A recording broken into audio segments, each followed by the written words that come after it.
Ladies and gentlemen, welcome to Dragons and Potentially Their End.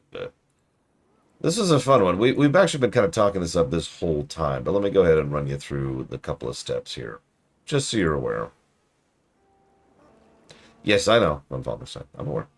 No, that was Kingsfield 1, the actual, no, really, Kingsfield 1. So, obviously, the offices were kind of having issues. There was definitely some fire-related problems in the office, and COVID was COVIDing, as is its wont, and Icebrood definitely suffered for all of that. Well, Icebrood is something that felt a lot longer than it did, or than it should have. Let's put it that way, Colin. So, I've lost my train of thought. What the hell was I talking about? Nobody cares about Kingsville. Throw it out the window. So, there's some. Let me just preface by this. We don't know what was happening. We have a few bits and details here and there. Like, for example, one of the people that quit had an art portfolio which showed a bunch of information that could be inferred to be connected to another bit of information from some job listings that were happening. And it's one of those situations, right? Where we have bits and pieces of information here and there, and each of those kind of form a full picture. But we don't actually know what that picture is, even to this very day. We can only speculate. It's not like the WoW situation where I can tell you pretty definitively what was going on in the Blizzard offices at the time. This is more like, well, how does this all connect? So, we know a couple of details about this. We know that they were working on a mobile game. That's pretty definitive. We know that NCSoft found out about the fact that they're making a mobile game and then immediately canceled it. We also know that a bunch of people quit as soon as they did that, and a few people quit very shortly thereafter. We also know that Icebrood was supposed to be the end of Guild Wars 2. Let's rewind a second. End of Dragons came out on February 22nd. I counted. It was 307 days after the final patch for Icebrood. Now, that may or may not sound particularly impressive, but for those of you who know, a lot of MMOs actually track this kind of data because it's relevant data for an MMO. In other words, I'll actually go and pull up the patch duration sheet, which I'm sure a lot of you have heard of many, many times. In other words, for an MMO in particular, hang on just a second. There we go. For an MMO in particular, it's important to note how long the players go without new content, because that information put alongside other information like, active players or active subs is stuff that can be used to, yeah, I know, Funfall Machine. That's on purpose. Is stuff that can be used to then kind of help it convey what the hell's going on and why and how and what. So, 307 days. That's pretty bad. For a bit of perspective, obviously WoW beats that because Pandaria's final patch was 399, and then Warlords was 392. And then Legion was 322. Other than that, this would be next, 307, because after that, Wrath was 308. So then it would be 307, because most WoW patches take about 200-ish days in order to then be the final patch and lead to the next expansion. What I'm trying to get across here, in my crude way, is that 307 is a long freaking period of time to go without any content updates. Now, technically, I'm lying to you, because there were content updates. Stop that. And those were the little dialogues I showed you with Taimi and Goric. One of those would come out like every couple of weeks or something like that. But that was it. Nothing new. So 307 days later, End of Dragons comes out. Now, this is already a bad sign, and Icebrood was already flagging numbers a little bit. How do we make it even worse? Well, we actually, this is a fascinating situation. Let's talk about FF14. FF14 just had an expansion that just dropped. You may have heard of called Endwalker. And Endwalker was certainly doing pretty well, especially at launch. In fact, Endwalker dropped 3 months prior to End of Dragons coming out. In fact, Endwalker already had a major patch come out before End of Dragons came out. So their FF14 competition was actually pretty stiff. Let's see, what was going on in WoW at this point in time? Oh, that's right. 9.2. What? You're not allowed in my lap anymore. This is your fault. This is for your own good. For those of you who don't know the term 9.2 by memory, which is probably all of you, that was the last content patch for Shadowlands. The reason that's so relevant is because Shadowlands kind of sucked. And the Shadowlands dip, which as we've talked about many times is a real phenomenon, was fully in swing at this point in time. Lots and lots and lots of players had already bailed, and the bailing just kind of started escalating as 9.2 hit. As we've mentioned before, if not for WoW Classic, there's a pretty good chance that WoW would have shut down at this point in time. But a lot of those players decided to go and try out that other game over there, Guild Wars 2. Now, just to really make this clear, End of Dragons and 9.2 actually came out the same day. The exact same day. I don't know if they did that on purpose. Stop that. But they probably did.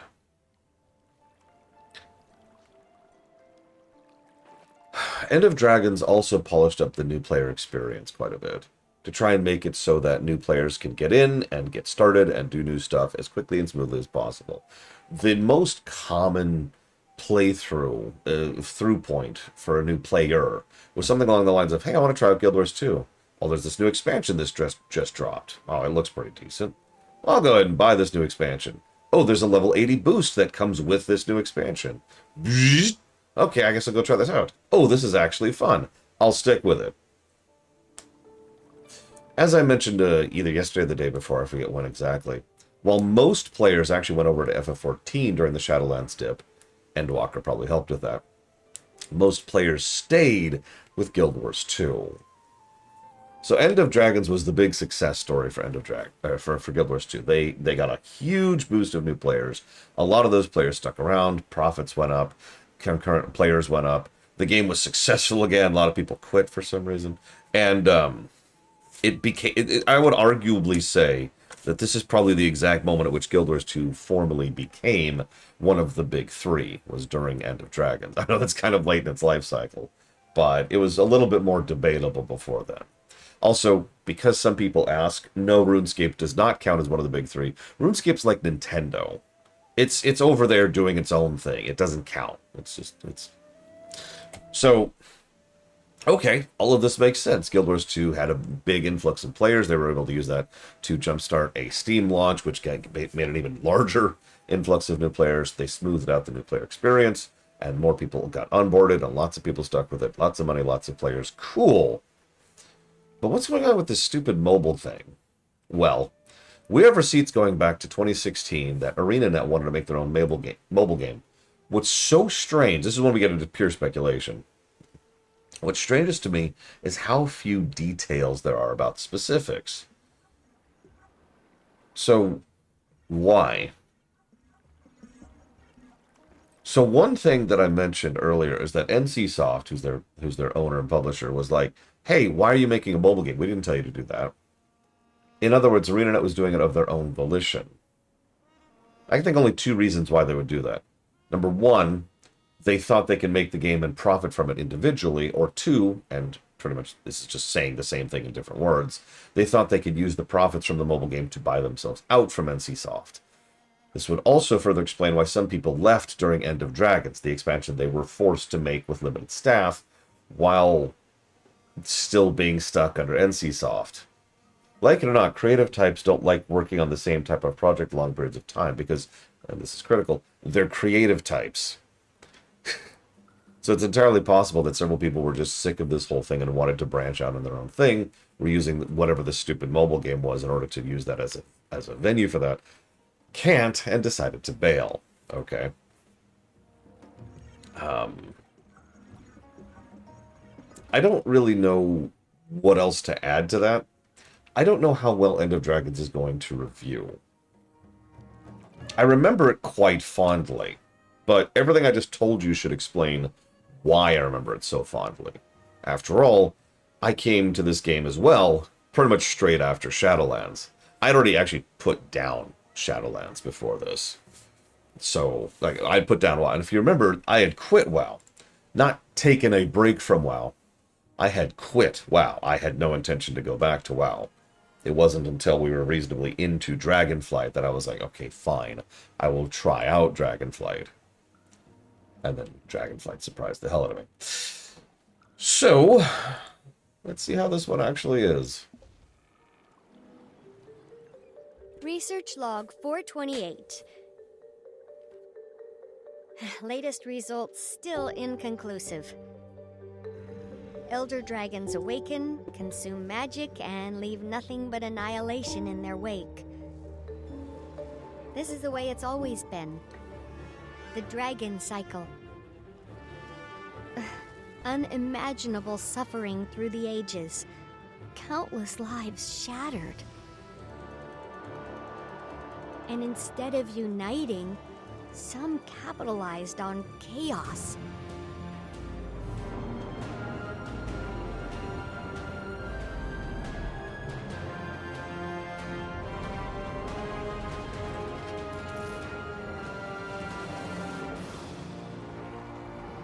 But some of us fought back. Heroes across Tyria banded together. We came from different corners, but shared a vision of a better tomorrow. Not everyone made it.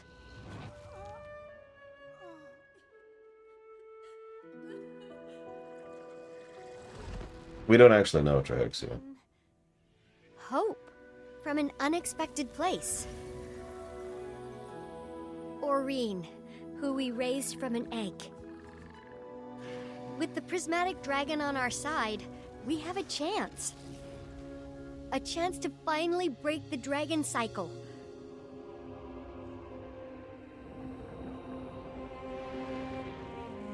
We've slain 5 elder dragons.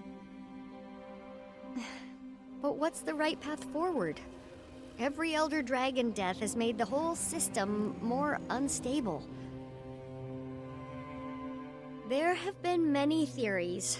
We tried to keep balance by replacing them, but that turned out to be impossible. We're running out of time for answers. I'm running out of time. One remaining elder dragon is out there somewhere. I don't know what awaits us. Do you notice how that's another recap of everything? To speak with you. Something's happening, and I'd like to discuss it in person. Also, if I'm honest, I wouldn't mind seeing your face again in person. Don't let that go to your head. Aurene, no offense, I'm more of an important person than you are. So, like, come on. Normally, I would be a little bit upset about what is effectively a total recap of the theme, plot, and main characters of the entire story so far. But remember, and this is something we have proof of, we have receipts of, they were definitely trying to capitalize on the Shadowlands dip. I wouldn't be surprised if that cutscene we just watched was put together relatively late into the development of End of Dragons, specifically to capitalize on the Shadowlands dip. Because remember, a whole lot of people were joining the game for the first time and started off with the latest expansion. Thank you for the sub, Scott K. Barr. In answer to Blade Terval, yes, this is the most recent content I have played. In answer to Trihexia, we don't actually know. And in answer to Krakensong, congrats.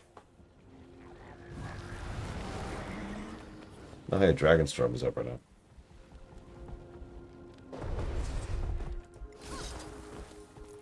Champion, it's wonderful to see you. Even with Jormak and Primordius gone, I noticed Tyria's still standing. Seems the Exalted were a bit off in their predictions. Disaster hasn't struck. Yet. The world does feel different, though. Can't put my finger on it. Like change is coming. Real change. I feel it too, Champion. That's why I wanted to see you. I've begun to perceive something. A distant presence. An ancient presence. It's a ripple in the mists. Like a dolphin in the deep, sounding to sense what's out there, and I want to respond. But before I do, I check my visions. All my possible futures converge to one point. Today. And you can't see past it. And I can't see past it. Are you sure? Does it mean you die? I'm not sure of anything, except my urge to respond.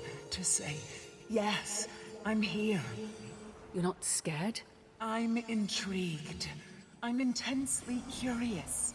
And even if I die, we know I won't stay dead. We think. Whatever it is, I can handle it. I just wanted to tell you, before it all begins. How does it begin? I'm not sure, but I know it involves Taimi and Gorik. Then I'll talk to them.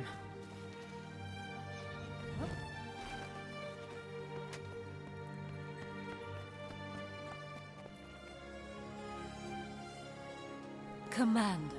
Kaith. Oh, you're back. That's, good. That's great. Is she... something to do with Gorik? Yeah, okay, so Gorik and I have been up here doing research, looking for a way to end the dragon cycle. Cause like, who needs that noise every 10,000 years, am I right? So many dead people, and the cleanup is insane. You were talking about Gorik. Right. Gorik got a message from an old colleague. Ah. An old Inquest colleague. Ah. Anka. Anka. He's mentioned her a couple times. I've never met her. Says she was tracking Jormag and Primordus. Ah. She has some data. Would he like to see it? She'll trade it to us. For what? Doesn't specify for what. Red flag. Come meet her at Lorner's Pass alone. Second red flag. So, Anka offers him something she knows he'd want without asking for something in return? Yes, Why would she do that? exactly. Oh. She likes him. Exactly. Why do you care? I don't know. But you don't trust her. Why should I? Why indeed? I'm sorry. Are you worried for Gorik's safety? Yes, I'm worried for Gorik's safety. You want me to go find him at the pass? Bring him back? Alchemy! Would you? Please? Thank you, Commander.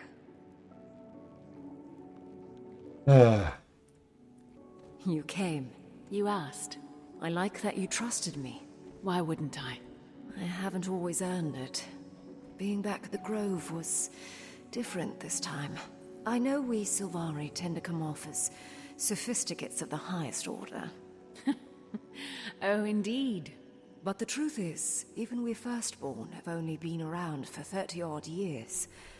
Our culture is immature, emotionally.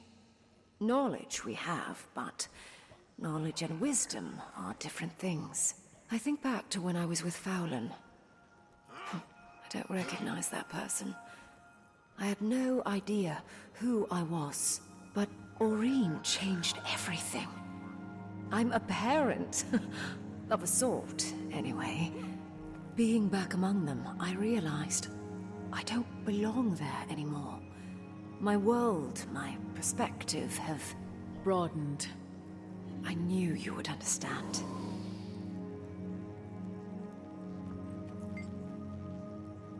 So, Taimi, good to see you. Gang's back together, huh? I mean, not the whole gang, obviously. Ritlock, Kaz and Jory. Taimi. Ram's at the lodge. Logan's back in Krita. Kanak is with Saida. Zafiro with the Zaishin. Taimi. Garm is with Ram. Aaron Snapper dead. I don't know where the heck Zoja is. Taimi. I'll get Gorik. It's going to be okay. I I know. Where is Zosha? Foreshadowing. How's the research going? Not bad, considering it's mostly speculation. There's so much we don't know, or don't know we don't know. You have Aurene. And she's been super helpful, but she's only one elder dragon, and not exactly typical of the species. We have so many questions. How did she ascend? Where did the others come from? Are there any more out there?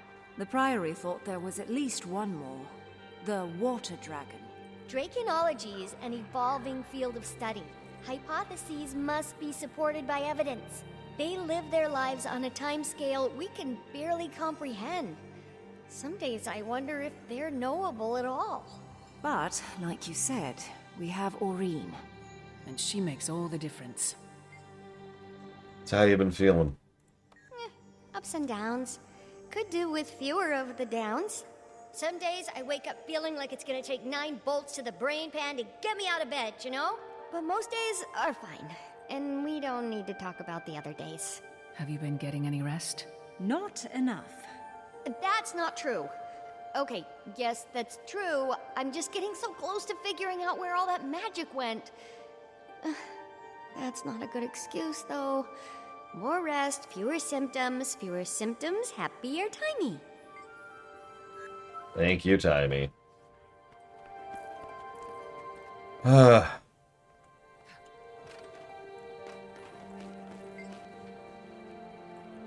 talked to Timey. Gorik left to meet up with an old Inquest colleague, who Timey doesn't know, doesn't trust, for reasons unclear. They've worked closely for a while now, and they share a bond of loss. Years since they lost Blish. But grief heals eventually, especially when you grieve together. None of it seems to have anything to do with you, though. No. And I still can't see past today. It's exhilarating, not knowing what's coming. Maybe for you. Okay, I'm off to Lorna's Pass to save Gorik's virtue. By the way, it has been 10 years in lore since Vanilla. I can tell that because there's actually a freaking year counter on the quest log. Great feature. More games need that. Hi, Casimir. How you doing?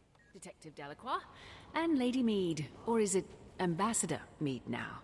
No title yet. I managed not to screw up the Ice Brood War. Queen gave me a little more rope is all. You helped bring humans and Char together. Got the Coden invested in the fight, and Jenna knows it. Maybe.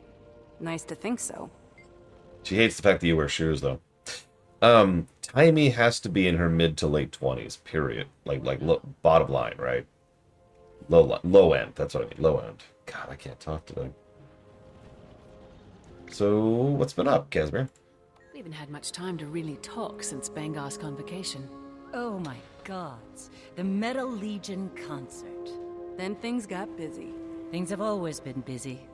Ever since we were tracking Kralkatorrik. Trying to clean up his mess. Towns destroyed. Refugee camps. Close my eyes, I can see the faces. It was a lot. Coming on the heels of Cormyr and the other gods leaving us all to fend for ourselves. We see how well that's gone.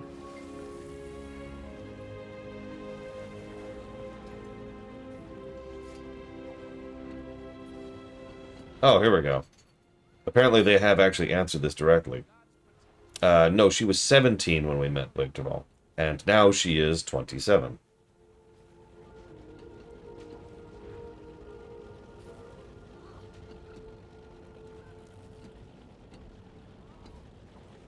Oh, never mind. Never mind. Wow, that is a terrible thing. Sorry, 24. She is 24 now, and she was 14 when we met. There we go. Okay, we're good, we're good. That is terrible notation. You're not being fair to I yourself. was shiny and shallow. A sunbeam. My sunbeam. Who ran when you needed me most. And I forgave you. A long time ago. You have to forgive yourself. Working on it. honest. So let's go talk to our actual bro character. Ridlock. How you been after, you know, your son was a murderous psychopath? I've had some time to sit with everything. Spent some time with Kree. You never really got to know your son. Not the way you wanted. No. But I think that's the point. Bangar was right. Char don't have sons. Kree knew that. Kept her objective. What I wanted, I was never gonna get from Ryland.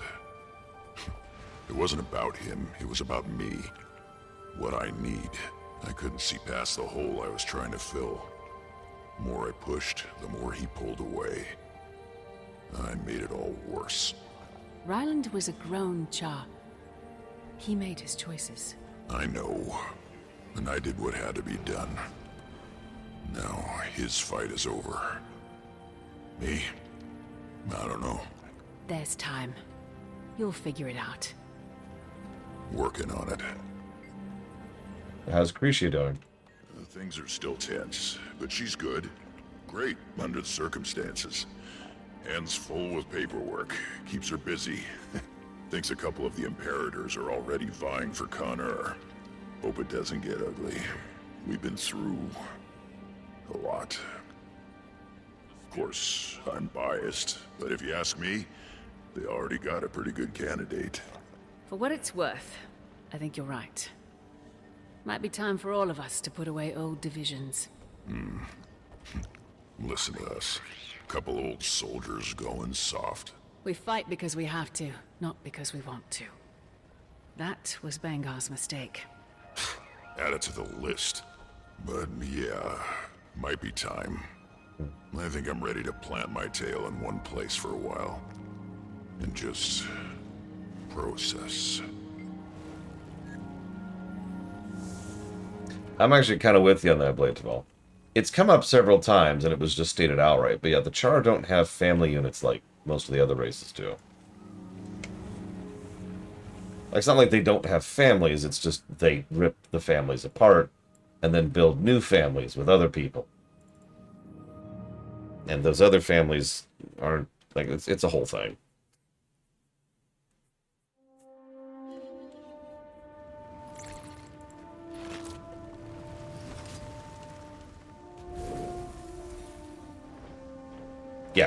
Yeah, they build squads. That's actually a good way to put that.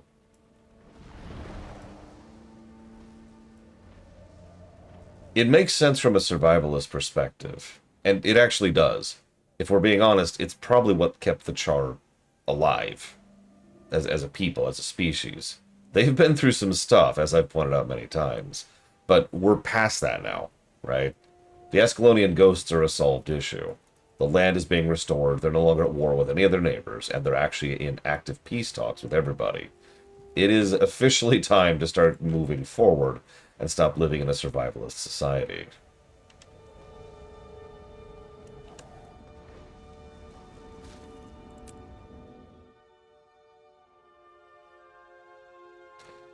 So, I don't want to preface too much about Anka. I'm curious of Colgrim's thoughts here. Because some people really like Anka, and some people really hate her. Very divisive character. Gorik, wait up. Commander? What are you doing here? Just thought you could use the company. Seems implausible. So, tell me about this old friend you're meeting. Yeah, Gork, we want to hear all about Anka. Spare no detail. Anka? She's an old colleague from my time at Thaumanova. We had a highly productive collaboration. I mean, I may have occasionally experienced mild heart arrhythmia when we were working together, but as Blish always said, don't masticate where you hibernate. What? Or something. I'm paraphrasing. Anyway. Don't chew where you sleep? After she left the inquest, we haven't spoken since. You know, Gorik, passion can mature in absence. Like an exquisite wine. No, nothing like that. Just two ex-colleagues sharing research on a problem. And Commander, we do have a problem. Tiny and I have been working on a hypothesis about elder dragons and magic, but with most gone, data is hard to come by. We're on Terra Incognita. Anka is offering, and we need all the knowledge we can get. Gorik? Over here! Hi, Anka. It's been so long. Let me take a look at you. You haven't changed a bit. Nor you. Anka, allow me to introduce... Oh, I know. It's an honor, Commander. Any friend of Gorik's is a friend of mine. Quite the charmer. Pleased to meet you. Feels like only yesterday we were side by side, two interns working to push the boundaries of science. Those were the days. I meant to reach out after what happened. I did. But there was this plague, beetles incubating in people's faces. It was a long time ago. A lot's happened since then. I'm happy to see you're well, and eager to see this new data of yours. Oh, that's... Yeah... I made that up. She what? Made it up? But you said... You don't have a passion for elder dragons? More of a professional interest. One in particular. I think you know her. Wait a second. You do want something. Afraid I do. Me and my Aether Blades. Aether Blades? Bye, Commander. Hey! Great to finally meet you. Gorik! Aether Blades! Inquest Natch! I knew she couldn't be trusted! I like Anka's voice actress a lot, which is funny because she's relatively new on the acting scene. Her first acting credit ever was 2011.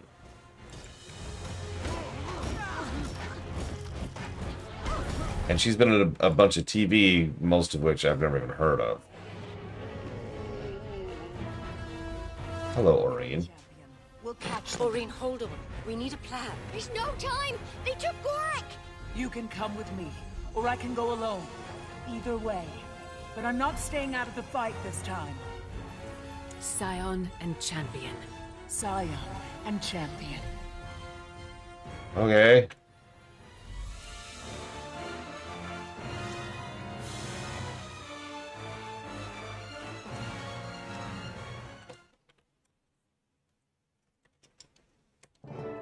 I'll scout ahead and try to find him.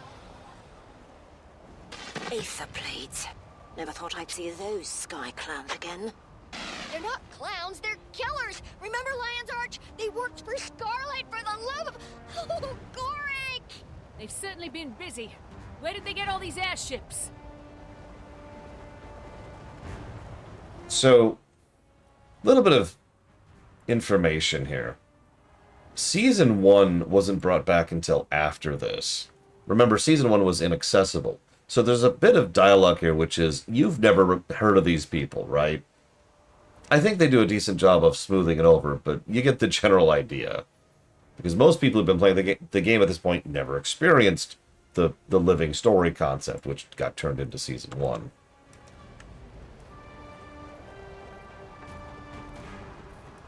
First Mate Anka has secured the target. This wasn't supposed to be behind you. The Commander?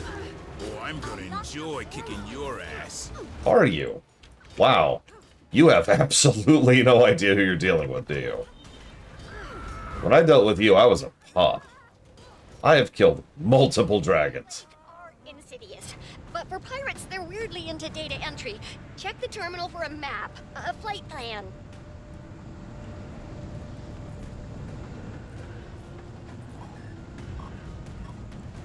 These charts, they don't make any sense. Why would the Aether Blades go to... I have to get off this thing. You don't have a choice! You're gonna have to jump! Trade to all ships. Prepare for mist reversal. You heard the captain. Portal activation on my command. Hang on to your victim! Sky Pirates! Reading some crazy energy spikes, Commander. See anything strange? You could say that. They're heading into the mists.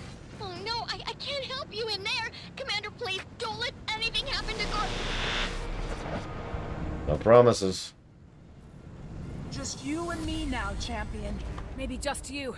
I have no way to get to the next ship. Let me help. I think you'll enjoy this.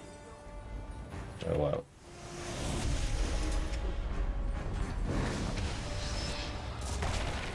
Other platforms away! Hold the line!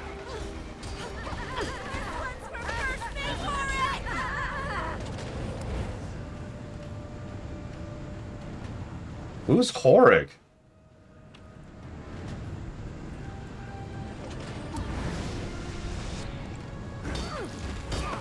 Sorry. I understand it was one of the bosses back in the day. It's just like, for real, after all this time, and remember, it's been almost a decade. Who's Horik?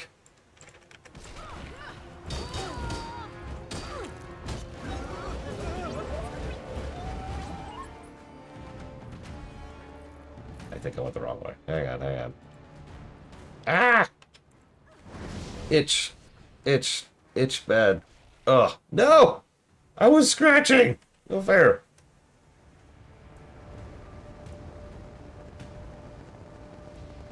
Notice this could be much more irritating than it is.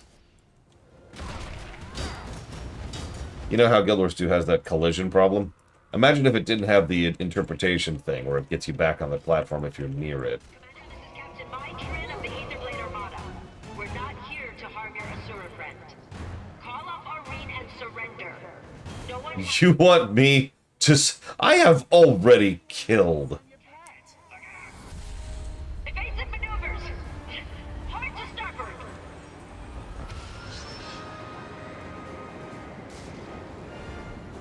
Glorious day to die, Commander!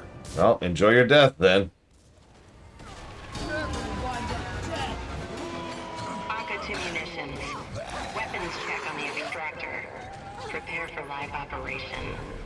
Fuck told us not to use it. Just a contingency. Make sure it's ready.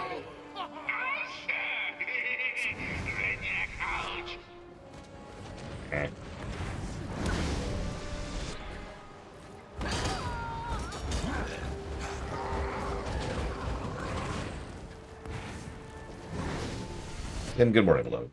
Hold them off! I'll deal with the prisoner! Don't hurt him!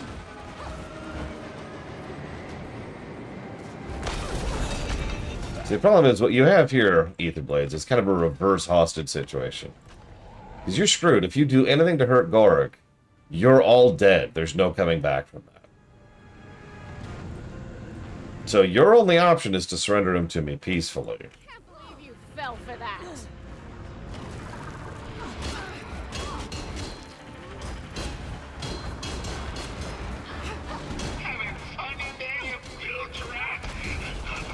No, Gorik! I'm trapped. Got to be a way to overload the system.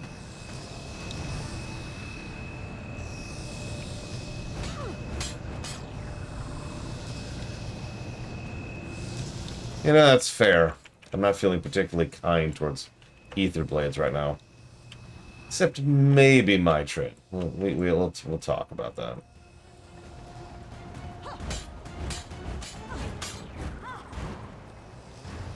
Maybe.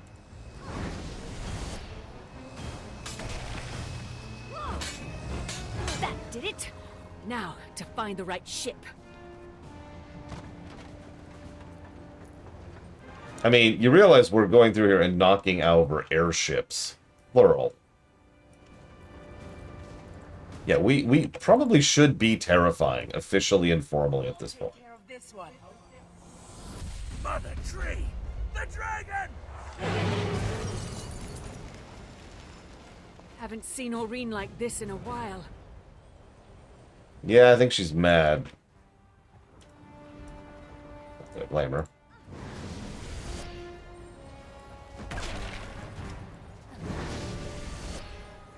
Piss off, Commander! You pissed me off.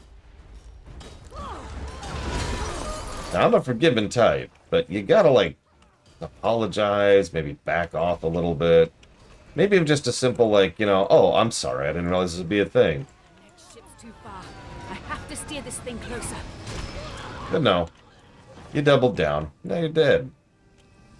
I'd apologize, but really, this is 100% your fault.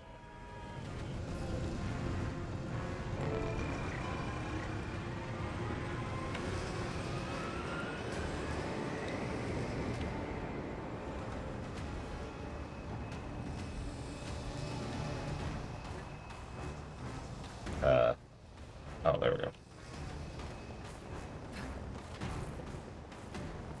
Ignorance is the usual reason, but the Ether Blades have already dealt with us, and in fact, they've already lost to us, so I have no idea what they're doing. I mean, Mai even tried to parlay earlier, if you're paying attention, Luke. Now, she did it stupidly by asking us to surrender, which probably made things worse, but, you know, she did at least make that effort.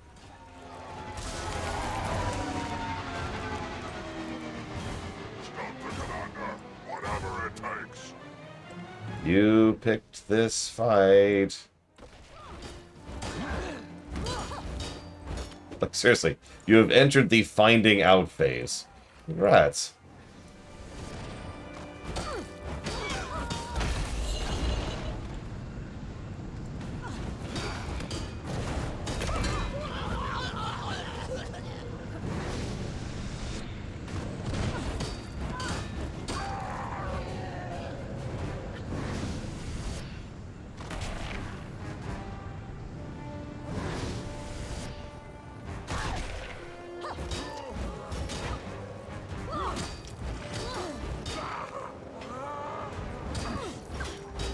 I happen to know exactly what the Ether Blades are after. Extrication from the mists. Initiate portal activation.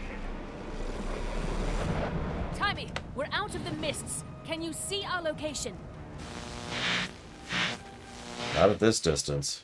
Some kind of land mass in the distance. Timmy! Must be out of comms range. Great. Oh no, this is all that's left, Trihexia. And even this is, let's call them survivors. Just in time to see it firsthand. Good.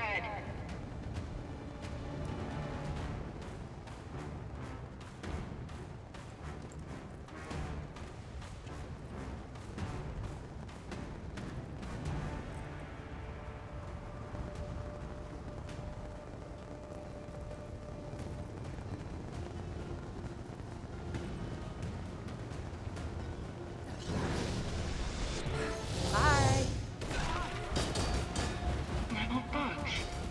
Crawling where they don't belong. Deal with her later. Gotta find Gorik. Quiet. Now that's an interesting line. Don't hurt me, please. I'll tell you anything. What do you want to know? It's faster, Luke. We just went a pretty long distance in a few minutes. And they've been portal hopping through the mists for years at this point.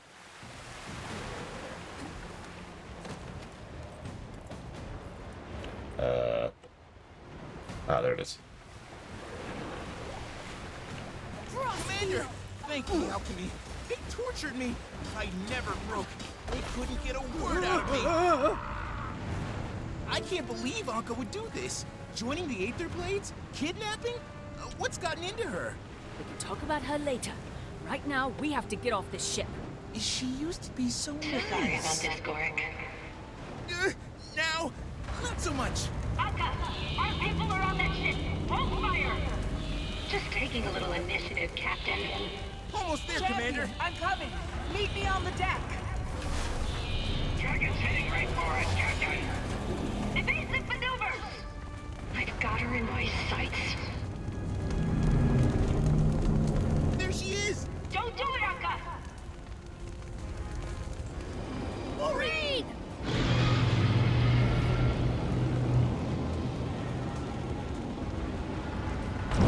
Anka, you disobeyed a direct order. There is a problem, and I handled it. Commander, I think we're going down.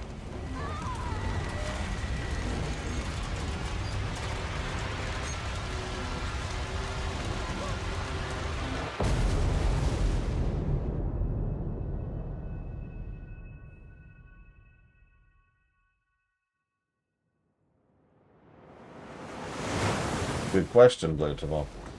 I do also like how they make it pretty clear that Anka is the one actually in charge here. Everyone listens to her, and she flagrantly disobeys Mai Trin constantly.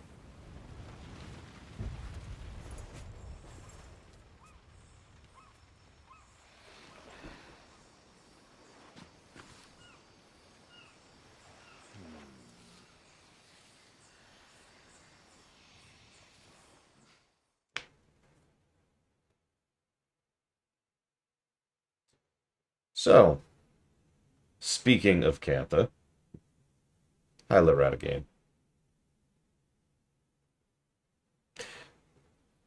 The side quest in Guild Wars 1 generally suck, but that's one of the better ones. Last thing we need is a dead mainlander. Probably stick us on morgue detail. The hell is that one anyway? Search me. Those teeth, those ears. Ugh. Those ears can hear you. Oh. I said I don't know. The detective will have an update when it's all sorted out. Sit tight. Unacceptable. I want my comms call. We have a right to counsel. Not here, you don't. Oh, thank the commander. You're awake. You've been out for so much to... You won't believe where we... Slow down. Okay, first things first. We're in a pickle. I can see that. After Amnoon, I swore I'd never go back in. One time, unfortunate misunderstanding. 2 times, I start to question myself. Prison changes you. I'm not built for hard time, Commander. There's still so much to learn, so much science to be done. Never even got a chance to tell... I won't die in this cell, you hear me? I won't. Jail my body, but my mind is free. Okay, calm down, everyone. Think. Scrap metal. If we find some, we can hone it into a shiv. We have to establish dominance. Find the biggest, most intimidating inmate and stab him in the carotid artery in front of the whole cafeteria. Oh, but if we do, then what have we become? Are we monsters, Commander? And were we all along? Gorik. Maybe prison doesn't change you. Maybe it reveals you. No, we do what we must to stay alive. Gorik. The insect Gorik. There is no morality. Only the strongest survive. And so shall we. Oh my god. We must be as ruthless as the beetle, as deadly as the mantis, as resilient as the roach. All right, outsiders. Your time's up. Time's up? Are we being executed? What? What's the matter with you? Your friends negotiated your release. Our friends? Follow me. And no funny business. You're still in my custody. Officer, may I ask your name? Rama. Detective Rama. Hi, Rama. My name is Gorik. Yeah, I'm an I don't need your life story. You washed up on my beach. Gave me a crap ton of paperwork. Truth is, I've at times been quite at odds with the law. In fact, I was charged with bioterrorism in Amnoon. He grew a beetle in his arm. Uh-huh. I love how much Rama does not care. Friendship ever. All right, you two. Release forms. By signing this, you affirm that the Ministry of Security has treated you fairly and humanely, that you've suffered no unreasonable bodily harm during your arrest and detainment. You first, bioterrorist. Wait, define bodily harm. I stubbed my toe last Gorik.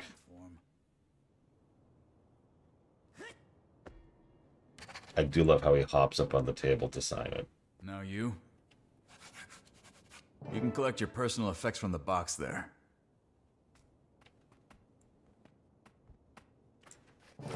We hope you enjoyed your stay at the Xingje Detention Center. Now if you'll follow me. I know, Kraken-san.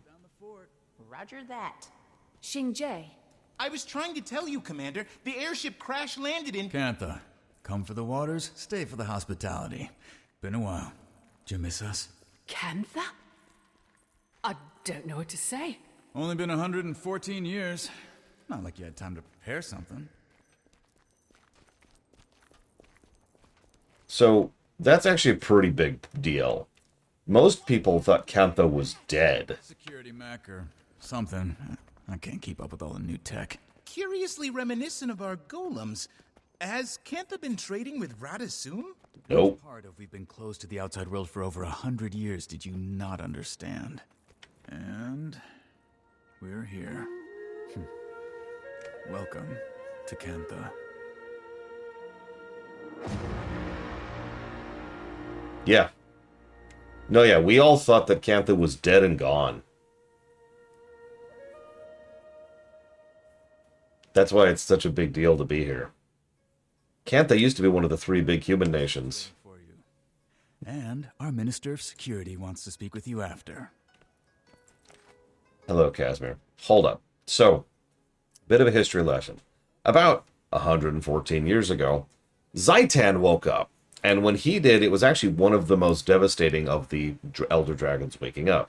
His arisal and raising up ore from the sea caused a huge tidal wave, which caused damage across pretty much the entire ocean. In fact, I can actually show you. Because he rose up here. A lot of this Sea of Sorrows is because of that. Same thing with the Tarnished Coast. And this also kind of led to a lot of devastation around here. But it hit all the way down here. Do you see drowned Kaineng there? It's called that for a reason. So the assumption was after Zhaitan came up and then Kantha just went dark. Like nobody ever interacted or came from them or anything. It was assumed that they were wiped out. That the tidal wave just completely smashed Kantha and that was the end of that. So seeing an entire thriving society here is kind of like, wait, what?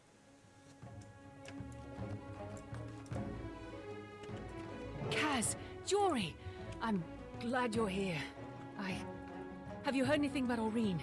Is she... She's fine. Recovering. Don't worry. Case with her. You'll see her soon.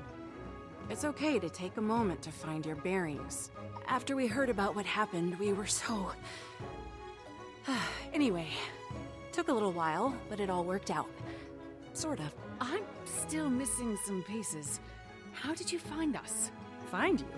You kind of caused... A hot, steaming mess of a circus show? An international incident. Jenna sent me to Smooth Feathers. And no way would I let Jory miss the opportunity of a lifetime. Don't know about that. Not like I ever expected to see this place. But sure, if you say so. You know it is. Commander, there'll be time to catch you up, but that man wanted to speak to you.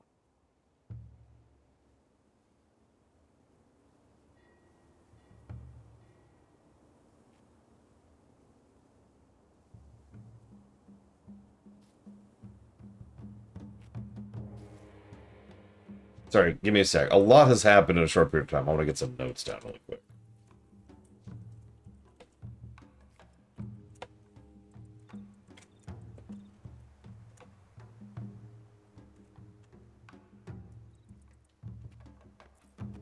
Hello, Minister Lee. So, you're the commander I've been hearing so much about. I guess I am. Lee, Minister of Security. Under the agreement signed 20 minutes ago, you've been granted clemency. I imagine I have you to thank for that? You are fortunate to have such influential friends. My understanding is you're something of a protector of the realm, doing whatever's necessary to keep your people safe. I try to keep all people safe. I see.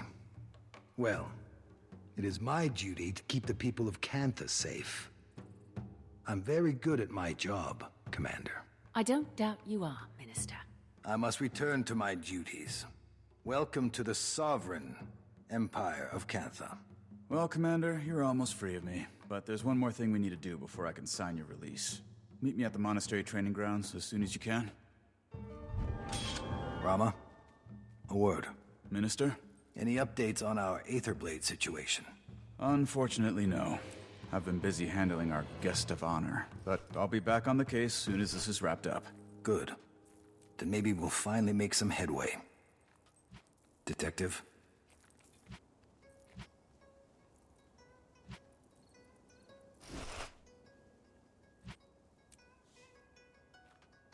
Yeah, you can tell immediately what kind of character Lee is in about 10 seconds of establishment.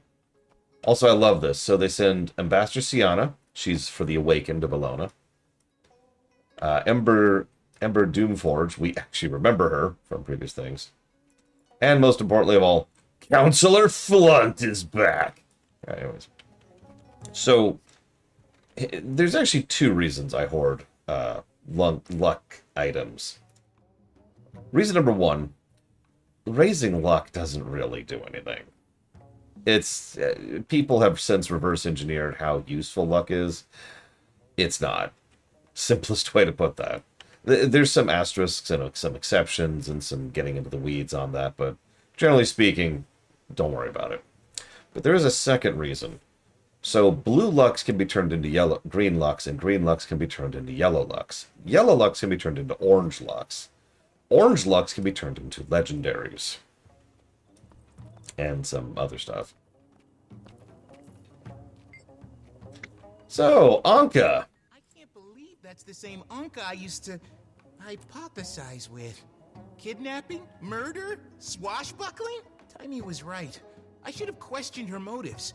But hearing from her after so long, it was as if my rational mind short-circuited. Much like the ant's brain when infected with a fungal spore. That's one way to put it. Certain people can cloud your judgment. True. Emotions do take over sometimes. Happens to the best of us. And what does she want with Aurene? I needed to brief with Taimi. She's going to yell at me, isn't she? Yeah. Gift of Research is what you can make with luck. Gift of Research is used in a whole bunch of other stuff, mostly Gen 3 legendaries, but a couple of other things too. For example, the Legendary Relic, which I think is what I was aiming for specifically. I might give up on that because another thing that Legendary Relic requires is 25 Mystic Facets. And you're probably thinking, and? A Mystic Facet takes 750 piles of Lucent Crystals. A pile of Lucent Crystals takes 10 Lucent Motes. So that's 7,500 Lucent Motes. For one. And I need 24 of those.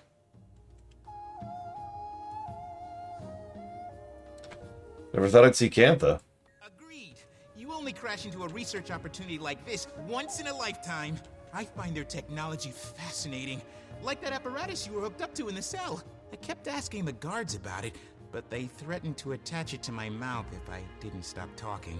It's reminiscent of a golem mod Taimi and I were concepting right before I left. I hope this debacle didn't cause her too much stress. Uh-huh. Marjorie? Everything okay? Your reaction? Yeah. No, I don't know. Is something wrong? It's just... I don't know anything about Cantha. A couple of heirlooms for my grandmother, recipe or two. Like I said, until a week ago, I never had a reason to imagine any of this. It just wasn't an option. Belinda was the one who was so into her Canthan heritage. Should have been her here. She would have loved this. Me? I don't care. Tori, I didn't realize. Why would you? And the thing is, I don't even know why. Isn't that weird? Also, I don't want to be crass, but Belinda's right there. Remember, her soul is in that sword, so... So, how are you here? Highly implausible string of events. Out of the blue, a message from Empress Hin.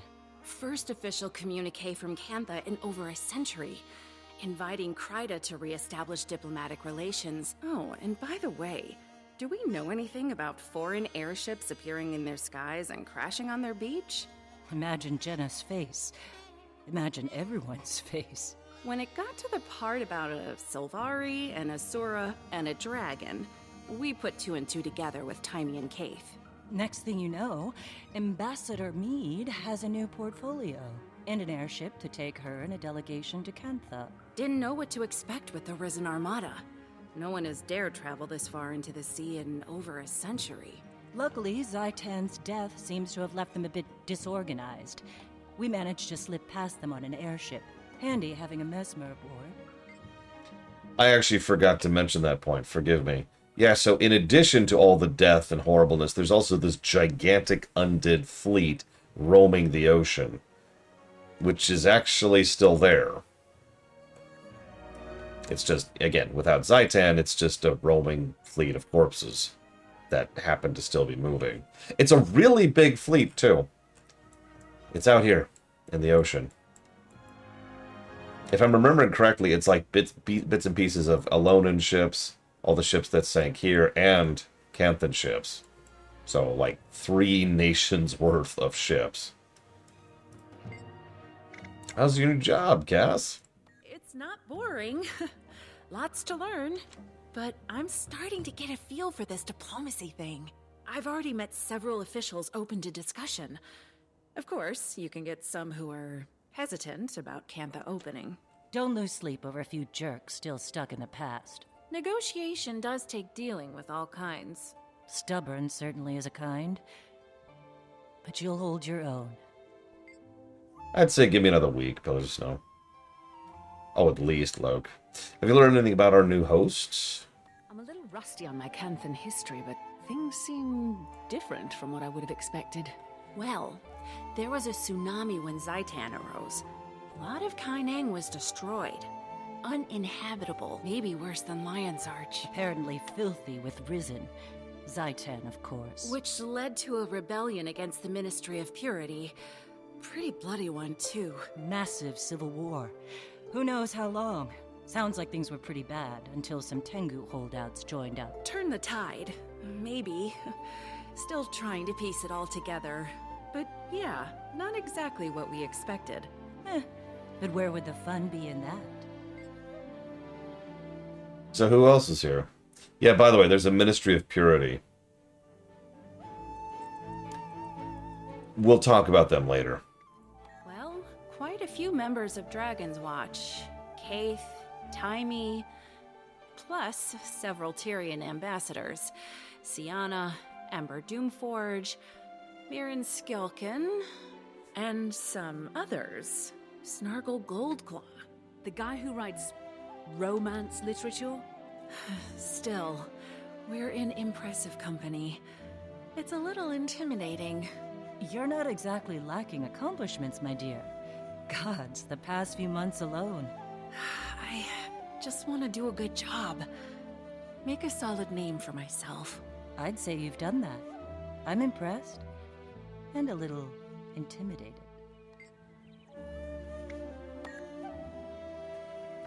Okay. Why am I so slow? So, first, hi, Loner. Second, hi, Aspros. Everything is not okay, but I appreciate you asking. So, over on my website... Tiny, they've released the commander. Gorik, too. Good. I look forward to telling Gorik how much of a choya brain he was for trusting Anka.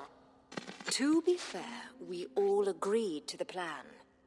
Yeah, if by agreed you mean went along with it, but told you the whole time it was a bad idea. Yeah, but you're right. We did. Still, he and I are gonna have a talk. Commander, Aurene found herself a nice little sea cave to rest up in. She'd love for you to come by. I hitched a ride with a local fisherman. If you don't mind answering a few nosy questions, I bet you can too. Don't forget, you need to meet with Detective Rama as well. No, Aspros. It honestly would take too long to summarize, so forgive me for just saying it's complicated and it's fine. It just sucks. So, on my website, there's an entire page dedicated towards preserving the old terrible runs, called the archive page.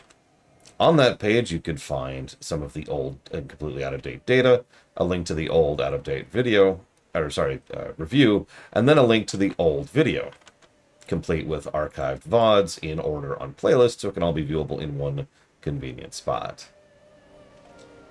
I go to all that trouble in order to document all that stuff to make sure that people can still watch the old things, because unlike some people, I actually believe in historical preservation.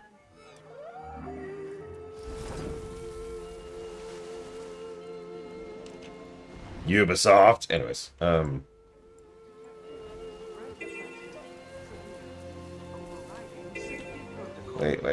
wait, no, let me get it, Oh. Impossible. You defeated me. Oh yeah, everything's delisted on YouTube, 100%, and will not stop. Like, nothing's gonna change that. Just kidding. A little joke to cheer myself up. Yes. About those things I said. Master, no hard feelings. do you have time to talk about that was finding simply a points in test to this provoke an emotional response.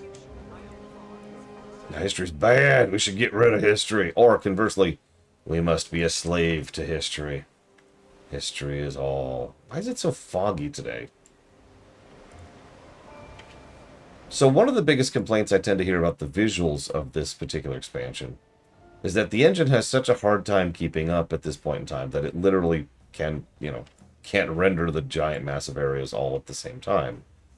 Which I suppose is a valid complaint, but doesn't really complain about the visuals. So let's talk about this. This is the best looking zone, well, this is the best looking expansion of the entire game. The fact that there's any debate about that honestly strikes me as weird.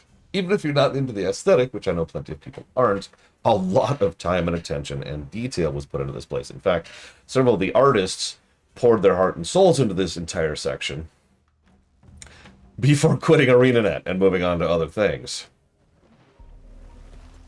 But a lot of these, the art and design of these places is still in their portfolios. So we have stuff like this nice, wonderful little koi pond here.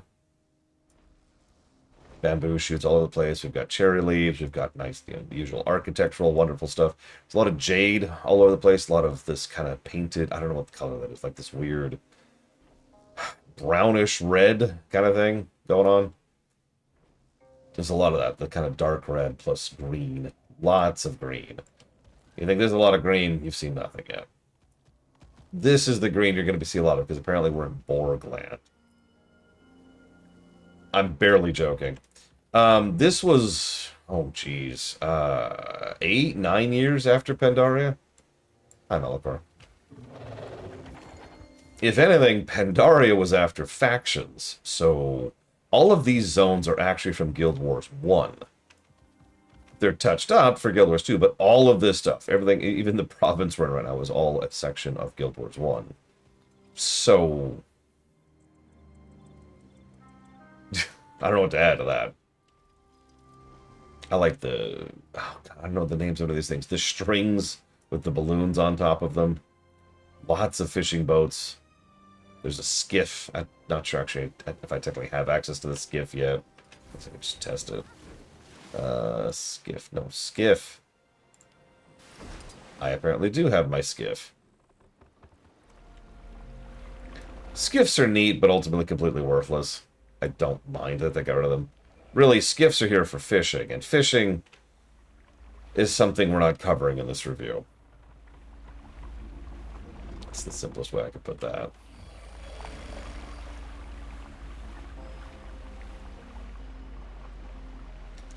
Large chunks of magically shaped jade all over the place, too, while we're on the subject. We'll talk about the jade in a minute. The jade was a fairly major thing, even back in Guild Wars 1. No, fishing is part of the other game, Loke. That's the simplest answer to that question.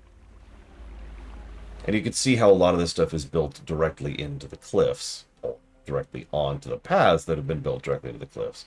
Even a lot of the walls are just carved sections of cliff. You can actually tell where the carving stops and the rock begins.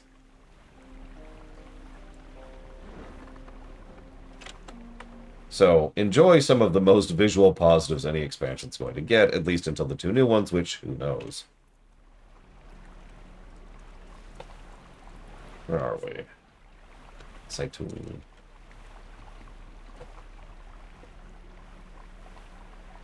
Thank you, Trinidad. Although, I doubt that sentence, but I appreciate the thought nonetheless.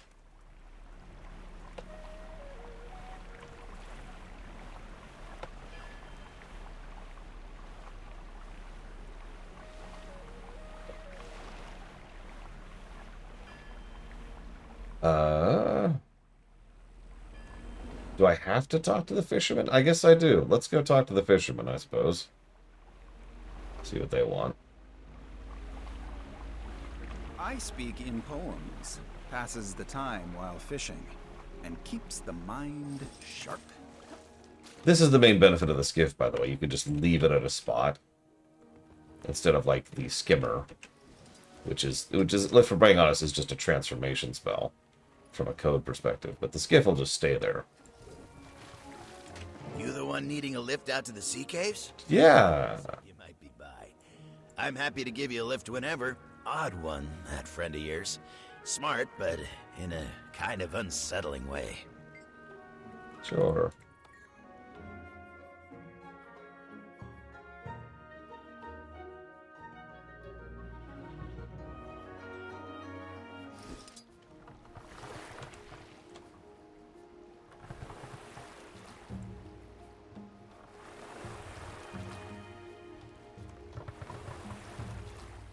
So, you actually know a dragon. You just sit around and eat snacks and shoot the breeze like it's anybody? Well, generally we talk about slightly more important things than that. Oh, you're not secretly a god or something, are you? No, not that I know of. I mean, I've killed a god. Does that count? I feel like that should count. Do you eat sunlight? Not as such, no. So what do you eat then? Same things as you, I imagine. I find that hard to believe. Oh, I should look these up, because his questions vary based on your species. 1 second.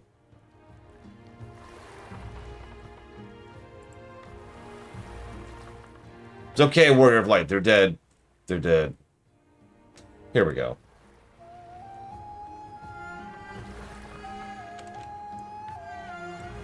All right, that's as close as we get. Not gonna ground her just to keep your feet dry. Appreciate you. Okay, so really quick. If you're Ashuran, he says the other Ashura. Steve Blum over there says the other Ashura talks a lot. Do you talk a lot? It's part of your culture? You mean Taimi? No, we enjoy a bit of discourse. Most Ashura are nowhere near as loquacious as she. If you're a Char, he says, you know, I've got 3 cats. Good for you. You're not a... I recommend not finishing that sentence. Okay. If you're a human, he says, you didn't happen to bring along any carrot bread, did you? No. Why? I'm Crichton. You see him. My dad used to make it. The recipe died with him, though. Anyway, I figured it was a long shot. Sure could go for a slice right now. Well, now that the borders are open, maybe you'll have a chance to visit and eat some fresh. I sure hope so. If you're a Norn, he says, you're really, really tall. Are all you people that big? Sorry, are you asking me if my entire race is the exact same height? No, never mind.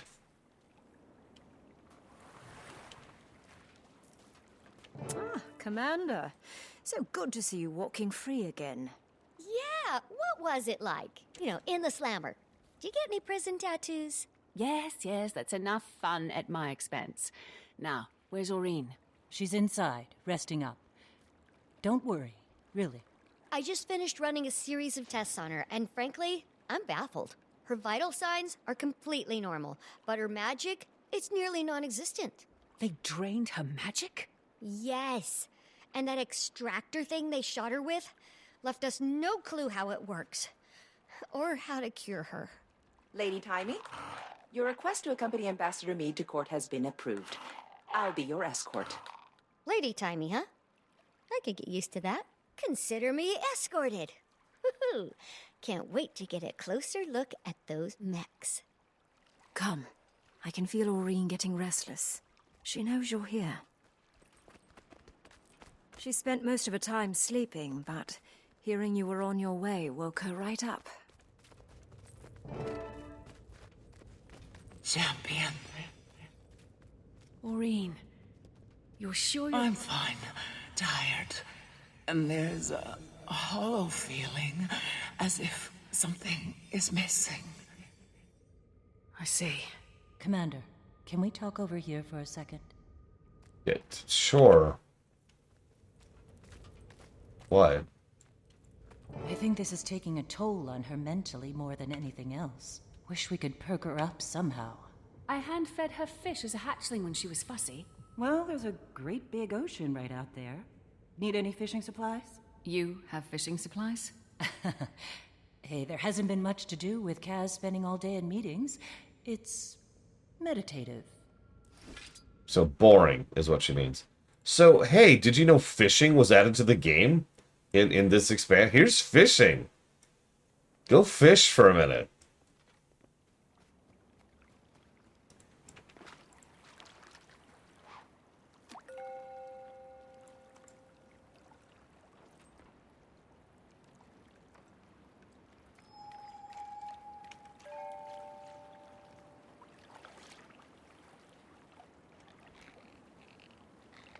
So you played Stardew Valley, right?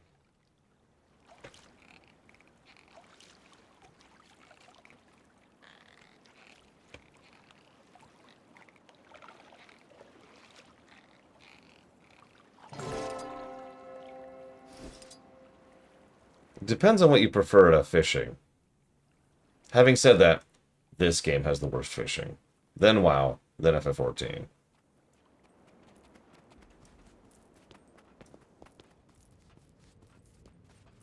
I have something for you, Aurene. As you fed me when I was young. But I'm no longer a baby dragon, champion. You could be an ancient dragon, Aurene, and I would still come with fish. Aww. Optimistic, given your lifespan. But thank you. I will enjoy this. I apologize. I was reckless. I wasn't thinking far enough beyond the moment. You were everywhere out there, and we don't need you to be everywhere.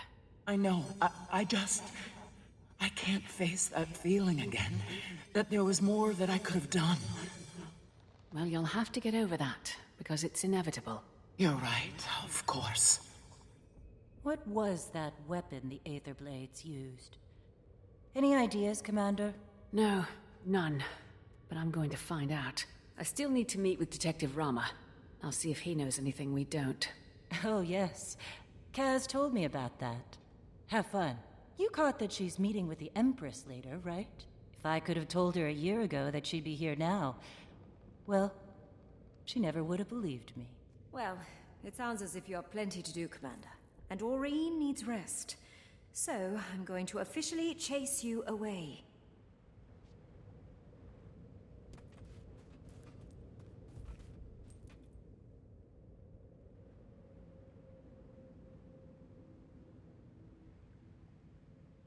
I'm muted. Also, not to put too much of a point onto it. To pin on it. God damn it. I said it perfectly the first time. We're Sylvari. We don't know the Sylvari's maximum lifespan. The oldest Sylvari in the world is 30-something.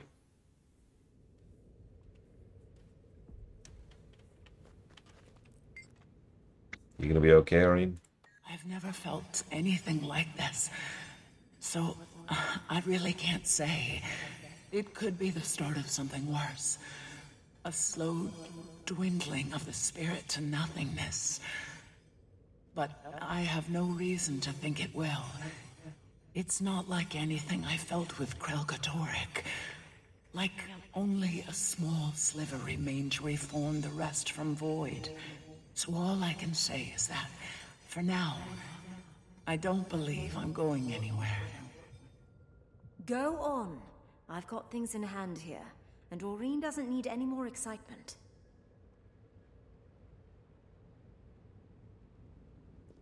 I mean, yeah, Loner. No Sylvari has died of old age in 30 years. So we're pretty sure they live a little longer than that. Nobody listens to me. I just said this. I should mention, so much of this is a reference to Guild Wars 1. At some point, I'll stop saying that, maybe. I'm not actually sure if that's true. Because I haven't played the 2 new expansions, but... Like I said, this entire region, this whole thing was an entire expansion called Factions, back in Guild Wars 1.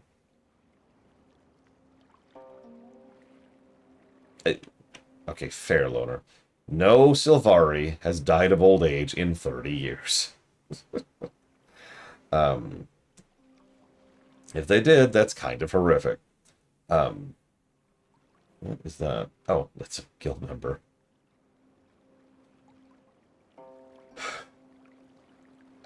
Let's just get this out of the way.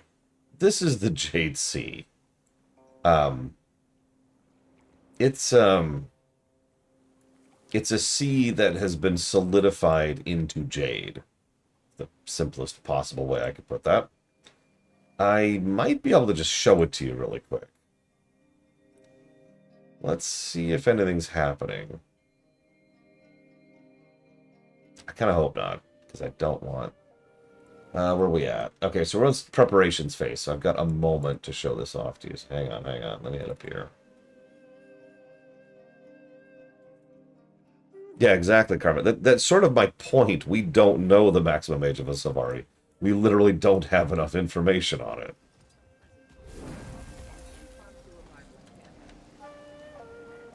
So I'm kind of in a hurry here, because the event's actually getting kind of close to starting.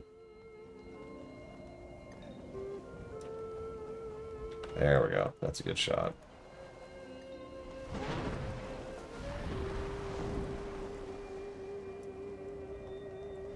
So, do you see those islands peeking up over the ground there? Well, that down there didn't used to be the water level. The water level used to be up right around there. In fact, if I can get high enough, I'll show it to you. Kind of wish it was daytime, but whatever. Nothing I can do about that. This isn't WoW, where I can magically just make it daytime.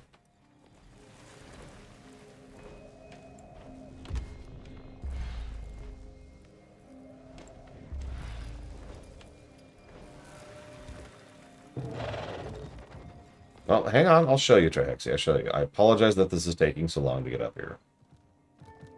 Here we go. So this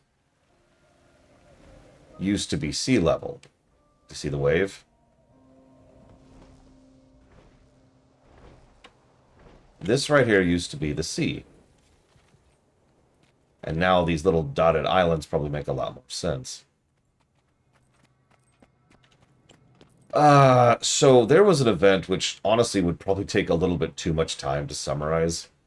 But let's just say that a gentleman named Shiro, who was actually a fairly major character in the lore of this series, died. And his death led to a rather massive curse, thanks to the magic of Abaddon, the god of secrets, who we've already talked about, which led to this entire sea being turned into jade, with a couple of other side effects. Now, the Jade Sea has just kind of been here, being jade, magical jade, but still jade for however many years. As you can tell by the quarry, they decided to go ahead and start using this resource. That's why you see these giant chunks of jade over here, and why there's the quarry infrastructure that I just climbed up. Because while that used to be the surface, this is how far they've dug in the last couple of centuries. And that's why the new water level is way down here.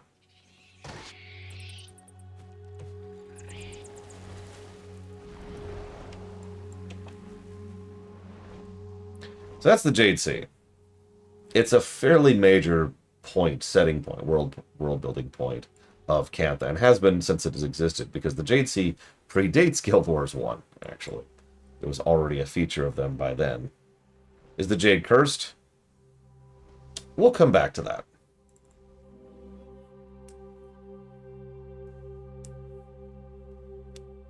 Yeah, a lot of people forget the sheer quantity and volume that seas and lakes really are.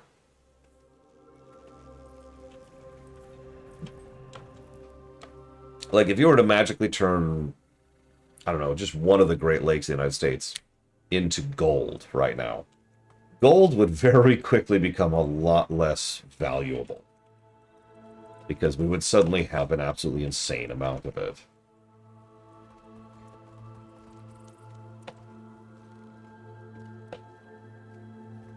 maybe Diamond might be a better comparison point. Oh, God, what does DM stand for? I can't remember. I'm sorry. All I'm thinking is Dark Majesty. Yeah, no kidding, Chill Pangolin. Like I said, the sheer quantity of water is enormous. That's a good thing for how we exist as a society. Oh, Omega Strain. No wonder I couldn't think of it. I'm so stupid. Thank you, Jay Palmer. As always. And I will jot that down for Halo, Sky Odyssey, and Siphon Filter Omega Strain. And yeah, I know Diamond... Point being, if you're wondering why there's jade highlights and detailings everywhere, well, that's why.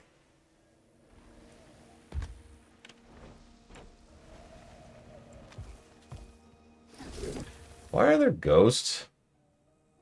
Never mind. Let's just not ask questions.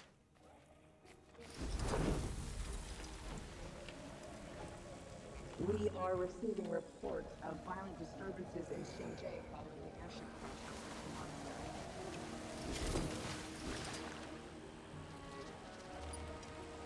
So remember once again that End of Dragons was designed as kind of a new starting point for new players because they were trying to take advantage of the Shadowlands dip. I know that sounds weird because it's literally the end of a story arc, but it is true. This is the same as if Endwalker was designed for new players in mind. Or Legion, for that matter. Those things I said, no hard feelings. That was simply a test to So that's why you have quests like this area here. Hey, have any particularly masterful combinations? This teaches you what a combo is. For what I do believe is the first time in the entire game. In fact, I'm pretty sure when PAX and I went through this is the first time I learned what a combo was. And then I forgot about that. And then I remembered again later. Speaking of... Student, subvert my defense protocols by employing crowd control effects. There's the Defiance bar guy. It even says, use skills that break Defiance, such as pull, knockback, knockdown, stun, and daze, against the mech when the blue bar is unlocked. And over here... Try to keep away from my landslide! This is teaching you about telegraphs and how to dodge them. Let's be moving! Come on now!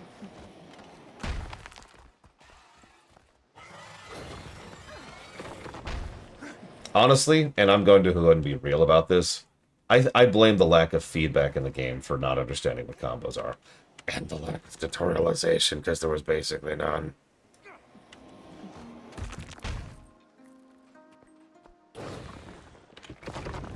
Ugh.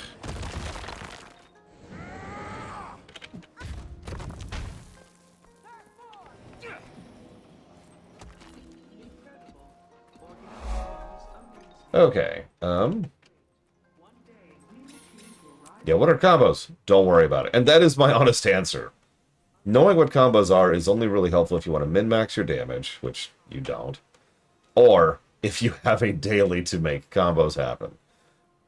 But for the sake of it, I'll explain very, very briefly. If you see pretty much any ability that leaves a circle on the ground like that, certain abilities will combo with that.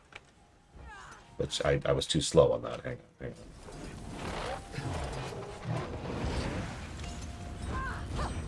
There, see? Combo. Boom. Done. There's a combo. There's actually some complexity to what the combos are. Certain types of circles can be prompted by certain types of finishers to produce different effects. There's a whole table of the type of combos you can get. Like I said, don't worry too much about that unless you're really getting into min-maxing. I do, for the record, think the combo system is good. I just think it's woefully underexplained. Actually, as a curiosity, what does it call the combos here? Use skills that place combo fields, then use combo finishers within those areas to complete this training. You can also utilize finishers in combo fields that have been placed by your allies. Oh, that's interesting. It's actually specifically... So... You should assume your opponent's seen everything. Then, find a way to surprise them and... It also does explain that you can look at the mouse over and it'll say combo finisher. Like, for example, my 2 is a combo finisher, my 3 is a combo finisher, and my 5 is a combo finisher. I don't think I have a combo setup at all. Well, that's also a combo finisher. Assume your opponent's seen everything. Then, So if I need to set up a combo field, I do this. oh, you caught me off guard. See, like that. Hey, have any particularly masterful combinations to show off? Point being, I do like these little tutorials here, plus the gameplay. These could be better, but they are still good.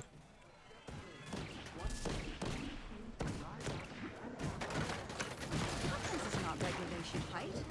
I'll have to write it up. And I'm just continuing to make the point about why this game succeeded where FF14 failed. No offense, FF14, but FF14 did not help new players jump in during Endwalker. These are this axe. It's the Berserker Volcanic Stormcaller axe.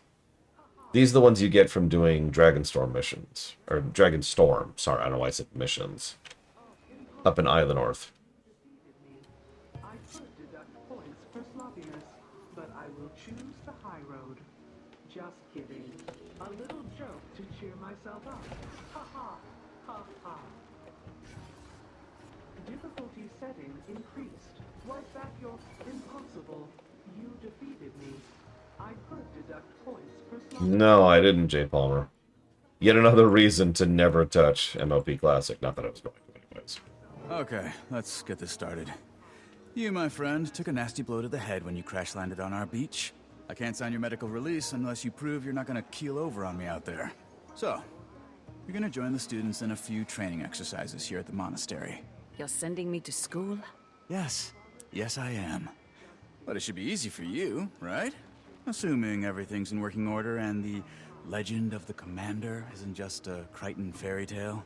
Your little friend's already out there. Threw himself right into it. He's got a bit of a ferocious streak. So, sorry, I didn't realize this was part of the MSQ, so... You must be our new outsider trainee. Perfect. I love whipping students into shape. To be fair, you look pretty experienced. But everyone could use a refresher. And you're in the right place. So what's it? Each combat area has its own trainer. Warning, they look mean, but they fight meaner. If you're rusty on anything, circle back and we can review. And remember, pain is weakness leaving the body. What's a combo field?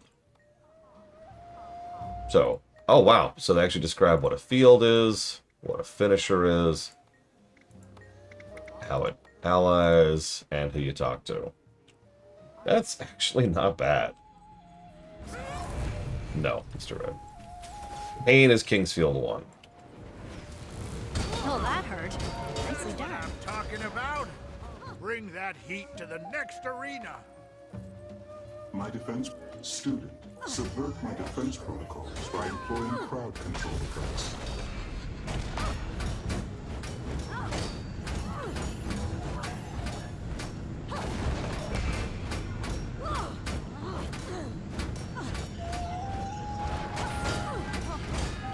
You have successfully eliminated my defenses. My defenses are now resetting for the next lesson.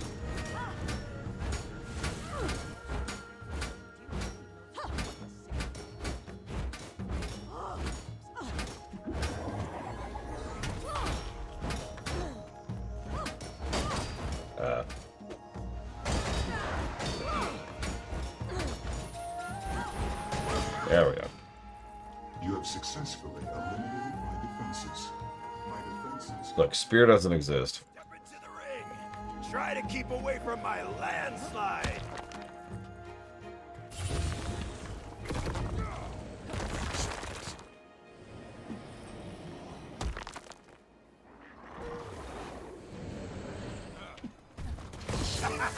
You're a slippery one.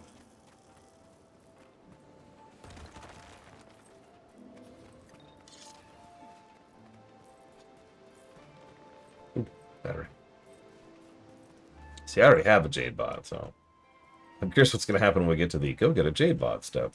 Okay, for the final test, you're gonna go toe-to-toe with one of our fighting mechs. Sounds easy enough. I don't usually set it to maximum power, because, you know, there's a reason we're all being replaced by machines. But I think you just might be up to the challenge, Commander. Oh, wow. There's even a tutorial on what a hero point is. That's wild. No hard feelings. That was simply a test. Please note, we are not responsible for any injuries, fatal or otherwise, that occur during this session. I love that. The person's just sitting there and it's immediately going after her. Enemy detected. Threat assessment severe. Overriding safety. Was that your face? Impossible. You defeated me. I could deduct points for sloppiness, but I will choose the high road. Just kidding. A little joke to cheer myself up. Ha ha. Ha ha. Really, Loke? You're gonna have to point them out, because I think his voice direction's brilliant. He sounds like a bored bureaucrat who's been stuck in a dead-end job for years and hates it. Good. I can now sign this form with reasonable confidence that if you walk out of here and die, it's on you. You're free to do whatever it is you do. And maybe I can finally make some headway on that Aetherblade case. You know, Detective, we have a shared interest. Sending the Aetherblades back to the Mists. I don't suppose you'd be open to sharing any intelligence you've gathered? You want me to give you access to classified documents? I'm not authorized to make that call. You'd need clearance from someone way higher up the food chain. Ambassador Meade has a meeting with the Empress soon. If I could get her permission, would that work? If you come in waving the Imperial seal around, pretty sure I'd be obligated to give you my incisors if you ask for them. Casimir, you there? Yes, Commander? I've got something I need to bring before the Empress, and I hear you're on your way to court this afternoon. Oh, yes. I'm pretty sure I could negotiate an extra +1. Though they did drag their heels a little when I asked about Taimi. And you did just get out of jail. No, I can make this happen. Meet us at the Imperial Palace. I'll handle everything. Thanks, Casimir.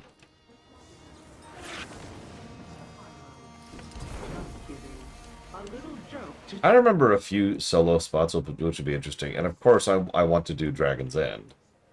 For once, though, I'm not going to do that ahead of time. I really should save that for the end. Because that's, unlike some of the other, End of Dragon boss fights, that one is very spoilery. If I was a sky pirate, that would be so much fun. Sky pirates aren't.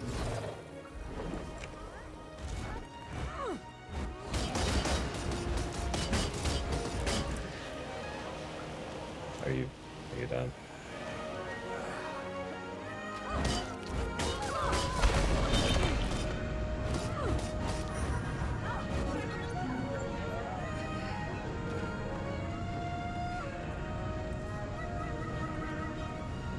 Also, in case you missed that, we'll figure it out, Giga. In case you missed that,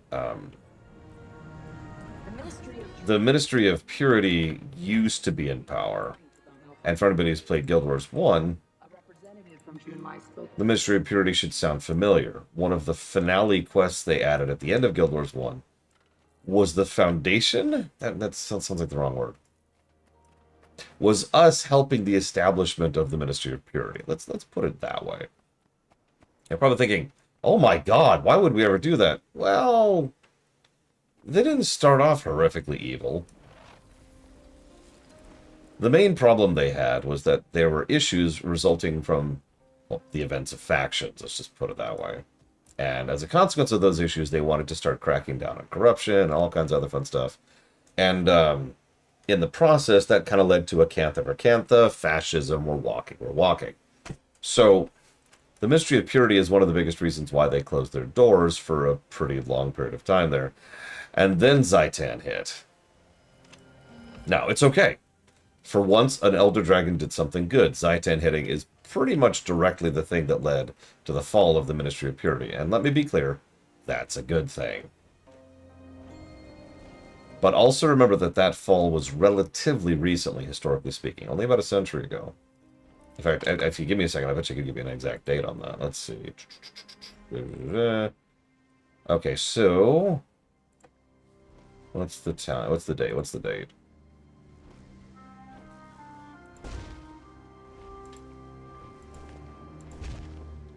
So it has been... Hang on. 165. I can math in my head. I'm so tired.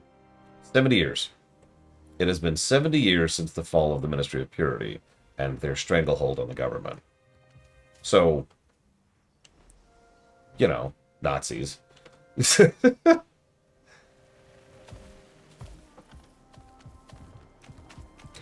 But hi, Giga, if I didn't say hi. I do hope you're feeling slightly better. Like, that's how that works, right? Every day you feel slightly better. Oh, that fur of yours. It's all over my robe. This was expensive. It's not your fault. I just need to get used to living out here again. Dad always said I wasn't much of a farmer. Yeah, I miss him too. It's okay, you have a spider hatchling. What?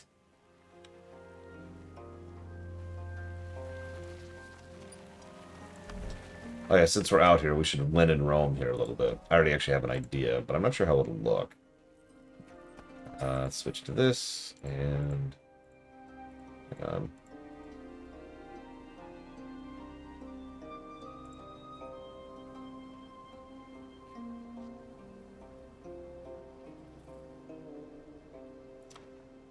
Any more complex outfits?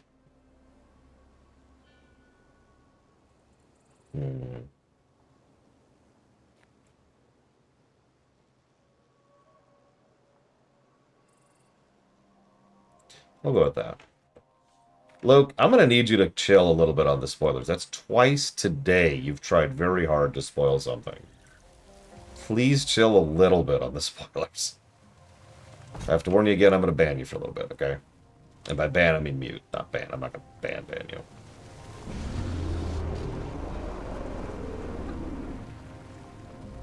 I need to stop using that word. Because ban means something totally different. It's extremely rare that I actually ban someone. Unless you're a bot, in which case you're not a someone, so I guess my statement is true.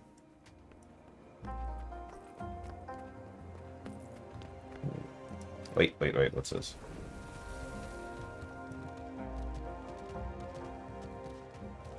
Alright, Mr. Red, you know what that means. Sex robot, sex robot. Damn it, I was gonna make that joke too.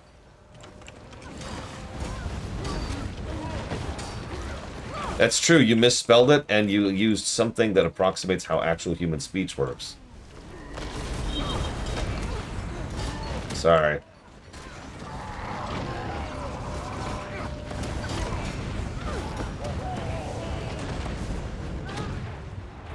What?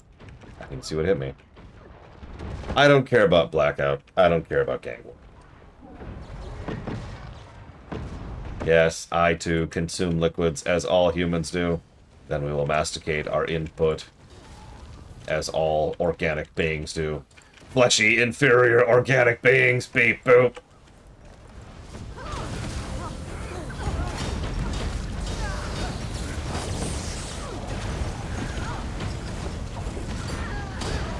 I mean, I'm sure they're plenty cool, Giga, but if I'm going to sit and just show off all the metas, then I need to backtrack a lot and show off a whole bunch of metas that I haven't.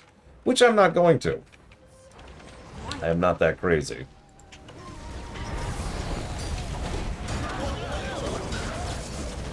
Oh, I forgot to answer Pillars of Snow's question. Of course, I think she's gone now. Whatever. I mean, I mentioned it's going to be about a week left, but for those of you wondering how close it is to the end, there's End of Dragons. That's where we're at, right over there. And none of these are the length of the seasons. Well, let me walk that back. On paper, none of these are the length of the seasons.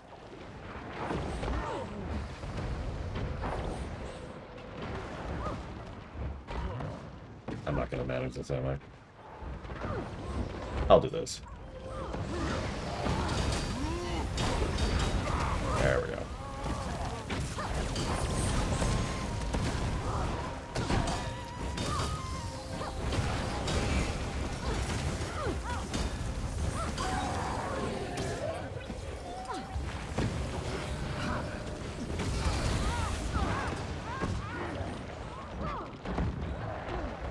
Why are these all vets? God.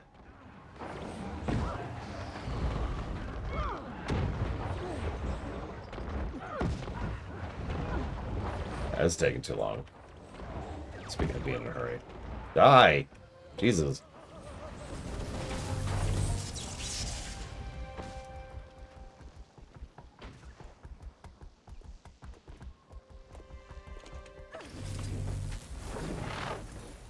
Except that I do actually need to go forge water. I'm already out.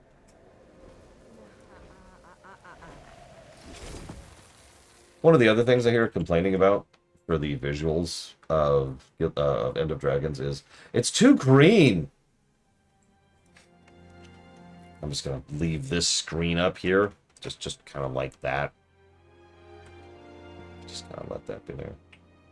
There's too many orcs. It's such a dumb complaint. I'm sorry. It is a dumb complaint. I don't know what else to say about that. I'll be right back.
Hi. Listen, it's too Chinese. That's really what people are upset about. Let's just be honest. That sounds like a joke. I've heard people give that exact same complaint about Pandaria. Just more open about it because it's WoW. It's okay to hate WoW. Big wig party in there. I feel underdressed. If I knew I was gonna meet an empress... It's exciting, but a little nerve-wracking. Still getting the hang of this diplomacy thing. So much writing on it. Trade, treaties. Reopening relations with Cantha after 100+ years is gonna be... delicate. To say the least. You got this, Ambassador Meade. Go make history. Thanks. Whenever you're ready, Commander. Alright. Bets on the Empress having no shoes.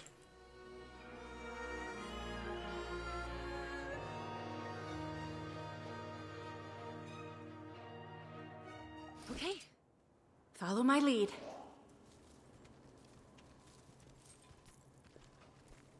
I appreciate the Minister's concerns, Imperial Majesty. Do you now? But these mechs are next gen. Hello, June. Very latest model. Upgraded specs, months of field testing. In a closed environment, with no actual people around to get in their way. Some test.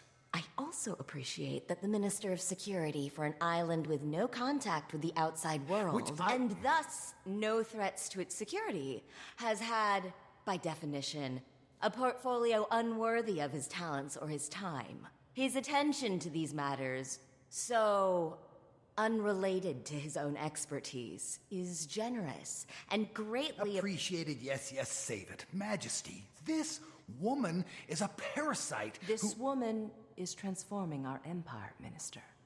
Please afford her the respect her achievements merit. And June, please afford me the respect my throne merits. I do know sarcasm when I hear it.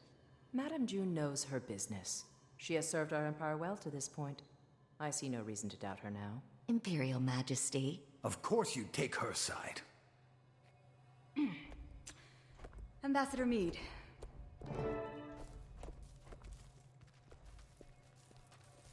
Well, my father thought this day would never come. If he were here, he'd die all over again. The Crichton Ambassador, Lady Casimir Meade. And retinue. Retinue? Your Imperial Majesty. Warmest regards from Queen Jenna at this unexpected dawn. A renewal of our ancient friendship. Not exactly how we remember it. Please relay Cantha's best wishes to our sister, the Queen, whom we look forward to meeting at the soonest opportunity. May I also apologize on Kryta's behalf for the recent unpleasantness. Which one? The Sky Pirates flying daily sorties over Xingje? If they're yours, we definitely have a problem. The Aetherblades are no allies of ours, Majesty. They've attacked mainland Tyria on numerous occasions. The ambassador was perhaps referring to the unsanctioned arrival of her colleagues on our shores. Ah, yes. In my father's day, that might have started a war. Even now, it doesn't exactly inspire trust. But in the modern era, Cantha now handles these matters with a more delicate touch. Which we appreciate. Kryta has no wish to try Cantha's Too late. Tyria roils an endless war which you've now brought crashing onto our shores. No, respectfully, Minister. Kryta has nothing to do with the Aetherblade attacks or the crash. A moment ago, you were apologizing for it. Majesty, the Outsiders are liars, warmongers, as your father well knew. And your sister, Madame June, has invited them to our doorstep. She doesn't see the threat. I see the opportunity. Enough, Lee. I wonder if our open court is the appropriate venue for discussing these matters. Perhaps the minister would join me in the antechamber, so we might continue the conversation? He would. He would not. Well, that went about as I expected. I assume these are the aforementioned colleagues? One of them, Majesty. The commander here. If I can gush about that for just a second, looks like I can't. Maybe. Okay. We'll wait. Commander, what are you the commander of? Nothing, Majesty. Not anymore. But formerly of the Pact Alliance. Ah, yes. I've heard of that. As I said, Majesty, we know the Aetherblades. We know their ways, their tactics. The commander was fighting them when the airship crashed, and would relish a chance to repay Cantha's mercy. Armed with any intelligence your Ministry of Security may have, we can bring them to justice for you. Let's hope you're a better pirate hunter than airship pilot. That's acceptable to us. Speak to Minister Lee about it. Thank you, Majesty. Well, what do we do now? Speak to Minister Lee about it. As far as monarchs go, she's fine. She could be a lot worse. And she's clearly dancing on the razor's edge. If you didn't catch that, she is one generation removed from that. You wanted this chaos. I want Cantha to enter the modern age, to join the community of nations. You don't care about Cantha. You care about money, foreign markets. I care about both, Lee. It's not a zero-sum game. It's not a game at all. Why do you think we sealed ourselves off to begin with? If I may. I get it. Your people withdrew from the world. Now you're rejoining it. There is risk. There is also promise. Our nations have an unprecedented opportunity. No need to waste that over a misunderstanding. Apologies. Rude of us to air our laundry in front of guests. Didn't hear a thing. Minister, I understand you're preoccupied with other matters, but I'd appreciate your help with something. Yes, yes. Seems I can't go a minute without someone requiring my counsel. Oh, 100%, Giga. Anyway, my colleagues and I will be investigating the Aether Blades, per the wishes I'm afraid that won't be possible. That case falls under the jurisdiction of the Ministry of Security. Per the wishes of Her Majesty, the Empress. The Empress approves of your involvement. She gave Ambassador Meade her blessing. Consider it an apology for our rude entrance. As she wishes. Investigate away. The area is crawling with Aether Blades. Your kind of people. So, I'm going to go and say, and I'm sure Loke will actually agree with me on this, Lee is not as good as Bangar. You can kind of feel the same general vibe there. Traditionalist hardliner who's maintained control and position and prominence for literal decades, primarily by being in charge of an organization whose job it is to keep everyone safe. He's also from a rougher time. There's an explanation for that, Trihex, and that's all I'll say about that right now. So I love that whole thing. First of all, one of the things that I tend to be harshest about is dialogue. But the second thing I tend to be harshest about is everything else. But the 15th thing I tend to be harshest about is exposition when it comes to storytelling.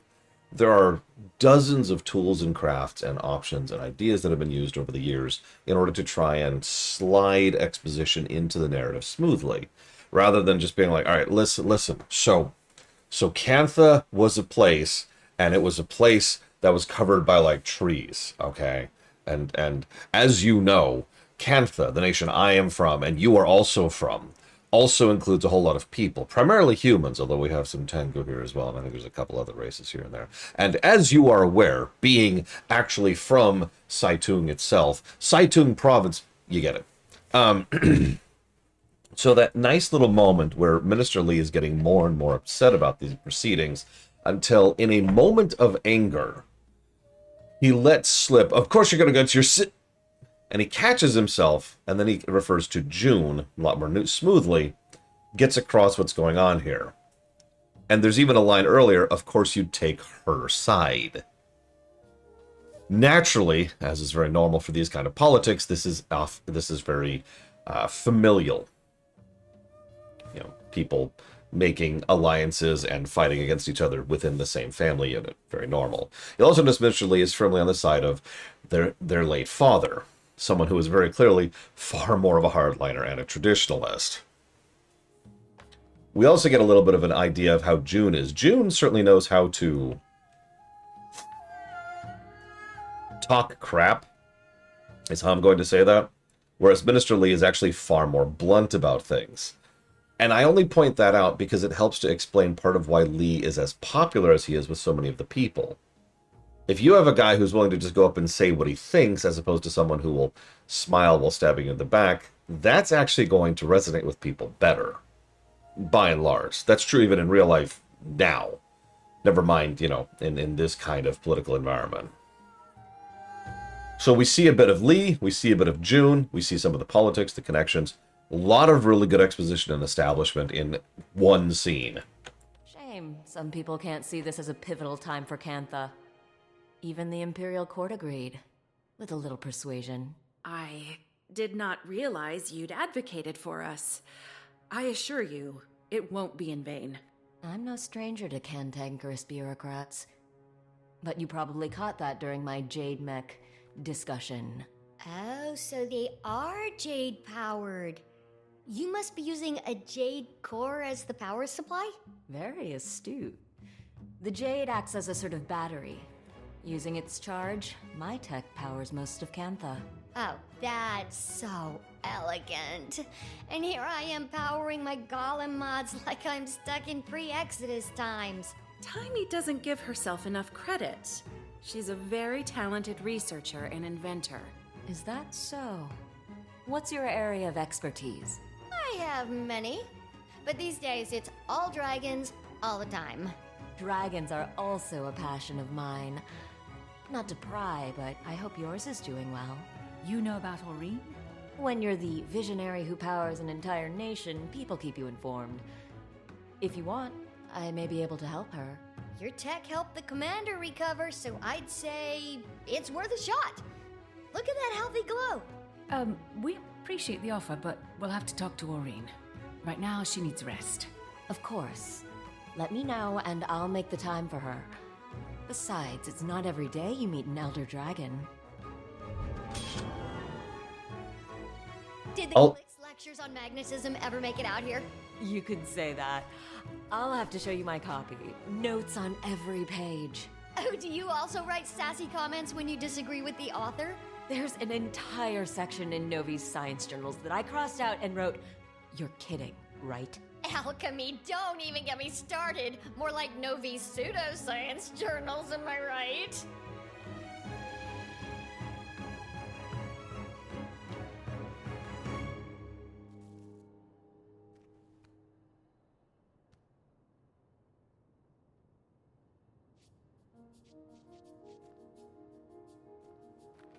Yeah, so of course June and Taimi are going to hit it off immediately. Also, June hitting it off with Taimi is yet another good bit of exposition. It tells us a lot about June's character in one quick sequence. June is a fascinating character. I'd probably hate her in real life, but we'll get into that. But yeah, no, you'll notice this is very FF14. I do actually think that's deliberate. Remember, this is during Shadowlands. So there's definitely, well, there's some, let's call it technical gameplay stuff that is from WoW that's drifting into Guild Wars 2 at this point in time. They were clearly taking notes from the FF14 side of things on the story.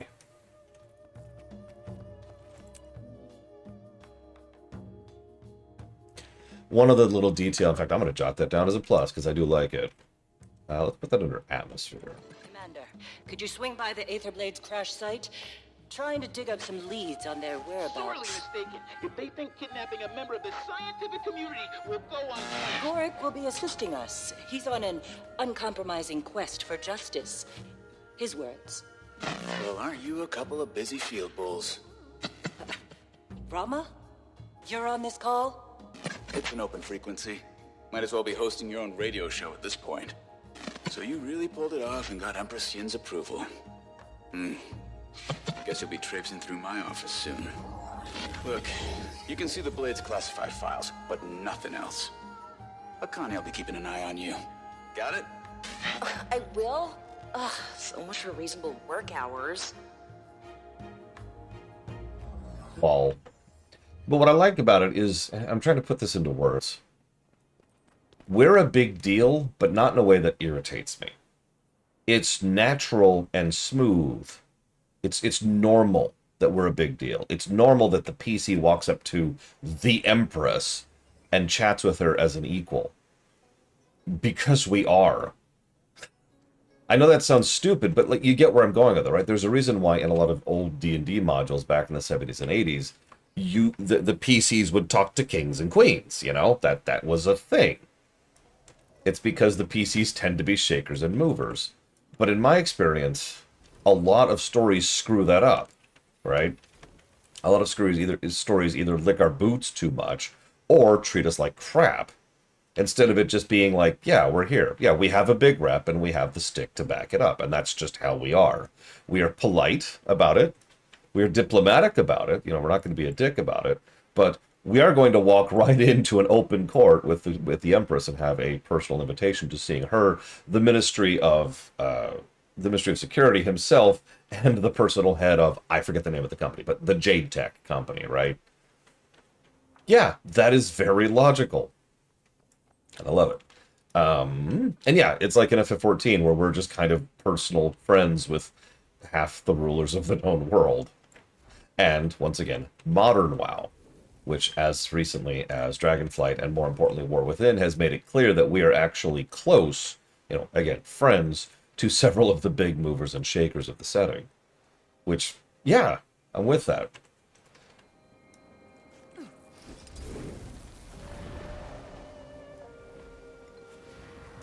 But I digress.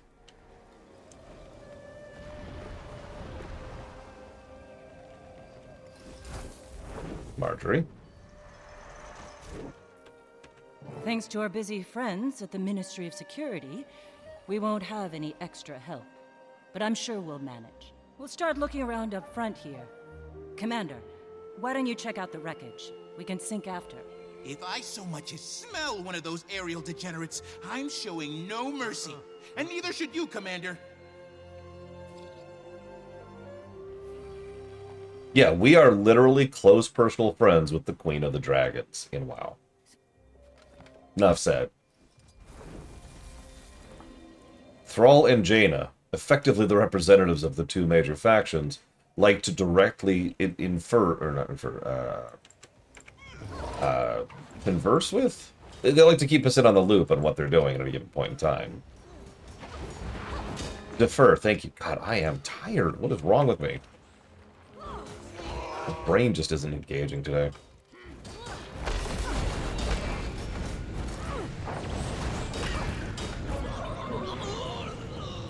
I've got water, that's fine. So Scarlet's got this plan. Join up with the Inquest. Get me on the Captain's Council. It's big. I was worried about working for someone else. Never took orders well. But Scarlet, she knows what she wants. Knows how to get it. No fear, no hesitation. Makes sense. You want to shake the foundations of the world? You can't be scared of falling rebel.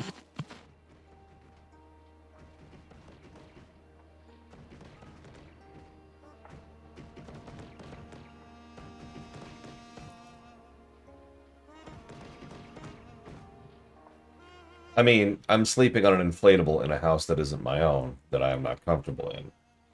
Living out of a suitcase. Anybody who's ever done that knows that's just life, right? Like, I'm not going to sleep soundly until I'm sleeping in my own bed again. It's not a complaint. I'm grateful for having a place to stay without spending thousands of dollars on a hotel room.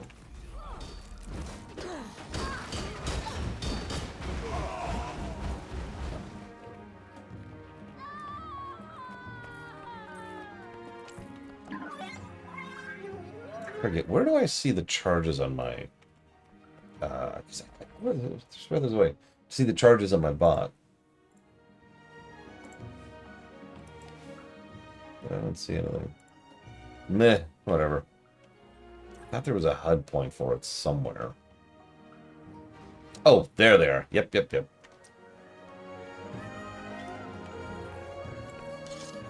Portal's offline. Hull's compromised. Missing about 100 unique parts, and that's just us. Other ships in the fleet are just as bad. Captain! Captain! Scarlet's dead. And the commander... Killed her, I know, I don't care. Captain, pull yourself together. The crew can't see you like this. Scarlet was supposed to... Captain, you have maybe 10 seconds before the crew sees you like this and loses all respect for you. We're trapped in the mists, and they need a leader. So... lead. You're right. Organize the crew. We start working to fix this right now. And no, Dakota, thankfully. That's another thing I'm thankful for. I can actually keep doing my job while I'm here. I wouldn't really be able to do that in a hotel. The internet wouldn't be good enough. So...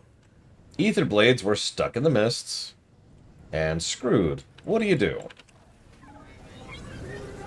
Well, the first thing you do is you kill this person. Very important. Let's just kill. All the killing. All the killing. By the way, grats again on getting out of there, Kraken-san. I'm ready, Giga. Negative to Giga. Okay. Okay. Hi, sir. I'm kidding. I'd never give you a negative Giga. Giga. A nega Giga. A Giga? How did Icebrood end? Terribly. Speaking of which, to answer Evan's question, I actually really like this take on Cantha. Mostly because it's unexpected, but also because they do some interesting stuff with it. Like, when we first came out here and saw a technologically advanced civilization, my first thought was, ooh. Cool.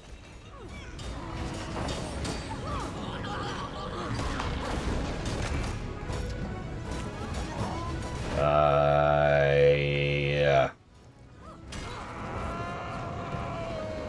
Jackasses. Oh, I already have four Jade batteries. Okay, let me get away from to the point where they're not actually shooting at me every second. Okay. Thank you, Walker. Oh yeah, by the way, I love that. So we beat the crap out of the Ether Blades. They retreated to the Mists, and they spent about 10 years. It's probably closer to 9. Just licking their wounds and doing whatever it was they're doing in there, which we'll talk about in a minute. Chained Echoes. Expedition. Oh my god, 33. And FF7R1. Thank you again, Walker. And now they're here, and the first thing they do is they go after the commander. Actually, that's not true. First thing they do is go after Gorik. They unintentionally end up going after the commander. Secretly, it was totally intentionally.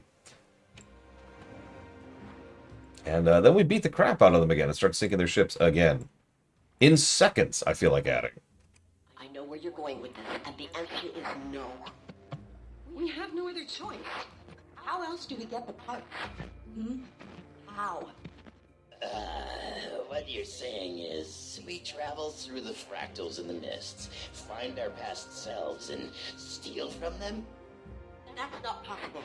And even if it were, wouldn't we just be screwing up our own pasts? They're fractals. Echoes of pure potentiality. Our own pasts are secure. We'd just be exploring the alternative. Fractals are inherently unstable. We can't waltz around the mists wherever we please like it's South Sun Cove. We would have to travel to dozens of fractals. Stable fractals. Hundreds for the right parts. Depends how far back we go. What versions of our ships we're plundering. And you're okay with this? Fighting, maybe killing yourselves hundreds of times over? I ask again. How else do we get the part? Hey, Jory. I found a few recordings, but no leads. Who knew pirates had so much drama? Tell me about it. Just keep looking. Think we might be onto something. Gorik, calm down. I'll call you back. Okay, so go ahead and give your counter argument, Giga. I'm ready. Wait. It's spoilers for the new two recent expansions. Oh no! Time to give negatives to the 2 recent expansions. Yes, Blade Traval will feed well tonight. Oh, but spoilers for 2 characters from the new expansions. Anyways, the bronze number... Hang on. Let me pull up the genre sheet. The bronze number for Icebrood was negative 62.52, which isn't all that terrible, but it is the 3rd worst bronze number we have ever had. Only surpassed by Burning Crusade and Guild Wars 2 Vanilla.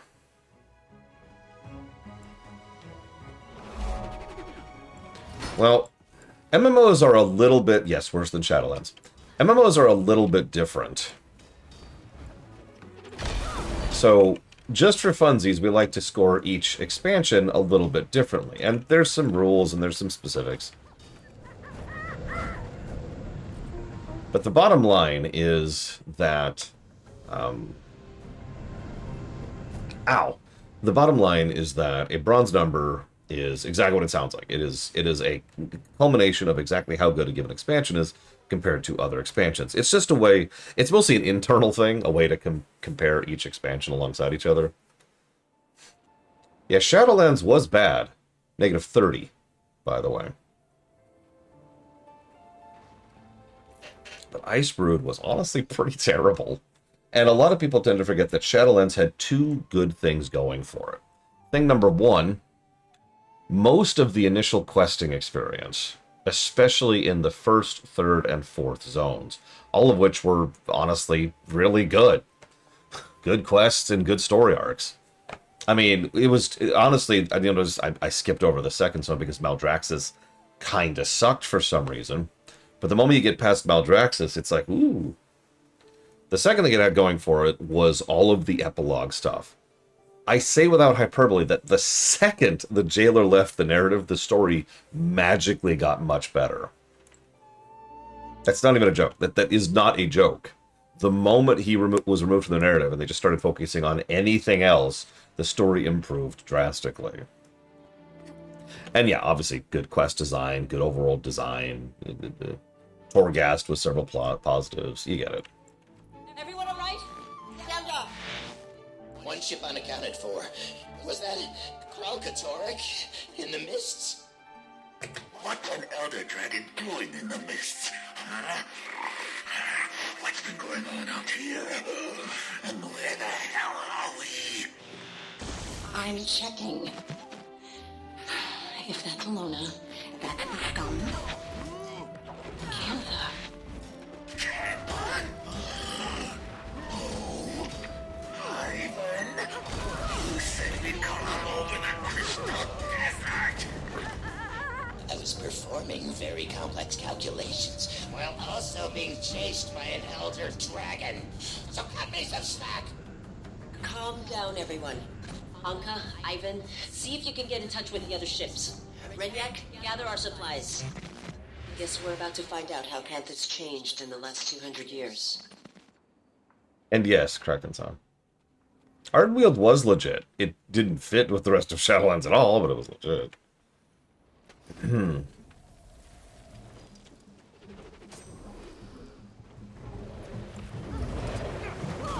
Anyways, believe it or not, I don't disagree with you, Giga, but the problem is, what you're saying is a bad story created a good story. We have a precedent for that. It's called a positive and a negative. And that's pretty much exactly what I always plan to do here. I'll talk more about this when we're done going through these Aetherblade things. Full disclosure, I'm now recording this conversation. For posterity. And let the record show that Ivan does not like what First Mate Anka is insinuating. Not one bit. Relax, Moleface. I'm not insinuating anything. Even an obsequious, brown-nosing bootlicker like Ivan must have noticed how much time the captain's been spending among the Canthans. She's, what do you call it? Casing the place. The crew's getting restless. We should be ransacking the locals. Dare I say, even committing a little bit of piracy? Instead, we're hiding in these ruins up to our ears in seawater and hungry risen. We're not hiding. We're strategizing. You want to pillage the most technologically advanced civilization on Tyria without a plan? The captain's got a connection in Cantha. That's our in. We do a couple of jobs for this Canthan, earn some trust, and then we make our move. Sure thing, Steve Blum. Who, by the way, voices a weirdly large number of characters in this expansion. Also, hold up, just to be thorough. Look at this. Good grass, right? Good brickwork, you know? Good. Look at the detailing on that texture. That's really high detailing. So what the hell is this nonsense? You see that? My graphics are cranked, right? Like, what is going on here? This is the second time I've seen just a jut of terrain that clearly shouldn't be visible. That look at that! It looks like ass! It's like an N64 texture.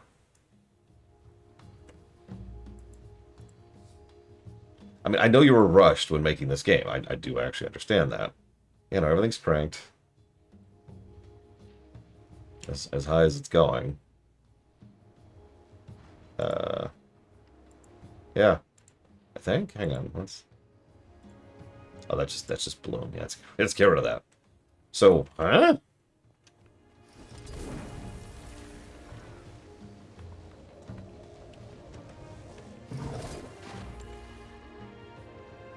I mean, again, this expansion was made a bit under the gun and rushed, which is funny when you think about it. As a reminder, there was a very serious threat of Guild Wars 2 actually being cancelled during Icebrood. Jade. Jesus Christ. End of Jade is what I was about to say. End of Dragons was kind of the salvation moment for Guild Wars 2. Explain this to me again. She needs a kind of dragon expert. She has every possible resource in Campa at her disposal. Why does she need us to find her a dragon expert? Apparently, they're in short supply, so she needs us to import one. A dragon expert? Yeah. I was thinking you could go to Radisson, maybe ask... I know someone. What? I know someone. Think they'd be willing to come? No question. I know exactly what he wants to hear. Commander, need you ASAP. We may have just found our lead. I'll take that. Hey, know how long it took to find that thing?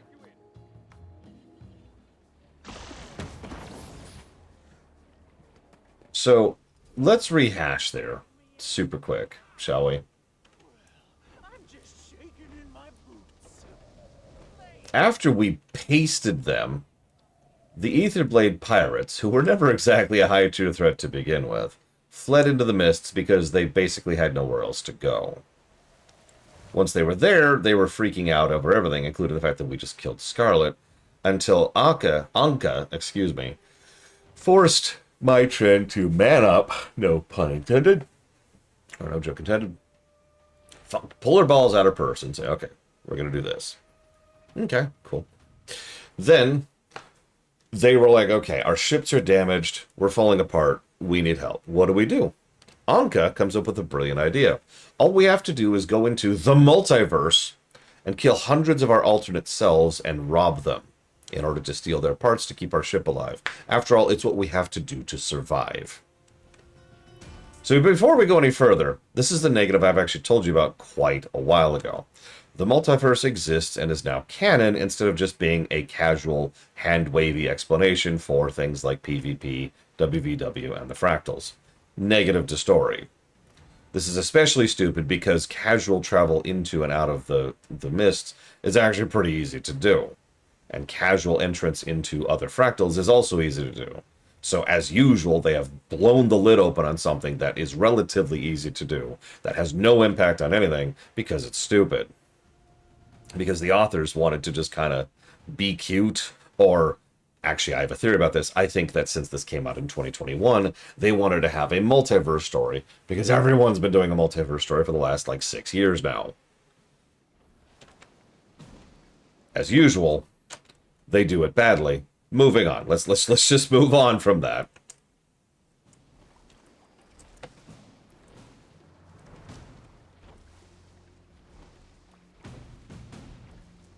Now that we've gotten past the negative, now we go check our daily wizard vault. Let's see. What do we got? So I've got that, and that, and that, and that, and that. There we go. Okay, done. I mean, Uwu travel is just terrible. Ugh. By the way, what is it, Giga? You didn't tell me. You didn't say it? No! Yeah, exactly, Chillpang. This is the problem with most multiverse stories. They don't think about it. Even if you make it hard to do, which they haven't, just because it's hard to do doesn't mean you can't do it. It just means flying a plane is hard to do. You ever look up how many planes fly on a daily basis in real life? The moment you open the door on something like that, Yeah, moving on. Having said that, I do think there are a couple of legitimately really good storytelling beats that they hit here. The first is the one that I kind of hinted at a moment ago. Anka and Maitrin have to go and mass butcher themselves, other versions of themselves across the multiverse to steal their parts. And it's treated as exactly horrific as it sounds. Like, at no point are they casual about it. It's just like, it's this or die. It's very, you know, we're in the apocalypse and we have to rob people to eat kind of a thing. I do actually like that vibe, and, well, not to spoil too much, but that's going to come up. That's going to be a character beat more than once. The second thing I like about it is that it immediately leads to Anka's character arc. Now, that I'm not going to spoil too much of right now. These are the points that Giga brought up earlier. This is what I meant when I was responding to her. A bad story point that leads to a good story point is just a negative and a positive. There it is. 2 seconds holding this gun. I can already tell you, you'll never hit what you're aiming at. I know the sight's off because I'm having trouble shooting things. That's obvious. My question is, can you fix it? Maybe. Depends. Renyak, this doesn't have to be tedious. The others. What did they say about me? I don't know. That you're insecure? Anka! Ex-slavers like you don't get by on personality. You want to succeed in the Aether Blades? Get results. All right. How? At this very moment, you can start by fixing my gun.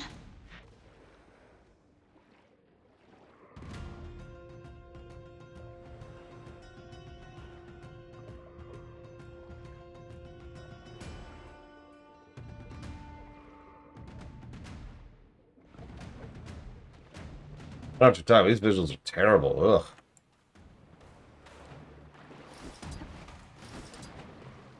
Look at this. Oh god. Okay, this is actually a bad time to make that joke. Hang on. Hang on. I'm actually stuck in the... Okay, you know what? Let me just... There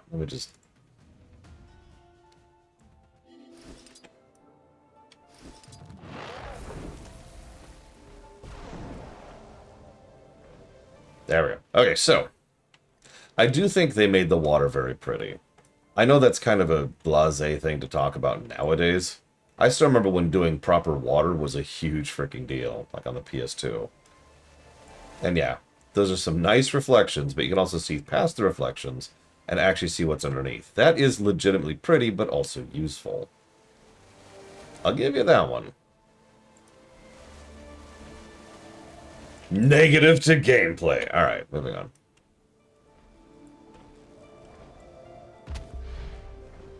It's gotta be in the cave.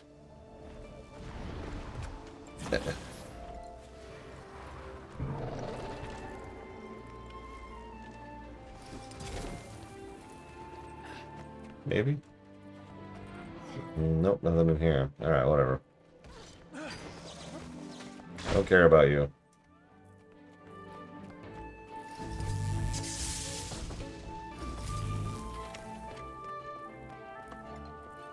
So, one of the other complaints... Let me walk this up. I've heard a lot of complaints about Ender Dragons.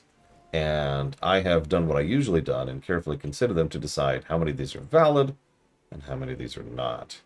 Frankly, most of the complaints I hear about this expansion are rubbish. Made by people who have no idea how to even properly explain what it is that they're being bothered by. However, one of the complaints I do agree with is navigation. These zones are pretty vertical. Like, this is almost assuredly part of why you just get a free Skyclaw at the beginning of sequences, because they were like, okay, hold up.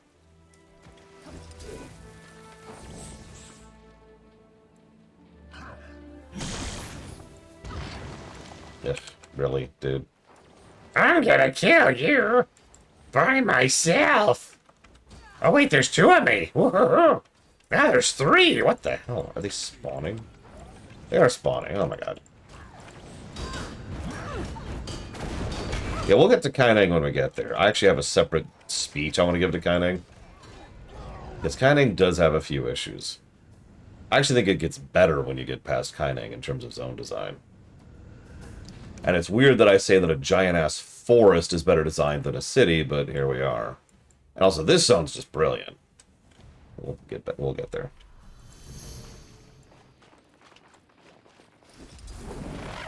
But yes, let's just get this out of the way. These are very vertical zones that clearly want you to have, you know, a sky scale. At the very least, they want you to have a griffin. If you have neither... You're probably thinking, but how, Lar? How do you navigate this place? Well, they did these things. And this is the intended path around. Now, for what it's worth, I do think the zip lines were a good idea. However, there are two major problems with them. Here's the first problem. You'll notice I'm doing everything in my power to jump off the zip line and failing at it. The second problem is... Pretend for a moment you didn't see the zip line behind me. Just pretend with me for a second. Where is it?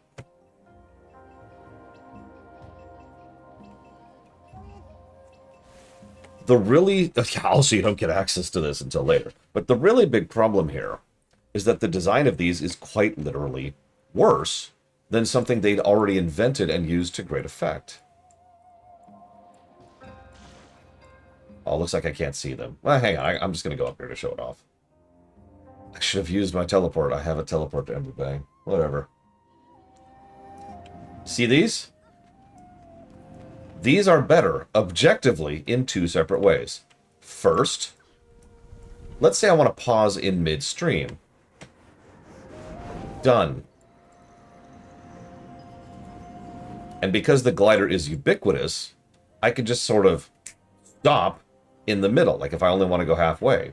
So the gradients of the cannon travel is immediately, objectively better than the zip lines. The second difference is, and I will repeat my point that I gave earlier to make this very clear. So, pretend you didn't see that one behind me. Where is the what would I call it? Magma tube. Where is the thermal tube? They're right there on the mini-map. They're also on the map. It's right there. It even shows the direction they're going. Boom. Right there. This is why the ziplines mystify me so much, because they already solved this exact problem. Don't have a sky scale? No problem. These, by the way, also chain. Whereas ziplines don't. I sound like they do. I shouldn't say that's it. I don't think ziplines chain.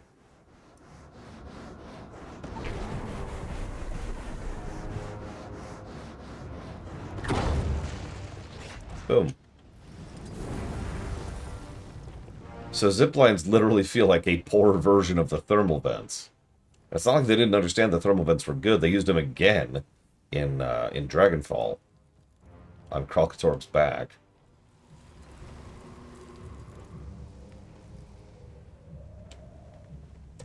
So again, I'm confused why they took such a noticeable step back with regards to the design of those. Let's see. Aw, looks like I don't have a Kaineng thing. Have they not added portal stuff for Kaineng yet? Whoops, I didn't mean to hit that.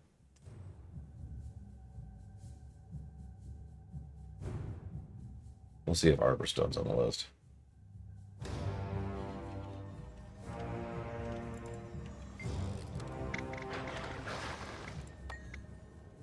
Oh, okay, we do have Arborstone.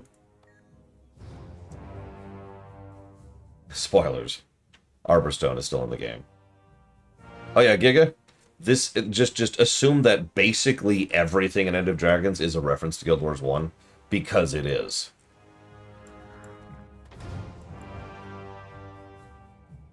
Like, I'm just gonna give that away. This is all just, like, covered in Guild Wars 1.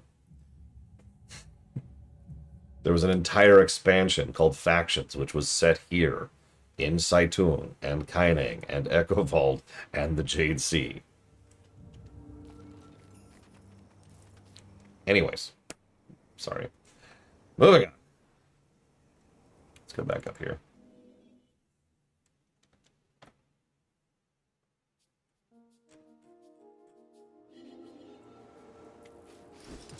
Oh yeah, that's another thing. Sorry to keep piling this on, but yet another way in which thermal vents are better than Jade bots is what both Blade Taval and Giga already said. You don't have to unlock thermal vents, they're just there. Even if you somehow magically don't have a glider, they're still useful. And you probably have a glider. It's one of the most default pieces of equipment in the entire game at this point. Scared of you? Some little rat thing with pointy hands? Well, hello, Commander.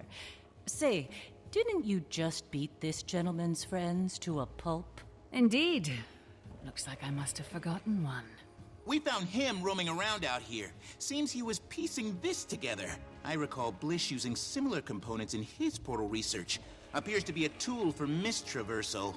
Shame if we accidentally dropped it off a scenic overlook. And I hear the mists are lovely this time of year, too. Careful with that. We need... Fine. What do you want? Make it quick. Anka cited a professional interest in Elder Dragon research, namely Aurene. Care to elaborate? You're asking the wrong guy. Anka does the dragon stuff. And maybe he might train? Who knows anymore? Sounds a bit uncertain. 'Cause it doesn't matter. There's better things coming. Big plans. The Jade Winds are a-changin'. Care to elaborate on these big plans, Air Fiend? Rude to my associate and off-topic. Commander, would you teach this bozo some manners? Giga, teach this bozo some manners. What? Look, you know how I am. Let's not make this difficult. Okay. I don't know what the plans are. Just heard some higher-ups mention it. Look, I fix stuff, clean the galley, might run a few errands. Nobody's telling me nothing. Gods, we're beating up the maintenance guy? This isn't helping anything. Ugh, let him go. Can you just give it back? Korik! Damn it! What'd you do that for, you little dweeb? Seems to have gotten stuck in these pointy hands. I could probably repair it quite easily, but I have work to do. Hey, so when are you stopping by the MinSec office for those files? Connie's got to lock up at some point. She really doesn't like working overtime. Detective, can you please stop hacking our private communications? I'm not hacking. For the love of... Commander, if you want those files, then they're waiting at the MinSec office. Don't try any funny business. I understand. I'll be there soon. Hacker! Timey. So I looked it up because I was curious. Obviously, if you do the second chapter of Heart of Thorns, you get a glider. You can also get it by unlocking the glider basics, the mastery track. If you do End of Dragons and enter any zone in Cantha, it immediately unlocks gliding. By the way, yet more evidence that they were aiming towards new player friendly in Cantha. If you progress to the second chapter of Secrets of the Obscure, you get gliding. If you progress to the first chapter of Janthier Wilds, you get gliding.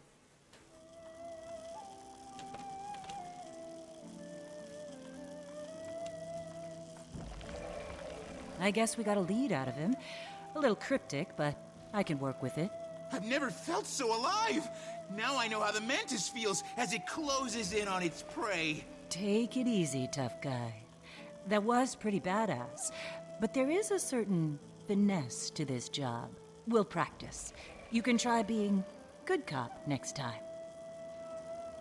Oh my god. Giga, you'll always be top cop. Unintended. Here it is.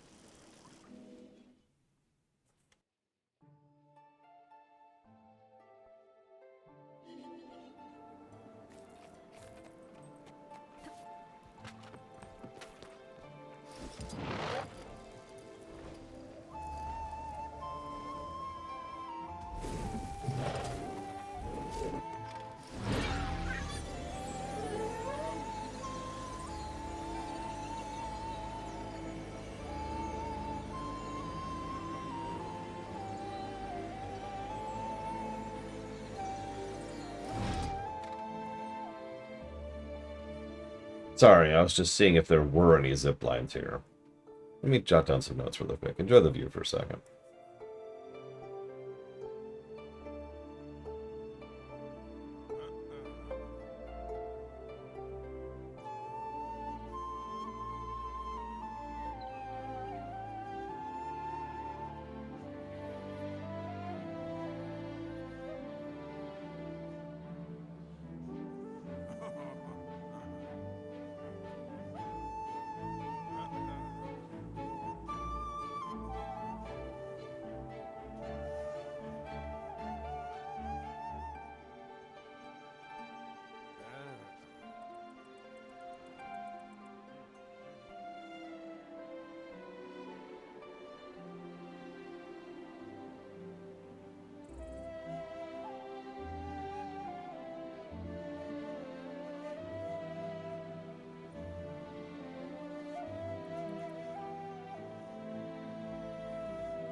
Okay, sorry about that. I do find it amusing how many hero points I already have out here. If you're wondering why a character who's never done these quests has all 4 zones pretty much fully explored, that's why. I'm pretty sure it was Pax specifically who dragged my ass around getting me all these hero points so I could actually have my builds. Because remember, I have 2 specs on this character. Usually I only bother with 1.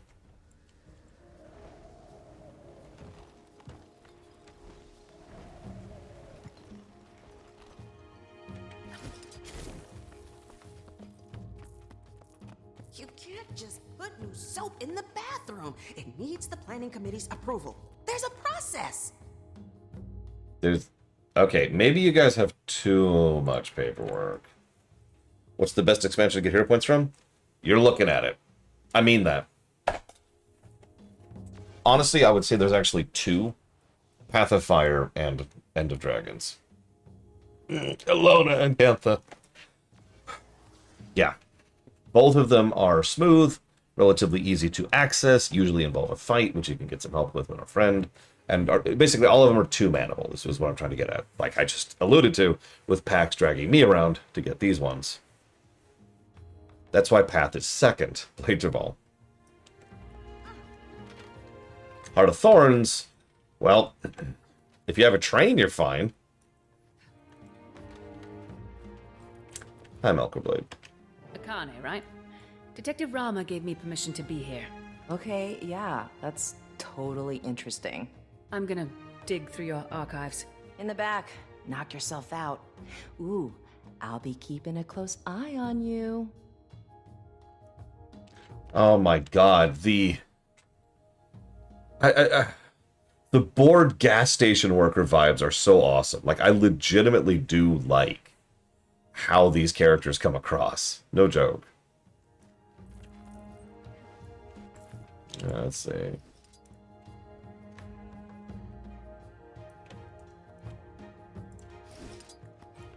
Is that what you were looking for? Let's see. No. Remember, some of those files are super off limits to you.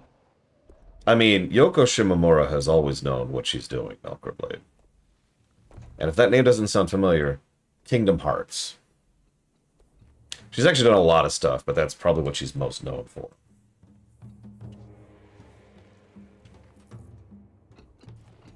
Incidents of violent crime have increased 1,730% as we continue to deal with the presence of the mainland Tyrian criminals. The situation is under control, but Mr. Lee has filed a request with the Imperial Court for a 15 million gold budgetary increase for next quarter. Request is pending approval. Slight uptick in Dragon Jade malfunction complaints. 17 dangerous incidents reported this quarter. Got what you needed?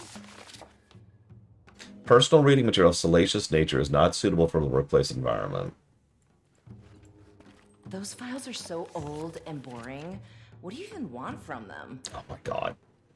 Madam June is the owner of the Zunlai Jade, formerly known as the Zunlai Guild. She shares a blood relation to the current emperor of Cantha, Empress Yin. The valuation of Zunlai's Jade assets are estimated about 3 billion gold across all 3 billion gold across all holdings in Xingzhe, New Kaineng, and the Jade Sea. The company was investigated last year for illegal dumping of dangerous or hazardous materials in Echovault, but the case was closed when Madame June settled with the Imperial Court for an undisclosed amount. Neither June nor Zunlai have been officially indicted with any charges. Like I said, I wouldn't like June in real life. Cogskull, huh? The Aether Blades must be marking their territory. So, common description of the sightings of the Aether Blades is cog and a skull, usually with a sword in the foreground. Got what I needed, I think. Thanks for your help, Akane.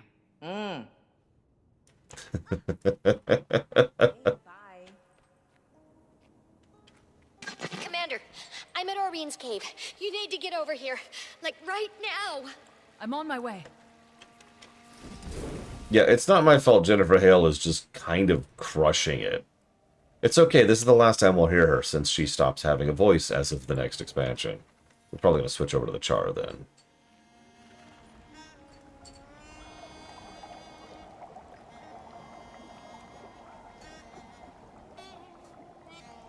Oh, she might be in Soto? Yeah, we'll see.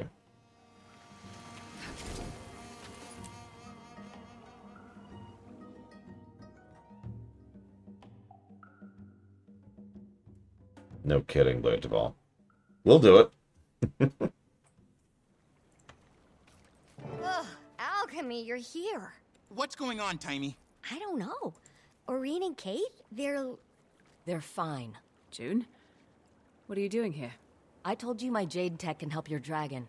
So that's what I'm doing. Helping. We were talking to Oreen when she went quiet all of a sudden. It's like she's sleeping, but not. I thought it could be a concussion from the fall, but then Kate, she fell silent too, while still standing. I don't know if she's being affected because of their connection or what. All my tests show Oreen's magic levels are steadily improving. Perhaps the extractor... I love that. Hello? Hello? Commander? Over here. Hi, Keith. Keith, where are we? Shh. They're talking. They're not just mortals. They're my friends. They're your flock. The shepherd watches and protects, but she does so in solitude. When I created the others, I thought, I don't have to be alone anymore. The other elder dragons? You're their... I was imperfect, you see. Attuned to water, but not the other elements. I thought my children would bring balance and harmony to the fabric of magic. But... Then, what happens now, Suwon? Now, you take my place, little one. Consider what I've said. Looks like they're coming around. Oh, good. I thought it was contagious. What just happened? That was the first Elder Dragon. The mother of all dragons. Isn't that right, Oreen? Kralkatorik's mother. My great-grandmother. What? We'd spoken before. A few times. I didn't know who she was until we came here. What does she want? For me, to take her place. Take her place? And become the one Elder Dragon.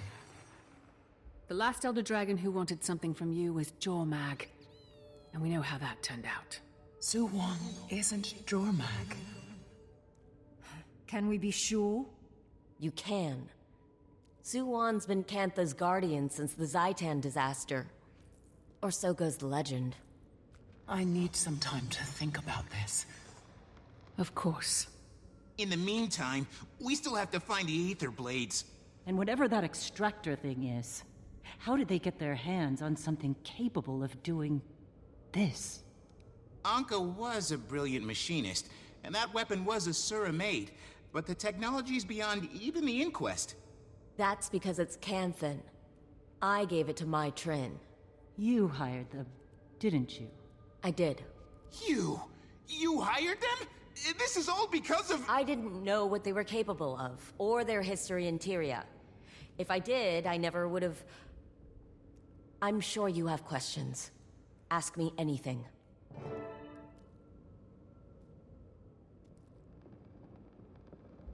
Hi, DeCastus. I do hope you're doing as well as you. You'll interrupt the optical beam. Is your technology capable of healing her? They're feeding her magic. It's the same technology we used to heal you. This may not be what you're accustomed to in Tyria, Commander, but I assure you it is safe. I would know. Hem. I hope you're doing as well as you can be, DeCastus. And yeah, I'm not sure what Colgrim has to do with anything. I mean, you're awesome, Colgrim, but that's not what I mean. Cat, could you at least try to use the litter to cover yourself up? Is that something you can do for me? Obviously not.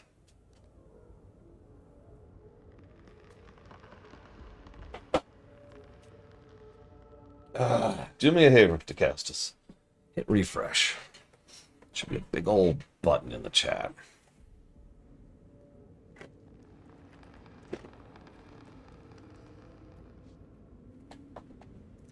Now glare silently. Whenever we get back to that game, we're just going to sit there and glare. We're going to do a glare silently playthrough whenever we get back to Tyranny. It's going to screw with the paths, but I don't care. I've already done the good path or whatever. And we're not going to do all the paths, so why not? Ahem. So, for those of you not aware, they've been talking about the 6? Hang on. Primordis... Ow! What the hell? Primordis, Jormag... Zaitan, Mordremoth, Kralkor. Yeah, 6. Ow. The 6 Elder Dragons, since Guild Wars 1, I think, but it's been a long time, one way or the other. And we've only ever seen 5. Now, a lot of people thought, aha, Aureen's the 6th, but that actually makes no sense, especially since she's actually a progeny of Kralk-Toruk. So, who was the 6th? And they even made jokes about it. There was even this bit back in, I want to say, season 3, where Timey's in her dragon lab, and she's like, oh yeah, and then there's that one under the water. Oh, what were the name again? Started with an S. But either way, they have been really tight-lipped about Suwan, and her mere existence for basically forever. So suddenly revealing that Suwan, the Elder Dragon of Waters out here, was kind of a thing.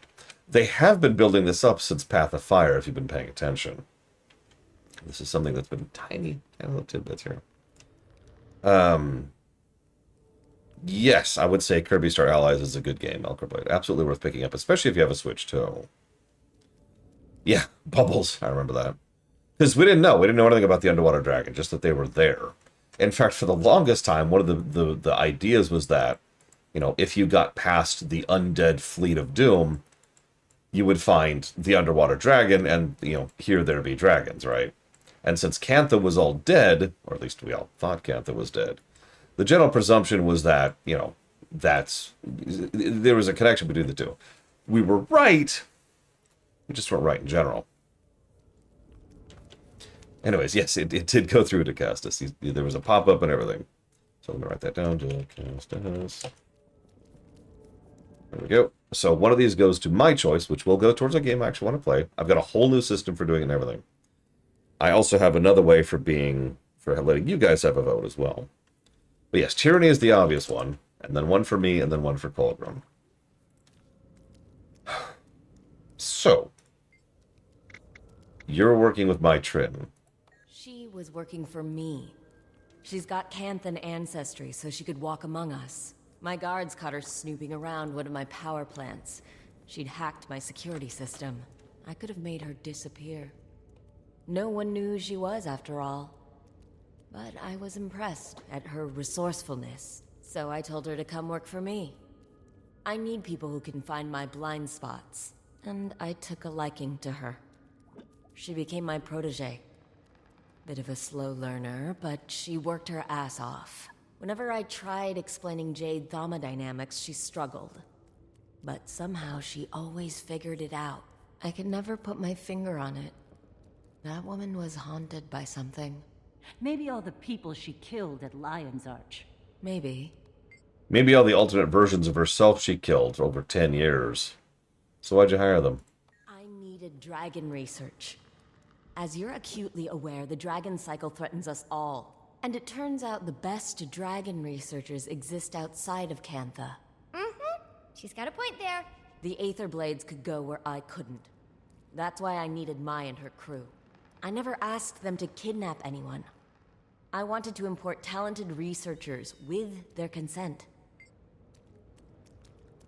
So, how did they get here? Apparently, they came out of the mists. They were lucky to have landed in the ruins of Old Kaining and not... Well, you saw what happened when you dropped in on Xingje.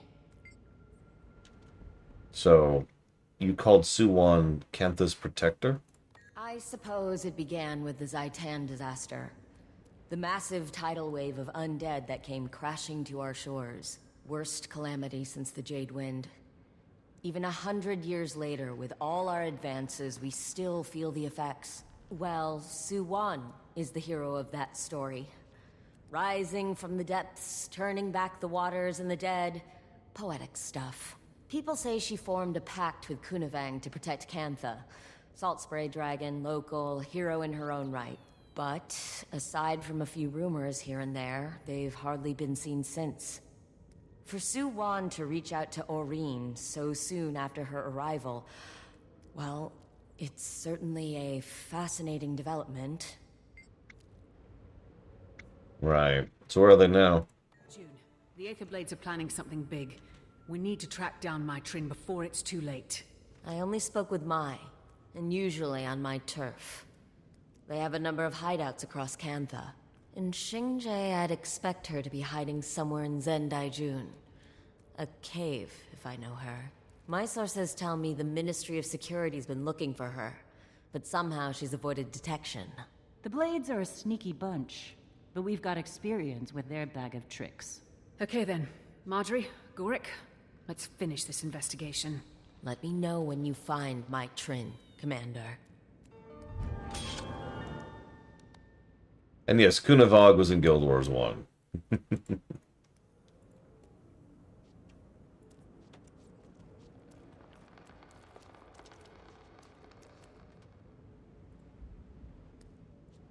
Let's see.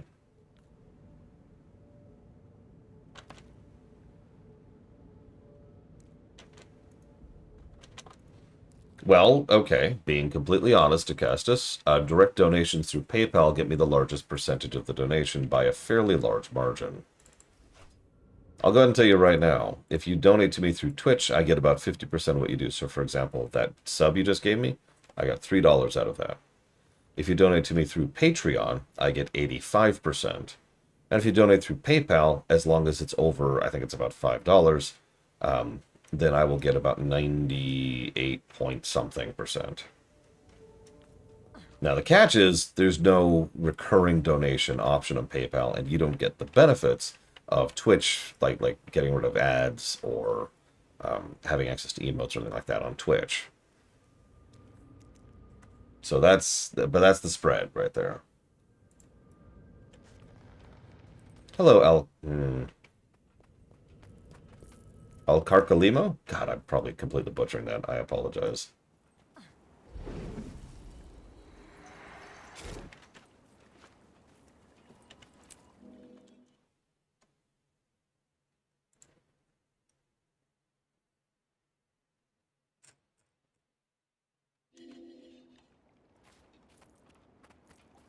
Yes, Giga. I already gave Aurene a fish.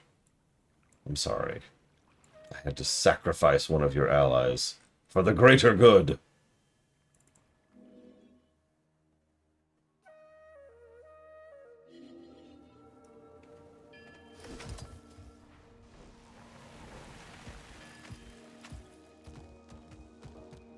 Yeah, no kidding, Melkor.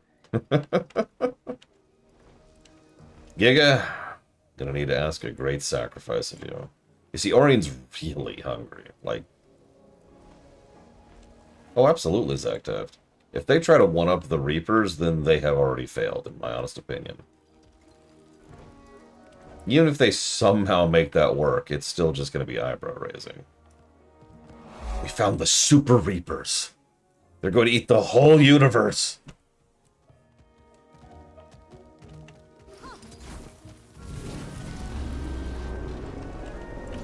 Ah, ah, ah, ah! Yes, I am Archon, and I control the Super Reapers. See you around, Acastus. Have a good one.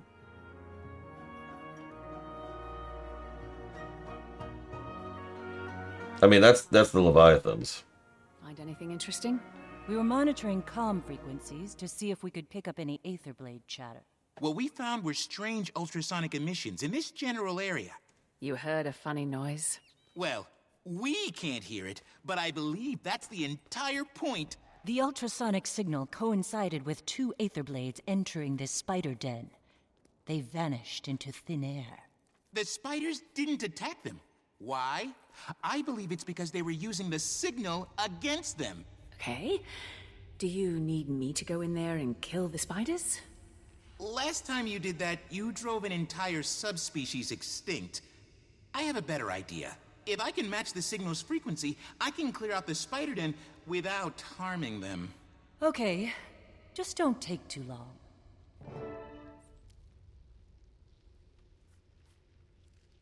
Just need to clean up this waveform. Gorik?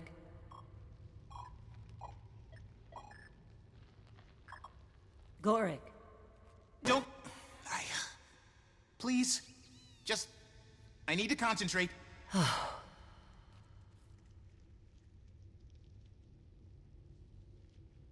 Almost. Got it. Almost. All right, that's it. Wait, I got it!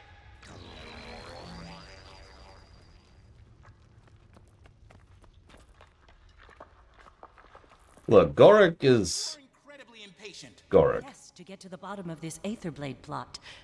Aren't you? Of course. Sorry, I was... Let's find that entrance. Even secret doors have giveaways. Let's take a gander. Doesn't fit the bill, Commander. Let's keep looking. No, I've got it. Mass Effect 5, Synthesis is canon. And we play as Shepard. It's actually a management sim. Okay, unironically, I would actually like that. Like, no joke. Although, then you could make a survivalist game, maybe like a survival builder game, based off of the Red ending.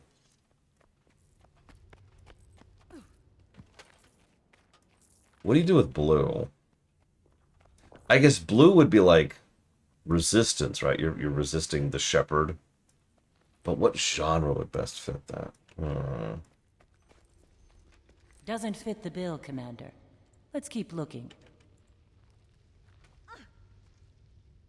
Hey, look. Aetherblade marker here. This wall, it's a hologram made of hard light. Whoever built this is a competent holosmith. Must be some trick to deactivating it. Okay, so in short, to make hard light, you need a photon forge. It's the only way to give mass to light particles. I feel like we should be paying you for this masterclass in holosmith jargon. Oh, I love talking about this. Anyway, this forge is custom built. Impressive, but its emitter has a critical flaw. You said this would be short. Oh, a continuous combinatory assault should overload the forge. Try that. Aha! Excellent work, Commander. Come on. What are you? It's the commander! Peekaboo, you're all dead. We're as good as dead if we keep this up. Timmy, it's me. There's definitely an Aetherblade camp in Zendaijun. Just like I told you. I'm leaving now. Wait. What? Where are you going? My Trin has a lot to answer for. And she's going to look me in the eye when she does. Commander, I'm on my way. Yeah, June is very Tony Stark. We haven't cleared the camp yet. It could still be dangerous. I'll go with her, don't worry. Timey, you stay with Aurene. Not gonna argue with that. Stay safe, Commander. They're Aether blades. Honestly, the Char were more threatening than this. She's talking to her friend again. All bad implied, based on old grudges and past glories. No imagination. In the mist, we had to repair our fleet. And we could only get the parts from ourselves. Our past selves. A lot of people want to kill who they were, but the parts they hate. I actually got to do it. It was disconcerting at first. Then, liberating. My Trin never did. It scared her. Should have known then. See, Anka murdered a whole bunch of her alternate selves and found it liberating. Really, that is all you need to know about Anka.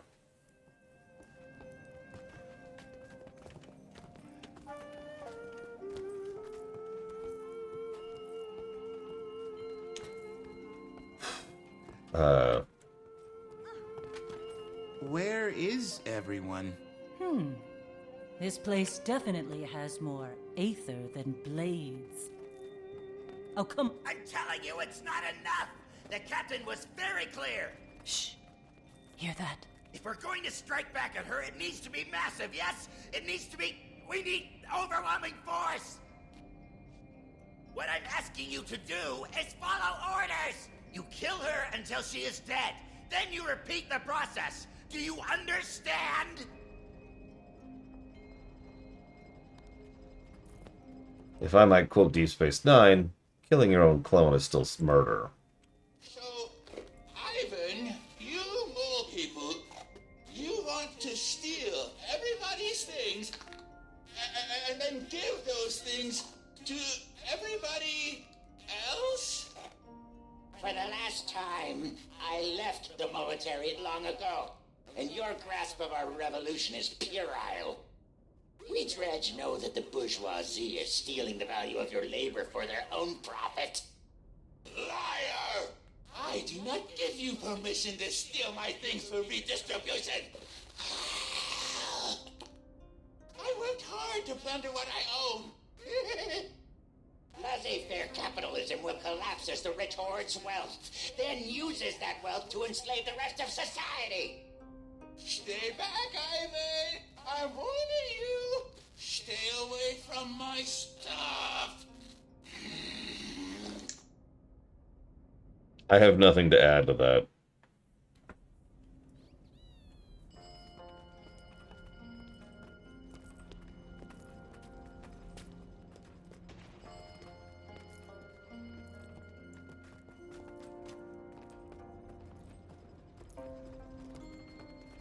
So, hi, Ivan. Where is my Trin? Commander. What, no dragon this time? I don't need a dragon to kill you. Getting back to you in a second. Where is my Trin? No. I swore an oath to my captain. I intend to keep it. My Trin betrayed her closest friends. How do you know she won't betray you? That's a lie. It was Anka. She started this. Oh, sure, now. All the others, they broke their oaths, but not me. Not Ivan. My hardline shields are impenetrable. Might as well give up. Bet he's using the same half-assed tech that was blocking the way in here. Yuri's right, Commander. His photon forge has the same flaws as the one above. You say flaw, I say unique characteristic.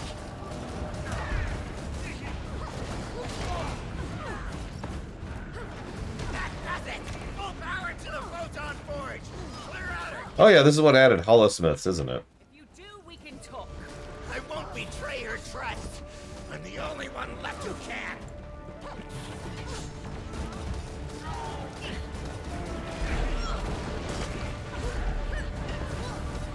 Hey! I can override his photon forge! Then do it! Now! You're gonna make me talk, huh? I promise you, I won't break as easy as your Asuran friend. I have no idea what he's talking about. You're going to tell us where your captain is hiding, so we can have a civilized conversation. I can't. I won't tell you where the key is. Okay, there's a key. Let's look around. Idiot. Shouldn't have. Of course, just open the door for them, why don't you? Stupid, stupid!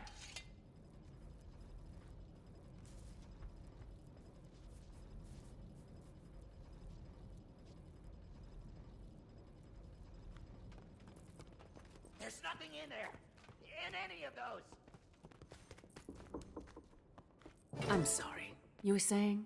Commander, please, don't hurt her.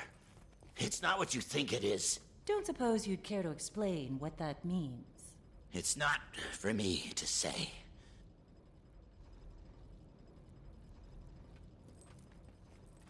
All right, enough. It's time to get some real answers. Captain Trin, show yourself. Oh, this is great. Now I've got the Dragon Champion, an ace detective Delacroix, here to tell me how terrible I am. She's got a bottle in her hands. My Trin. Wow.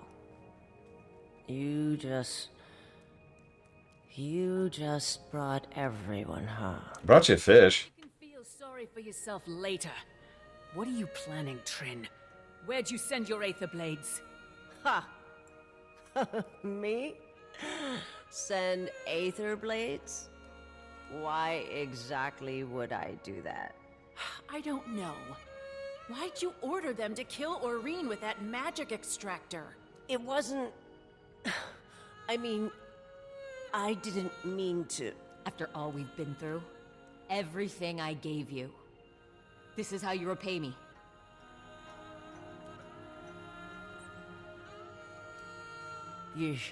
You're right. You can't trust a pirate. I'm done. We should finish this, now. You're drunk. Hey! What are you doing? Prioritizing targets. Stand down and let them go. You are in no condition to fight. Listen to the mind. Like, seriously, I don't know where you think this is going exactly. I could never beat you, Commander. Too many scores to settle at once. Just need a little help. Just a little more.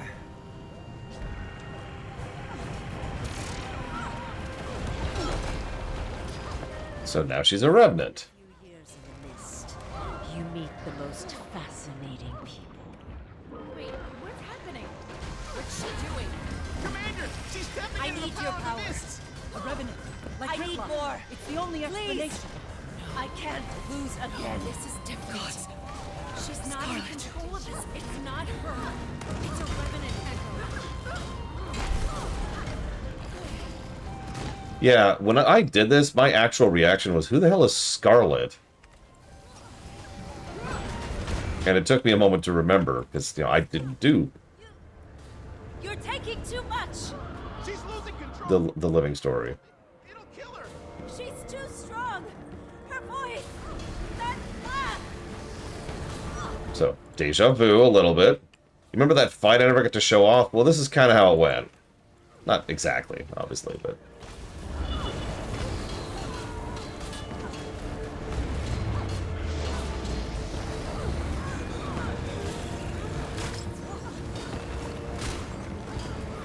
This is going to be fun.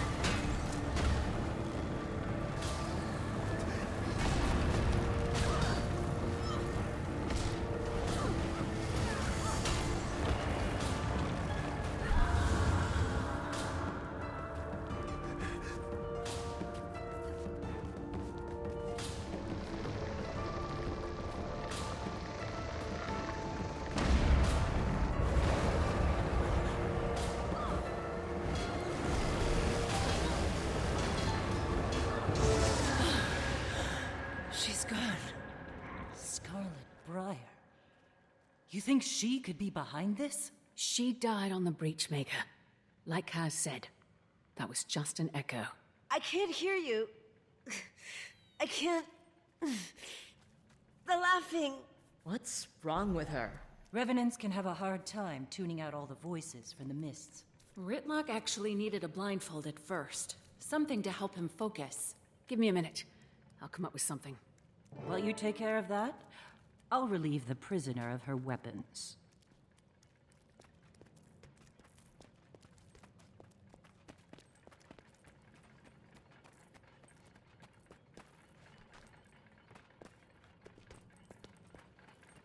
Okay, this'll make a good blindfold. Suppose that'll do. Here. It's about to wrap a fish around her.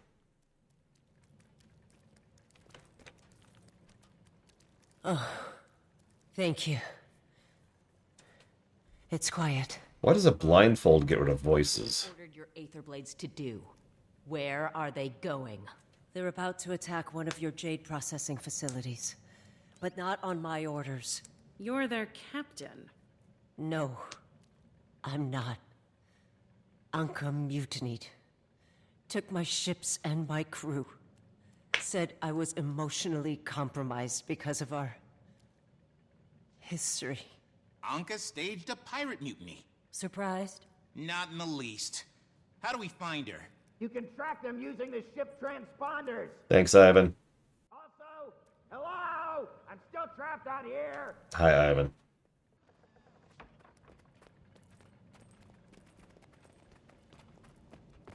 Ivan! You didn't leave with the others? Why would I? When Ivan makes an oath, it's for life. Commander, you can activate that console. Find where the ships were last spotted. So yeah, I hinted at this earlier, but I do very much like where they take Mitrin in this. That's a very wide area. Ah, damn. Rainiac must have damaged the transponders. It'll show you the rough location, but that's it. Somewhere around Kainin doesn't give us much to work with.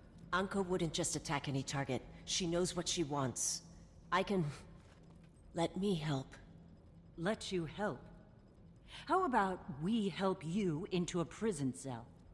Or did you forget about your attack on Lion's Arch? No,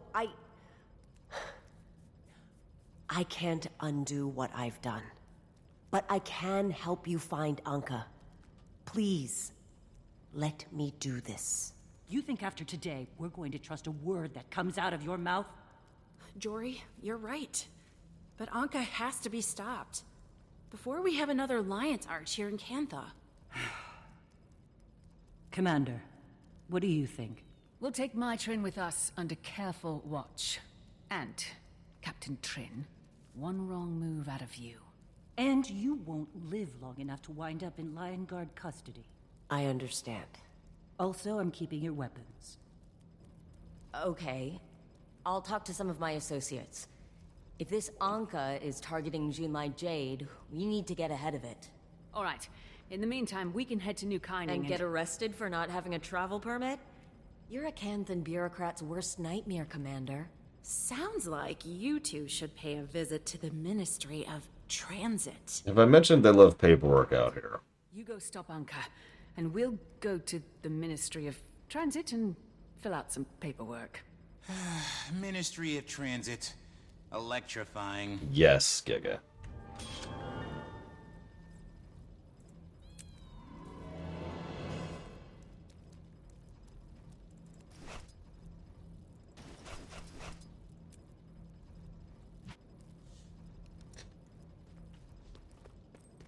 Is it anything like the DMV? Let's find out.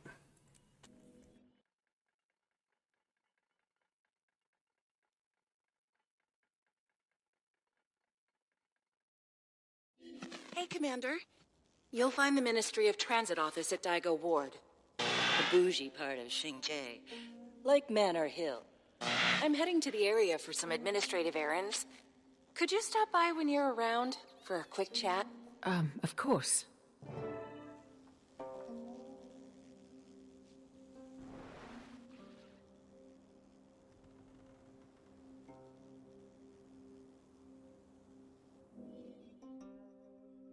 We'll be back to you. Stream's gonna go on hold for a minute.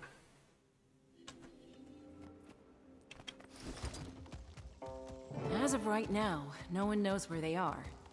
Not even my Trin. Can we trust her? It's my understanding she led these pirates. That's a good question. We'll be keeping a close eye on her. What I wanted to ask you is, can we trust June? Her relationship with the Aether Blades is a concerning matter. One she'll have to answer for. But Madame June is not a traitor. Empress N is certain of this. Understood.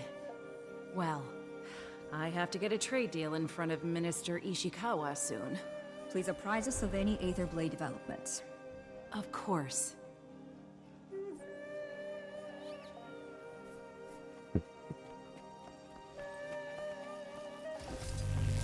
Hello, I am the Jade Heights Gatekeeper. I'm here to maintain a safe and pleasant environment for our residents. Damn your residents! Hiding in mansions while the rest of us suffer! Violation detected. You are speaking at a decibel level above the noise threshold for this area. Please lower your volume, or my security feature will activate to remove you from the premises. Enjoy your visit. My favorite thing about the Jade bots is the more you look at them, the creepier they get. For example, the part that just looks like a giant spine in the middle. How about the head, which looks like an exposed brain? And they're all twisted and warped, which is probably supposed to be stylized, but makes them look like they're made of flesh.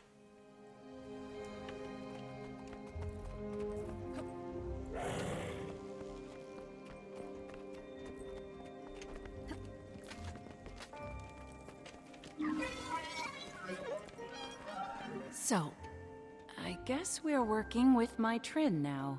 Never thought I'd see the day. Do you suppose we can trust her? What choice do we have? She knows Anka. And for what it's worth, I felt she was sincere back there. She's committed terrible acts. The people of Lion's Arch deserve justice. But it has been 8 years. There's gotta be space for people to change, to grow. We're all learning to be better people, right? Maybe. Well, I just want to say, thank you, Commander. I can tell you're trying to be more diplomatic lately. Whatever I can do to make your job easier. I can also beat the crap out of things for you if you want. Excuse me, Madam Pudding. Do you find the fly cake to your liking? We did put extra roaches in just for you.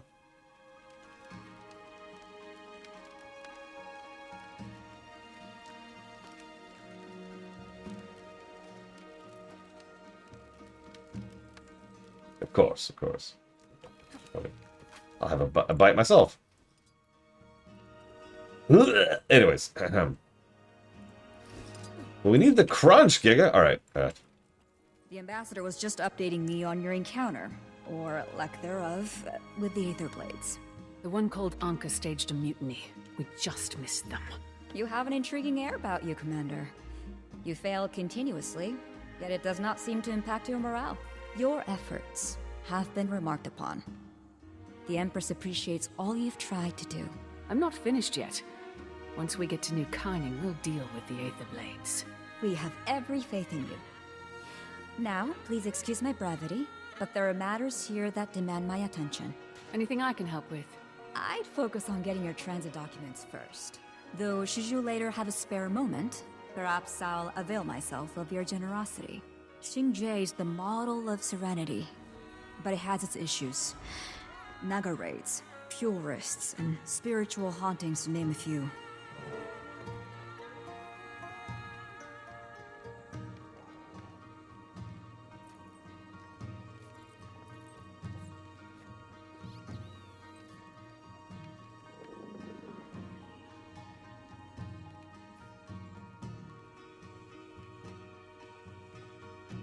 Okay. Listen, I don't have a cricket pie handy, but I'll give you this really nice stick if you can get one for me. I should see what this is. Oh, it's literally flight paths. Huh. Okay. Would anyone like to guess the main material used in constructing the Jade Heights recreation area? Can somebody shut this thing up? Should be a manual off switch under its left armpit. I'm sorry. All manner of power settings, including manual, have been temporarily disabled. Would anyone like to guess how much water is required to fill the rooftop pool and adjoining hot tub? Rooftop pool and adjoining... Oh, God, these people. Yeah, by the way, if it's not obvious, this is the rich district up here.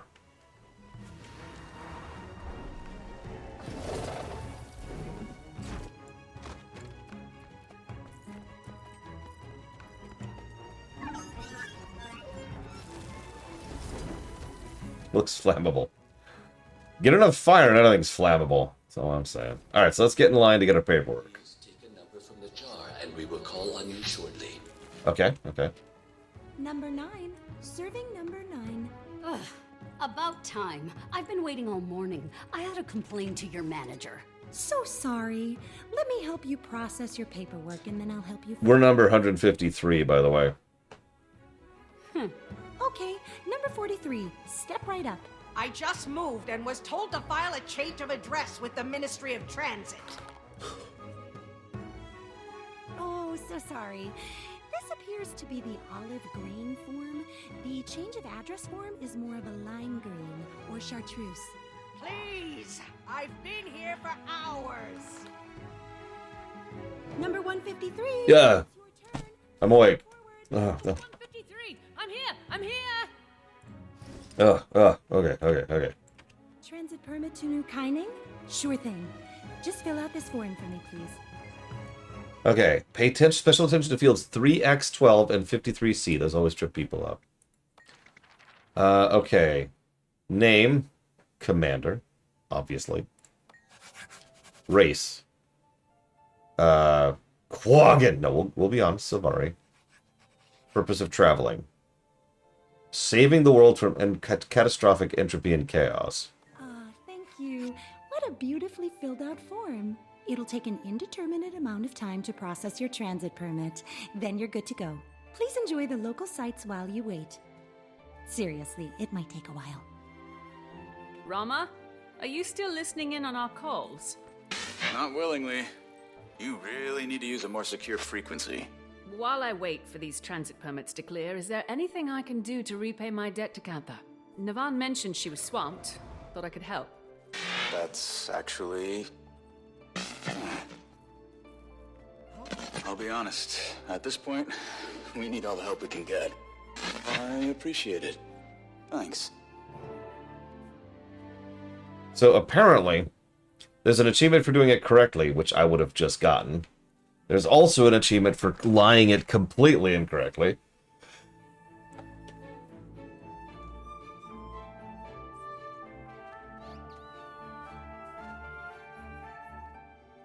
Interesting. There's a... Wow, that is... Oh my god, that is a lengthy achievement. I'm not doing that. And now I have to go do random stuff. Come on, Ender Dragons. You were doing so well.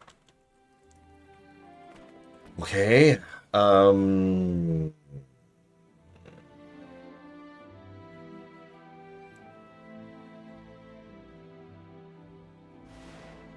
Sure, let's do that. It's tradition. You know, this probably says something about me, but I've always found it funny. Wow, it's a lot, thinking about the past. Things your ancestors went through. Makes you wonder, if you were in their situation, would you be strong enough to get through it? Nope. I think so, but... I'd be dead years ago. I've always found it amusing that the phrase, "it's tradition," is somehow seen as a fully, like, acceptable explanation for doing something. As if no further explanation is required. Why do you constantly shove nails up your nose? Well, it's tradition. Oh, okay. And then you're just supposed to... That's it. We're done.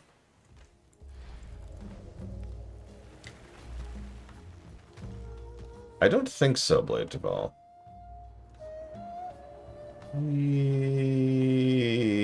Yeah, let's do it. Oh, I have to get on my skiff, don't I? Oh, geez. No. No. No. Okay, hang on. No, not Scan for Rift. The other thing. There we go. Alright, Giga. You're gonna beat me. But I accept that.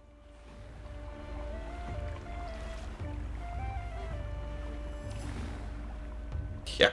Yeah, exactly, Dakota. It's tradition!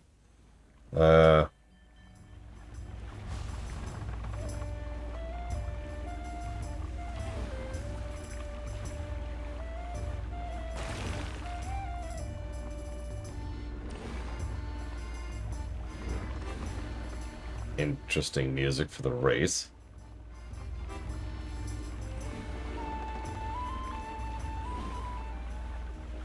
Look, sometimes it's just the way it is, right? Right, Dr. Winter? I know it's sad that we have to walk into your house and rip out your teeth, but it's tradition!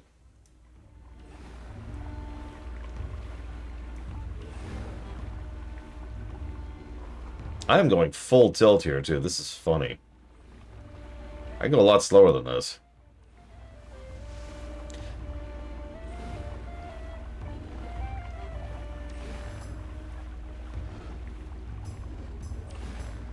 Exactly. See, Dr. Winter fully gets this. Okay, we might want to slow down for that. Oh, we want to slow down a lot. Oh, jeez. Oh, jeez. Oh, jeez. There we go. Okay, okay.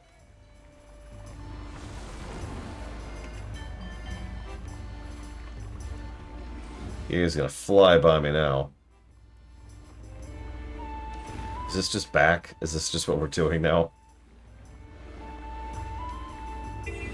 One of the complaints I heard about End of Dragons specifically is that there's no PvP focus to End of Dragons.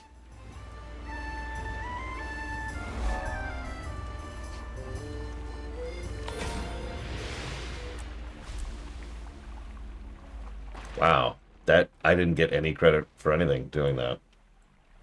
That was a complete waste of everything. No, Blade Javal. But here's the really funny part. Let me actually double check my timeline here before I say this.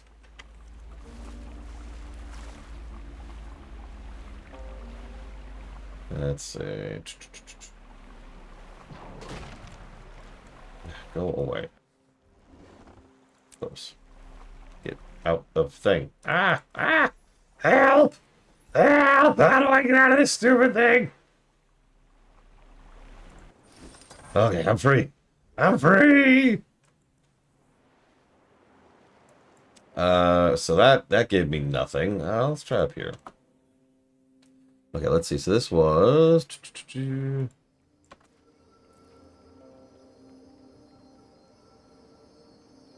Oh, it's not going to tell me the date, is it?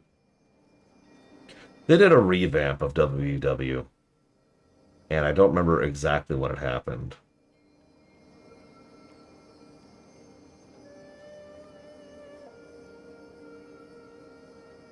Oh, there it is. That's actually more recent than I thought. So never mind. But they did do a revamp of WVW after End of Dragons. But listen, screw 'em. The only reason I play a game is to beat up other players, okay? This is my candy, okay?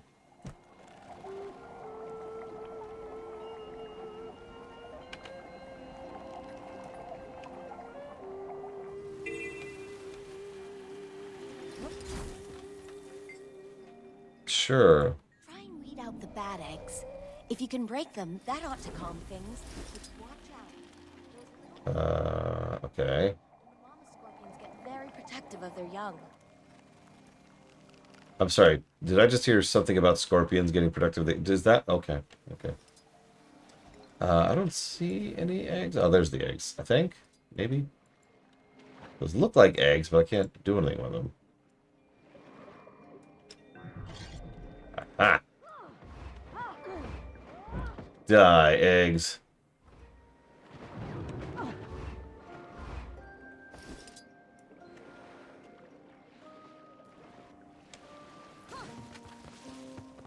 Keep up the pace, and those boogers won't have time to hack. Oh my god, I have... ooh, okay, okay.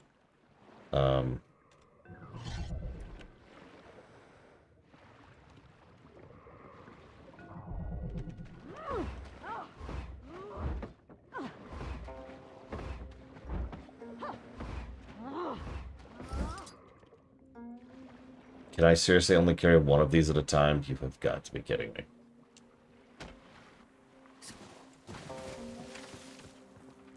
Keep up the pace, and those boogers won't have time to hatch. Okay. I'm immediately going to give up on this for being too arduous. Let's check the other zone.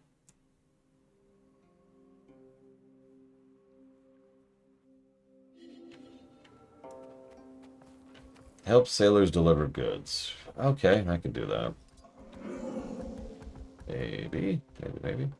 Hey, you look like you could use some soup. How about a bowl? I do like soup.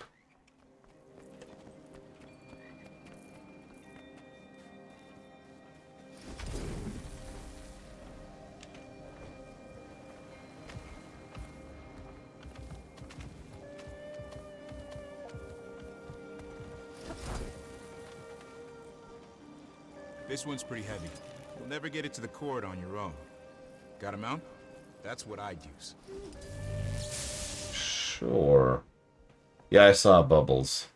The Megalodon. Probably deliberate.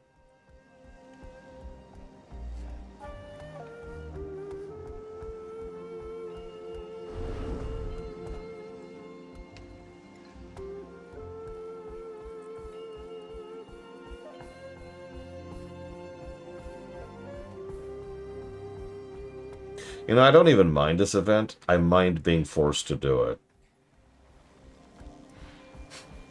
It's really where this is at.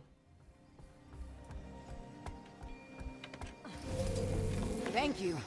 Oh my, some of our Junlai orders are fairly large. I hope this wasn't a big hassle. No, no. Okay. I'm okay. I'm awake.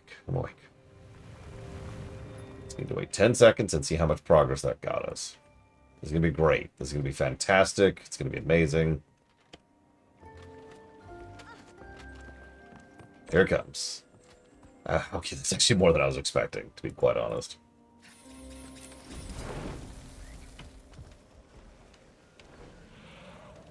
Okay, new plan. Something lurks in the shadows. Wait, is that Leviathan? Oh, that is Leviathan. Hang on, gotta go kill Leviathan. I don't even remember why, but we're gonna kill Leviathan.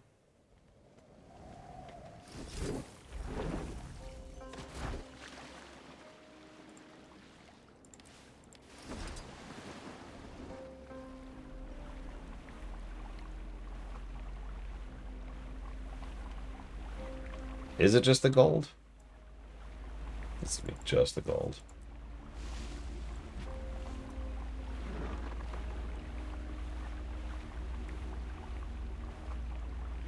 I'm ready, Colgrim. You got this. Well, maybe you don't. I don't know. Wait. No. Ah! Momentum! Momentum exists. Oh yeah, there's only 2 of us here. This used to be crammed. This used to go by so quickly, I could never get it done. Because it would happen so fast, right? Like, I usually had trouble even getting a group for this. Surprising. It's rare to Or getting a tag for this, excuse me. The opposite of getting a group for this.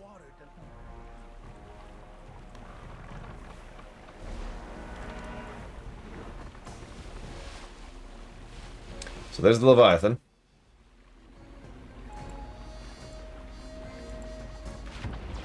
Where's my...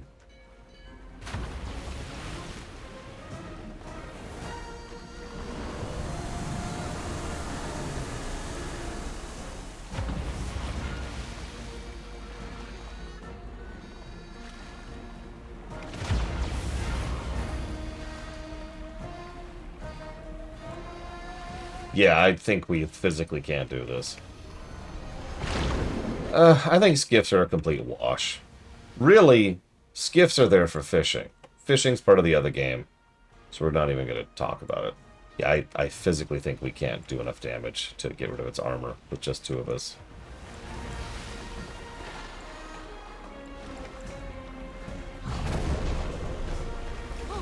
Oh no! My skiff! Help! Help!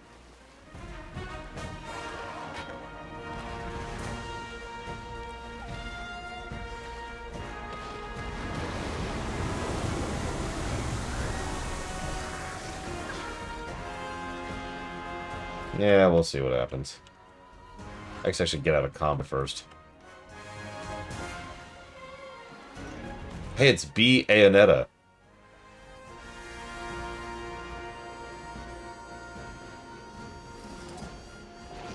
No kidding, Colgrim.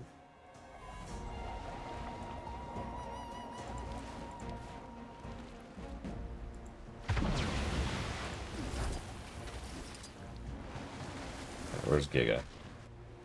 Giga! I got your back, Giga! Second cousin, twice removed, to quote.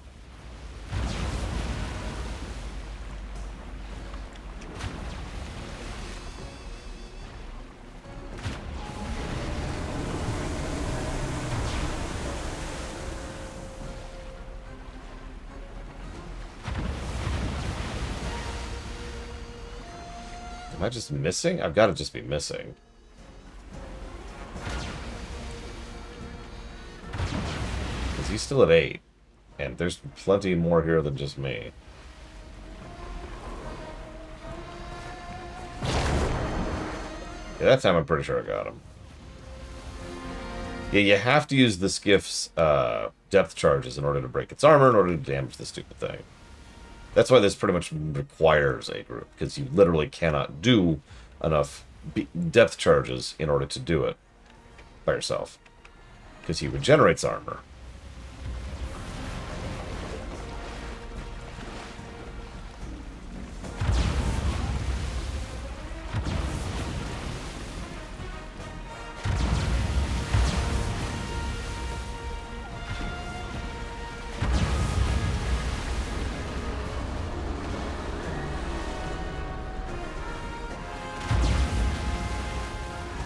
Oh, there we go. Off, off, off, off.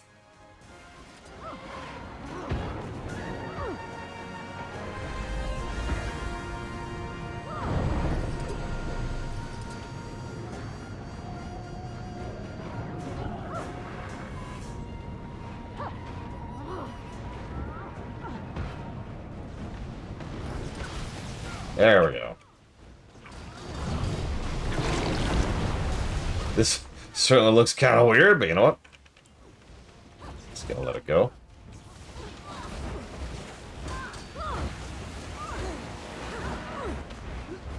I'm used to doing this as a range, so this is my first time meleeing this.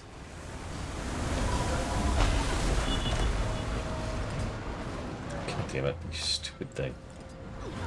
Ah, stupid tracking attacks. No! I'll save you, Giga.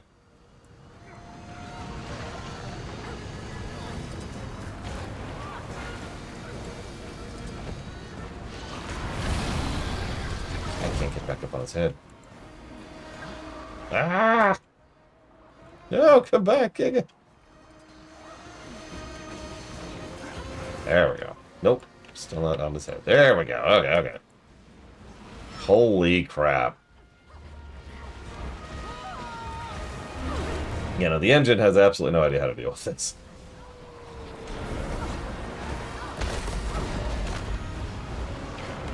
Congrats, Giga.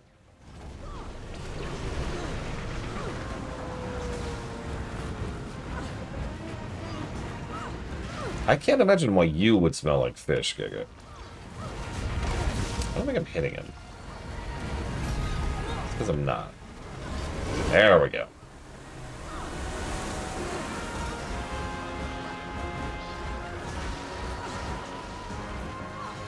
Still not hitting it. Why am I not hitting you? Ah!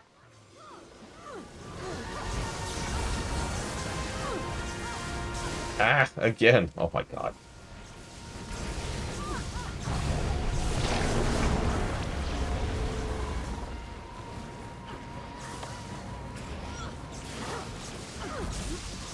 Sweet, event failed. That gave me progress, though. I hit him for a second. No, I'm dead. Thank you.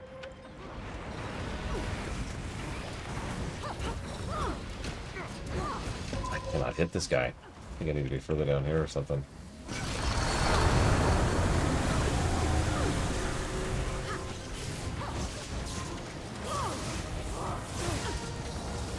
Screw it, whatever. Yeah, I'm kind of with you, Ross. You saw I poked my head in on that very briefly, and then they were like, uh-huh, and I was just like, alright, I'm just gonna let this go immediately, I don't care. Care gone.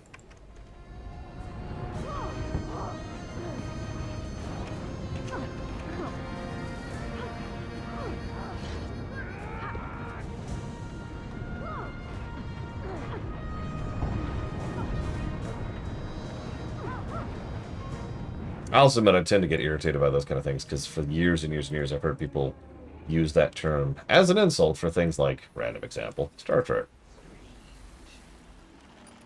Okay.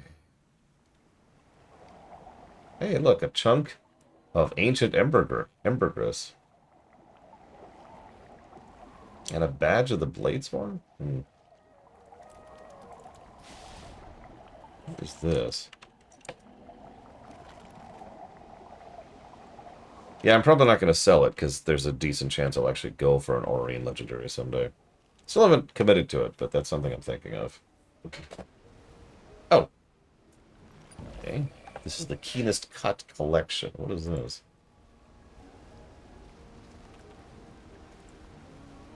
It's to get an Ascended gun. I don't care about that. Okay. Teach a man to fish. He stays fed for a lifetime. Just hope he likes fish. What if he doesn't like fish? Have you thought about that? What if he had surgery one time and can't eat fish anymore?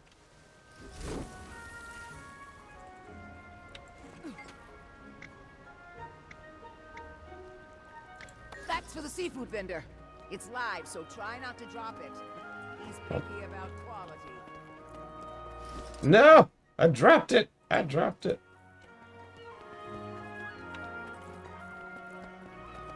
This is pristine. My last order looked like it went through the Jade Sea to get here. Listen, nobody cares if it's a good show or not.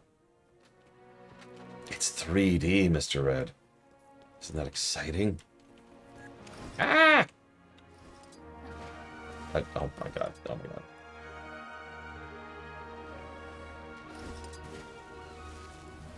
Oh man. It was AI generated, that's so amazing. No, I want to... There we go. Run. Ah! My fish!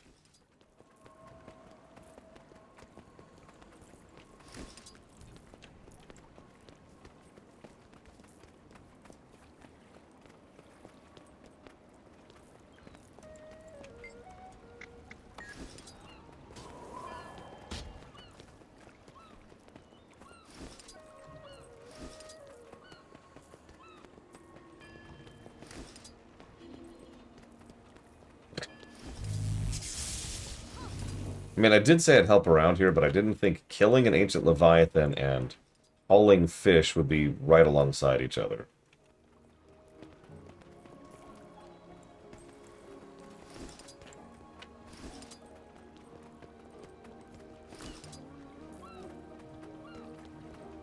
How dare you have fun playing a kid's game like WoW?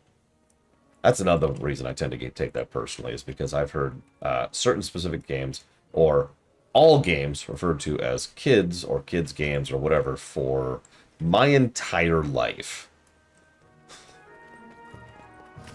Well, and truly sick of that.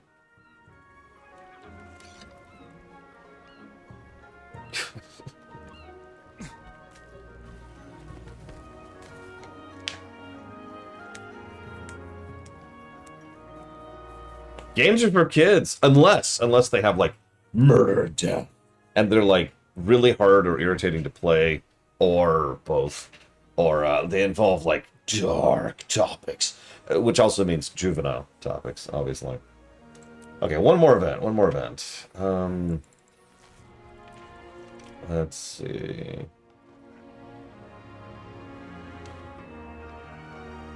I don't see anything up right now. Wait, there's one thing. What is that? Up there. Is there a waypoint up there?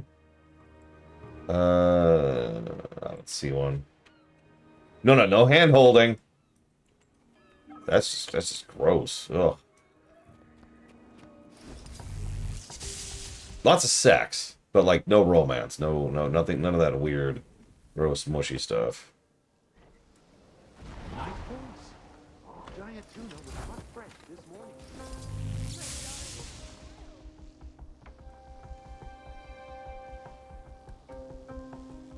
Oh, jeez, Burton.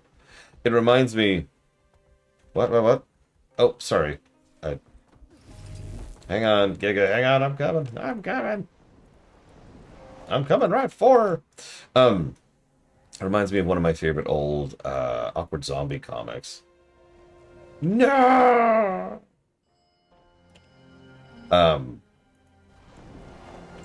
It's Pokemon when you're a kid, Pokemon when you're in high school, Pokemon when you're in college. So as a kid, it's like, yeah, Pokemon, and then high school, it's like, ugh, stuff's for babies, ugh. And then you get to college, it's like, yeah, Pokemon.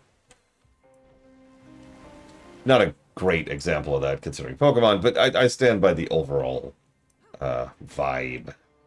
That's what we're gonna call that.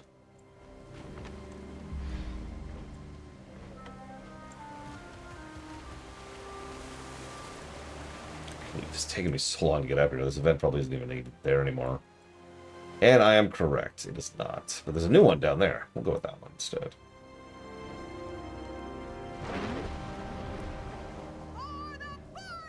You must unlearn what you have learned. Which is actually unironically true when it comes to stuff like high school. A fishing tournament. God, do you hate me personally, or is this just like, am I the target today?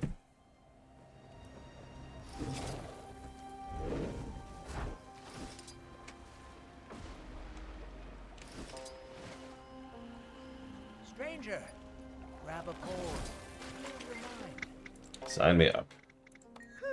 This reminds me of the time I reeled in a tuna the size of your standard field pole. Did it one-handed. Other arm was still healing from an altercation at the tea house. But never mind that. He was right around the time Lee was made minister. Oh, he was a looker back in those days. Oh, that man could turn some heads, mine included. These days I see him and I think, what the hell happened? I guess I shouldn't talk. I think the same thing when I look in the mirror.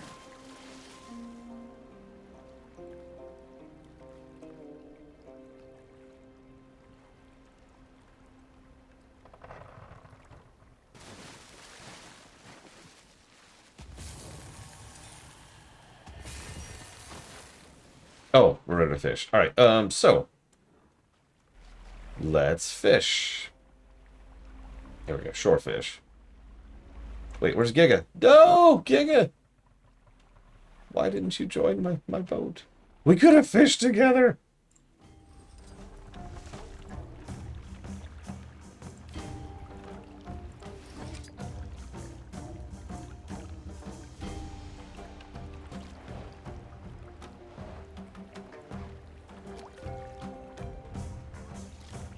Oh. I have admittedly not been raising my skiff, because why would I? For real, why would I waste anything on that? Because you love to fish, Lore. Yes, that sentence is exactly the problem here. I am in the lead. Oh my god, 7 minutes? Okay, surely there's something else to do.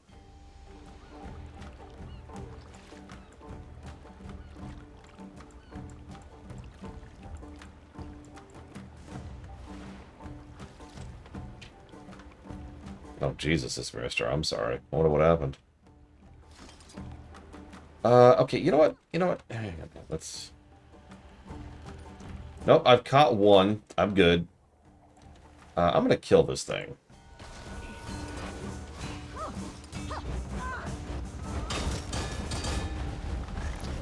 Okay, that did nothing.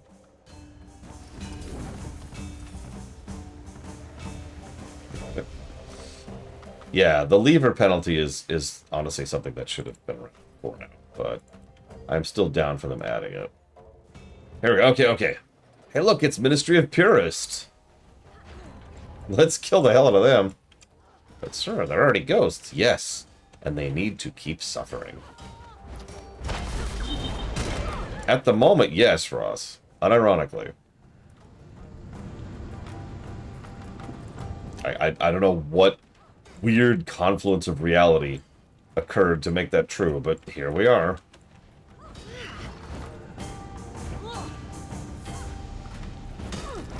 Would you attack back so I could kill you, please? I mean, I guess you don't have to. I feel weird killing you as you're just standing here, though.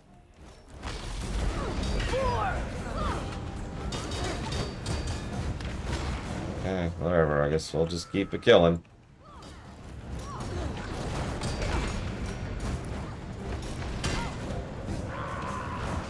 That reminds me, has anyone who's been paying attention to patch notes know what dampening means? I wasn't able to find something concrete about that. And we're done.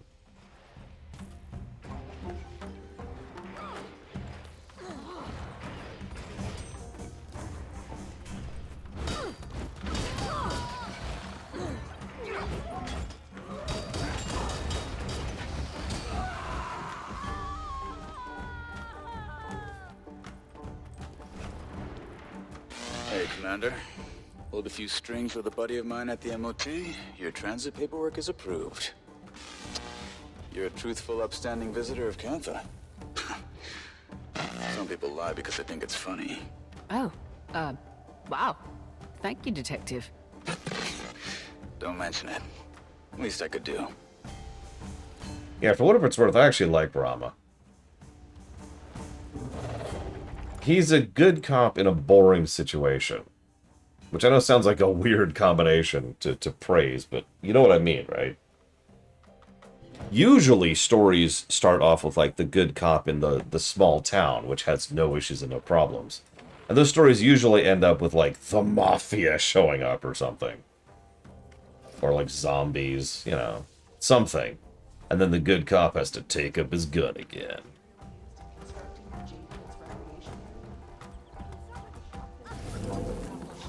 I'm approved to travel. When's the next transport to New Kyning? Transports are booked months in advance, Commander. The best bet is to sail yourself. Or maybe you could ride your Elder Dragon. I'll stick to the boat. Thanks. What color would you say this, like, amber red is?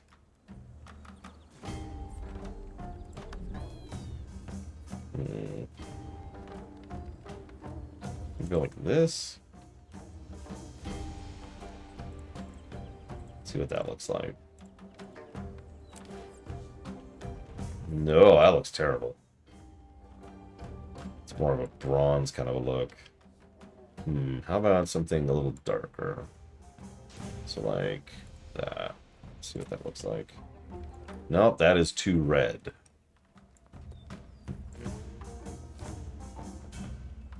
I don't suppose. Hey, it's salmon! The color is salmon, apparently. Do I have salmon? I do, hey! That's... Well, that looks differently on metal. Which yeah, that tracks. Nah, screw this. Where's purple?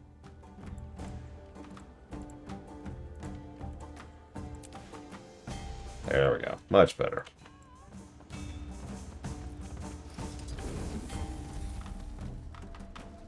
Faded Cinnabar. Yeah, I actually don't think I have that one. Oh, right. They have a jade barrier up here. There we go.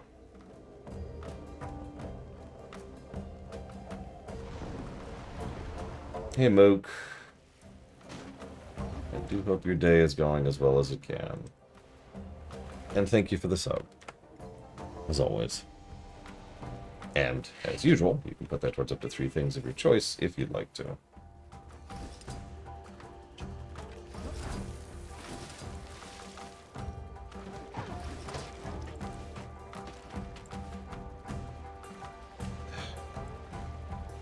Hey, I'm in combat with a jellyfish.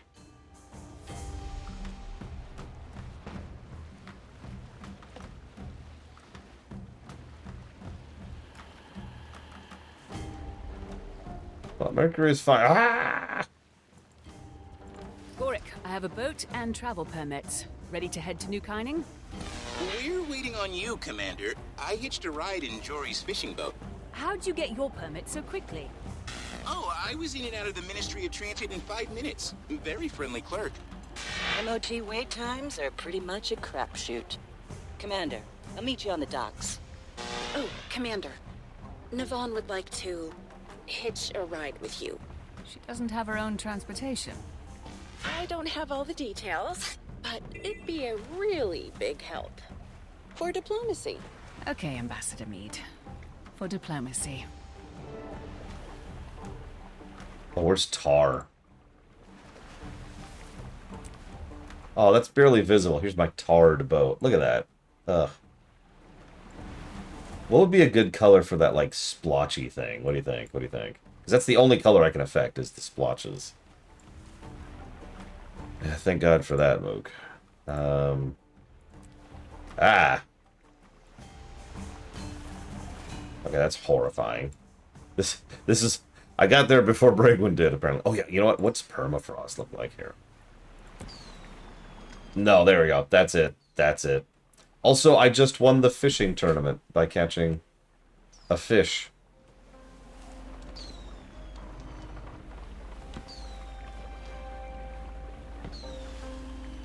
Wow.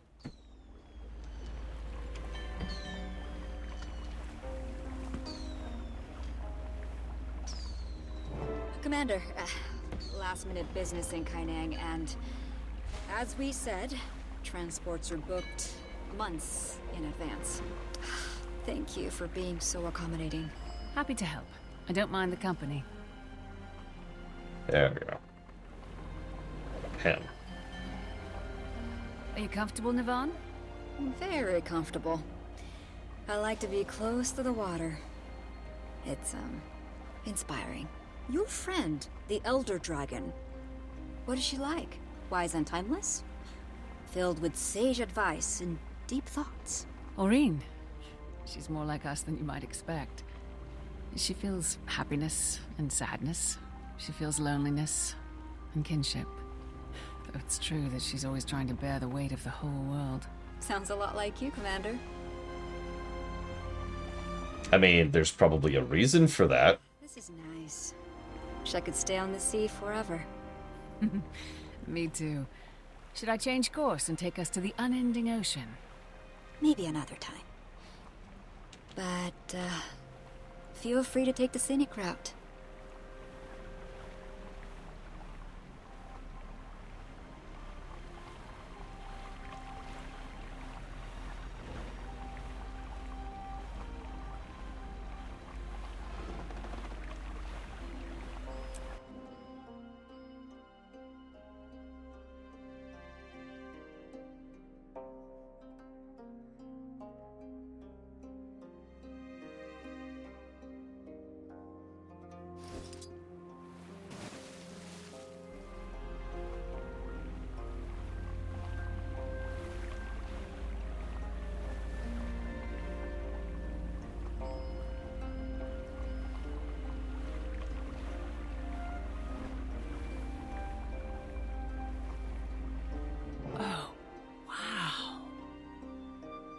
Beautiful, isn't it? In the wake of the Daitan disaster, New Kainang blossomed.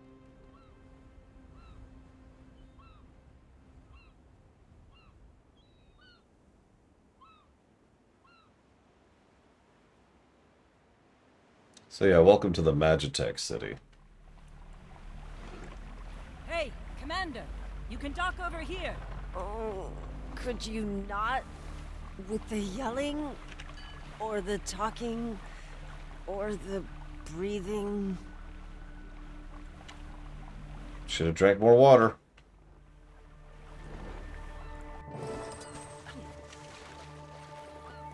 Welcome to New Kaining, Commander. This is incredible. Well, you'll get plenty of opportunities to explore. But right now, we're on the clock. June has a jade processing site nearby. Gork's there now, checking for any sign of the Aether Blades. I'll leave you all to your business. Good luck with the Sky Pirates. Well, thank you for the ride, Commander. Still trying to tune out those voices from the mists? It's not the voices. It's the grog. We should probably get you something to eat before we have to put you in front of people. Really? Should I prepare a filet mignon for the prisoner? That sounds swell. I'm sure we can find something. Well, I saw a noodle stand on the docks. Let's move, Mai. And if you try anything funny, you'll be fiend food. Aye, aye.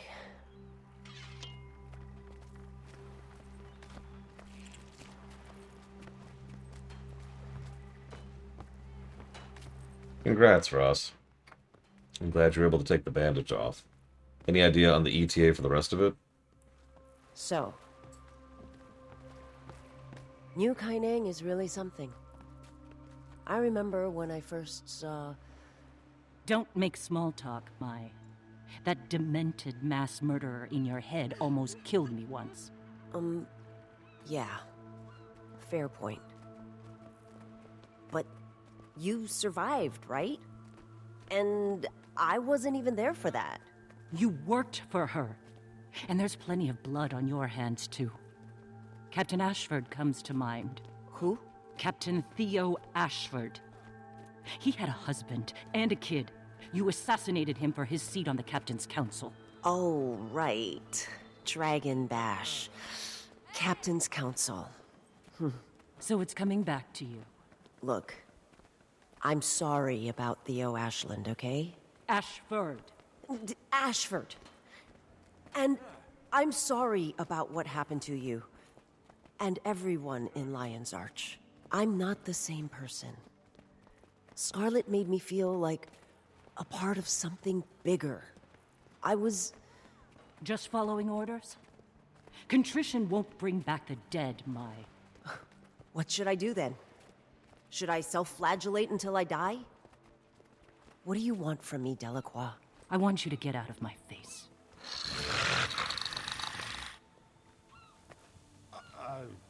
Yeah, I'd like some noodle. Ooh. Oh, those look good. Which one did you have? One on the left or one on the right?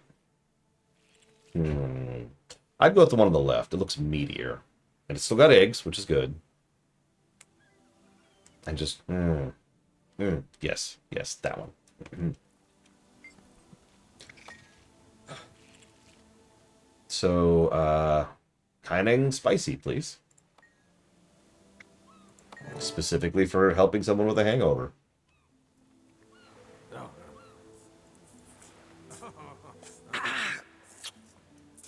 It's a hot, pirate-level spice. Oh, so good. What is wrong with you? That was exactly what I needed. Thanks. Gods, if you're done embarrassing us, maybe we can... Watch out! Run! Everybody run! Sounds like trouble. That machine's going haywire. Let's shut it down before it hurts someone. Hey, wanna hand me my weapons? Not a chance!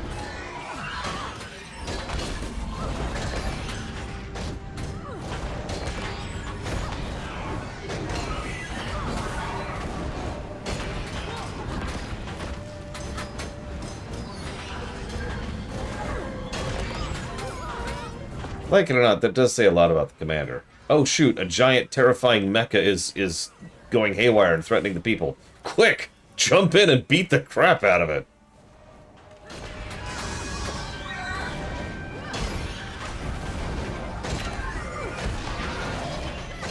Oh man, I love it, Colgan, but they'll never pull that trick on me again. I'm safe and free forever. June sure knows how to make 'em. Could have been more useful if I had my gun. Why didn't you unleash Miss Breyer? I don't want to hurt anyone. I won't call her until I have her under control. I see. Excuse me, trying to get through here, I just... Hi, excuse me. Hello, Yao. Out of the way, please. Oh. Hello, Mai. Nice blindfold. Really accentuates your look. Yo, nice to see you. You get a distress signal from the loader bot? I heard people yelling. That generally indicates distress. You all took down a Jade mech by yourselves? Yeah. It's actually pretty impressive. Sorry, we haven't introduced ourselves. June filled me in. I was helping out a friend of yours before. Gorik? Nice guy. Really likes his bug analogies. Jade tech all over the city's going haywire. That used to be rare, but the rate of failure's gone up this past year. The Jade Spiders will suss out any abnormal energy signatures from that mech. Just give him a second. Or they'll get infested too and we'll have to kill them as well.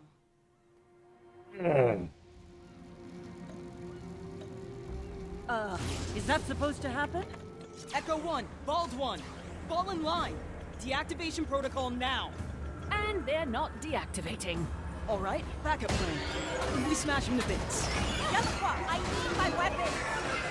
Miranju's mother. Fine, for now.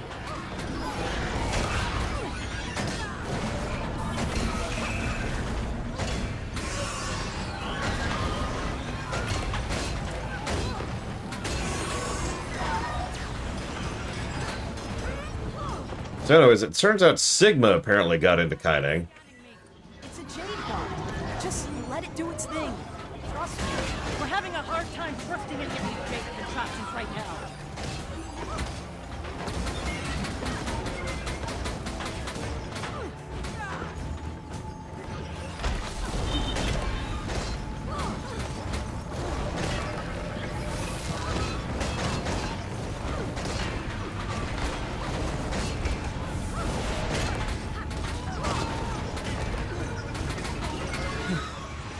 Thanks for the help. That, what was it called? Jade Bot? Really helped us out there. Yeah? Well, here you go. You can use mine. In the meantime, I should probably scrap... Jade Bot's unlocked. Catch you later. Mai. Yeah, see ya. Let me check my masteries. Oh wait, I've maxed them! Okay, real talk, can I just say that Jade Bots were actually one of the better masteries they've basically ever added to this game? I mean that. I've always felt like they never fully had an identity for masteries. Like, let's actually go down the list for a second. So up here we have quality of life stuff, right? Most of this changes like karma purchase or movement speed in capital cities or being able to loot without actually looting. All this stuff has nice quality of life features. Cool. Legendary crafting. Nuff said. Fractals. Nuff said. Heart of Thorns, I've complained about this one repeatedly and mightily, but basic mechanics and then some advanced stuff. Same thing, same thing, same thing, same thing. Path started really leaning into the mounts. Okay, we've got mounts now, so we can have this stuff be for mounts. Still mandatory in some cases. But like, okay, you know, this will give you the Ravenous. Hey, that'll increase skill damage, and we can leap super far, and we can jump super tall. It's fine. There's nothing really wrong with all this stuff. But all pretty much everything here. Now scratch that. Everything here is mount related. Okay. Ice Brood. So these unlock doors, and these allow you to do certain puzzle things, and these give you buffs, and these give you buffs, and these give you buffs, and these give you tools. Okay. And these give you kit. But then we have Jade Bots. Ignore fishing. We're just going to ignore fishing. We're going to ignore skiffs. We're going to ignore Arborstone. We're going to ignore the turtle. Just look at the Jade Bots. So first of all, Jade Bots improve gliding by giving you an actual vertical boost. Okay, I like that. Jade Bot can carry more charges. Okay, I'm with that. Jade Bot has the ability to set up a personal waypoint for you and allows you to craft higher tiers of power cores. Jade Bot gets 2 charges per battery and gathers charge by using zip lines, and you can craft higher tiers.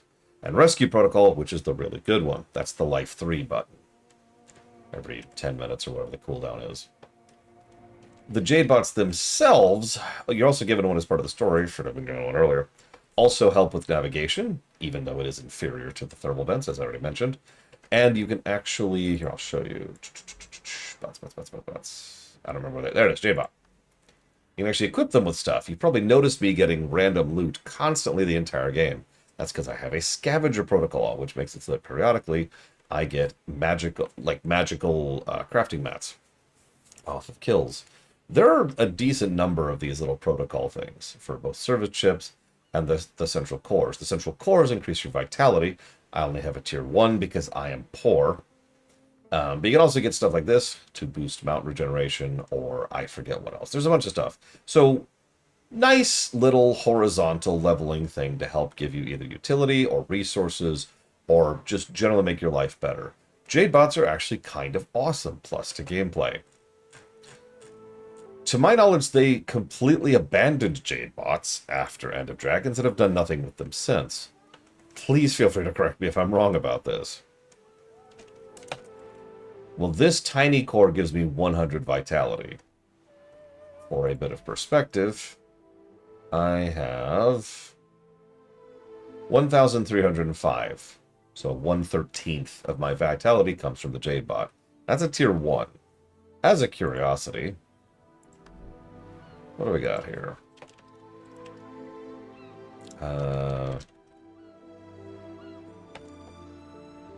There we go.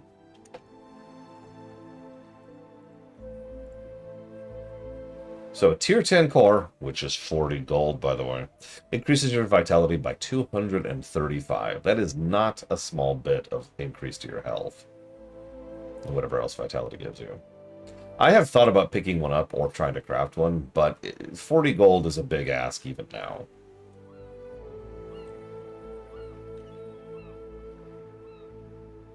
But yeah, no, exactly. Like, you see what I mean. Even if you don't min-max the Jade bots, they're still useful.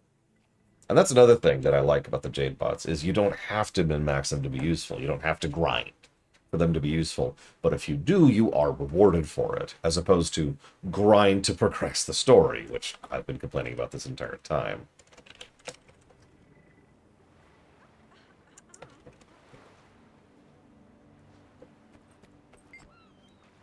So, how you holding up, Archery? Who, me? I'm just trying to do some serious investigative work here, Commander. Instead, I've spent the better part of today playing babysitter to a shambolic pirate with a debilitating hangover.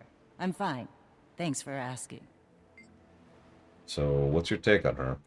If I had a copper for every time she's apologized to me today... I don't care if she says she's turned over a new leaf, or if she's ready to make amends. I need to see it. And so far, I haven't seen much of anything. Nothing. I think he's being lax on the comms because he knows Rama can tune in. Or he could just be distracted by a neat bug or something. That's equally plausible.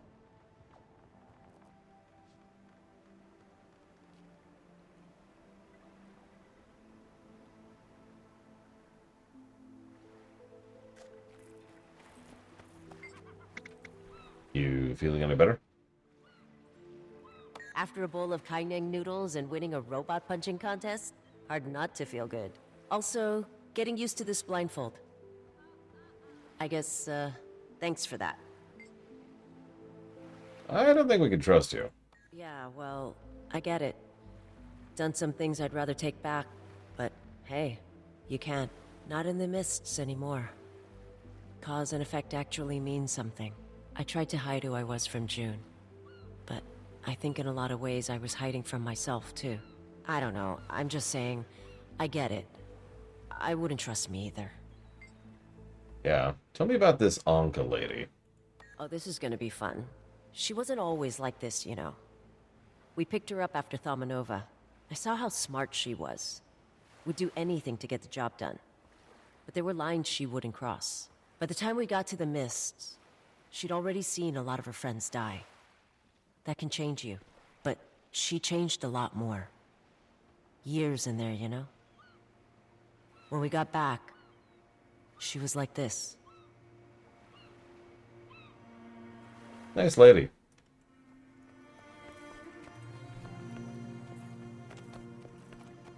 You know, honestly, I might actually revise my recommended thing. I forgot how much End of Dragons recapped previous story and tutorialized you. I might start recommending this as the place where people start. Because remember, the way I usually do that recommended start point thing is I recommend that people start at something that's indicative of what the game's going to be like, and it serves as a litmus test of whether you're going to enjoy the thing or not.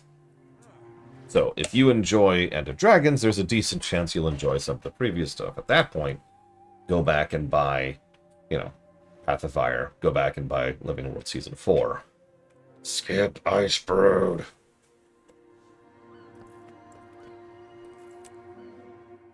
Yeah. It's such a weird situation, but honestly, yeah. You have some kind of history with that engineer? Yao?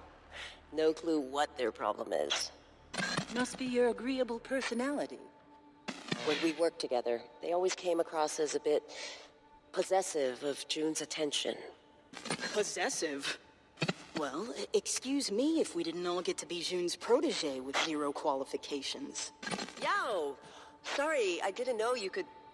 I didn't mean, If you're all gonna talk behind someone's back, try using a secure frequency. Working on it. Whatever. I've got more important things to deal with right now. The city's on fire. Literally. Engineer Yao, we're pursuing the ones responsible for that. But it would help if we could investigate the city's power infrastructure. You mentioned that. Well, if Mai's with you, I guess June trusts you. For whatever reason. A couple of boxes we need to check off to get you in the door. First of all, you're gonna need to talk to Hu. Lead plant engineer. Can probably get you a passcode. I think he's on a repair job. You're also gonna need to hit up the Jadebot service station. Get yourself certified.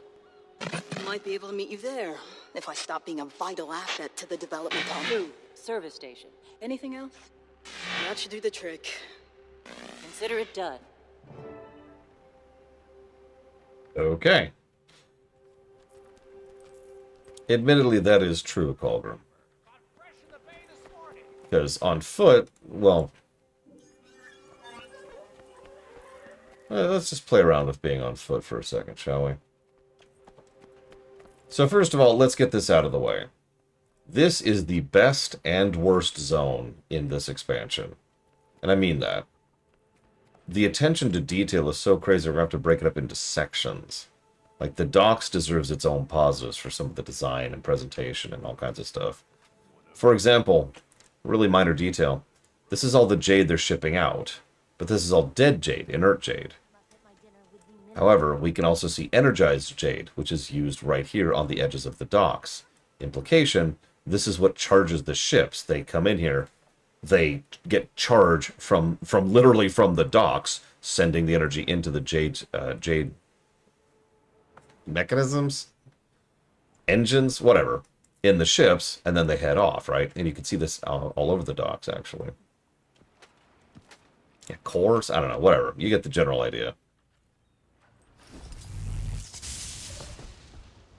Of course, we have tons of jade statues, but also chunks of the terrain, rather than just being floating in the air, which they have done in this series before. There's actually an explanation for how it's actually managing to not immediately crumble under the weight of itself. And of course, we have this gigantic ocean wall of doom, which at first glance is like, well, that's unnecessary. And then you remember these people went through a tidal wave that killed a huge amount of them before they made this city. So, of course, the new city has a gigantic... of course, I can't think of any words today. It's a term... It's something we have in real life. It's a wave breaker, right? You set it up on the edge of, like, a coast or whatever to try and make it so that when the seawall, thank you, they have a massive seawall on the outside of their city because they've already seen what happens when they don't. Speaking of which, I can actually show you a little bit of that now that I'm here. Let's go this way. Unfortunately, not all of Kaineng, old Kaineng is explorable, but some of it is.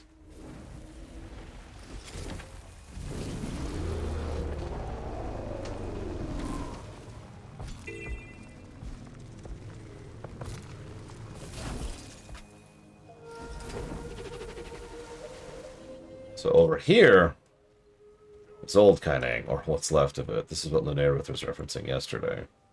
As you can see, this place hasn't fared quite as well. It has been about a century. 114 years. I guess it's over a century. Whatever. And these textures are based directly on the ones that were back in Guild Wars 1, because Guild Wars 1 is everywhere in this game. As Giga can attest to. She would know. She's played all of Guild Wars 1, so she recognizes every single one of these references. Yeah, no, this is the Badlands in Cyberpunk. That's actually a pretty good way to put that. There are people over here. They generally don't want to be over here, but, you know, nothing else is over here other than wilds and monsters, so sure, why not? You get the idea. Yeah, Kaineng was always a very vertical city.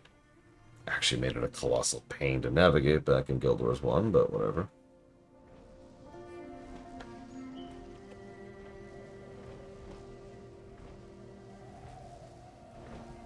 Now, the one thing I dislike about this is one of the complaints people have about the visuals of this zone, is that fog. As I mentioned before, Guild Wars 2's engine is really starting to struggle with what they're trying to push through it. And NCSoft has not been allowing them to do engine updates like some other games I could mention. So this fog is honestly really close, and it really prevents you from properly enjoying the entire city. That's a damn shame. The scale of this place is kind of bonkers. Which, again, is the point. Also, a much higher focus on canals, probably because of the skiffs. But let's be clear. This is the superior transit method around here.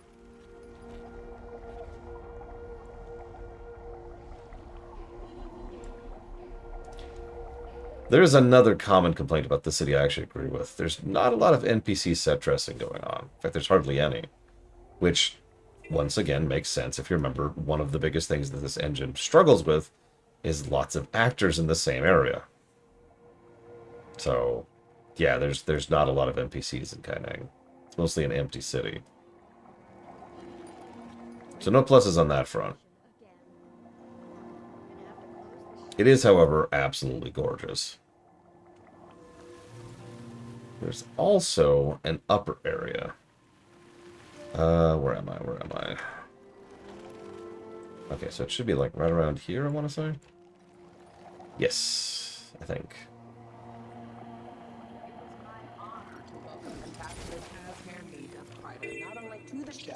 In the mood for something spicy? Thank you. Seitan noodles are hotter than torment. It's an honor, really. I'm thrilled to be here, in Kantha. Is there anything you'd like to say to the people of Kantha? Many are apprehensive about our reopening. Just, hello. And that we're excited to welcome Kantha back to the world.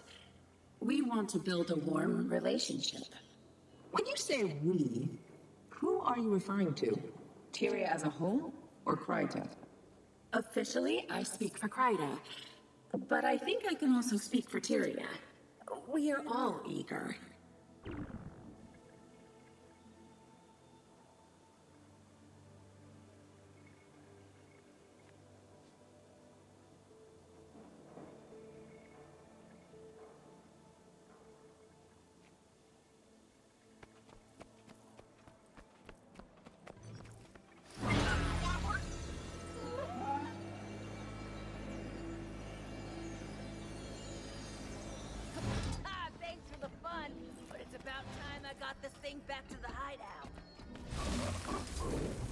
Oh yeah, the Brotherhood is still here. I'm barely even going to mention them. They're a Guild Wars 1 reference. There you go. That's all that's really worth talking about with the Brotherhood. Punks.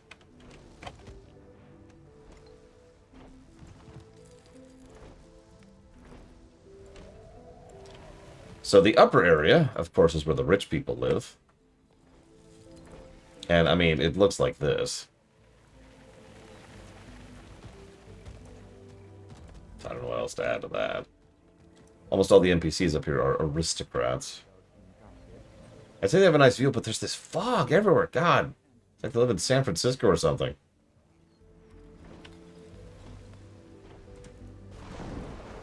Oh, that's an invisible wall. Huh. That was a large invisible wall. Wow, okay.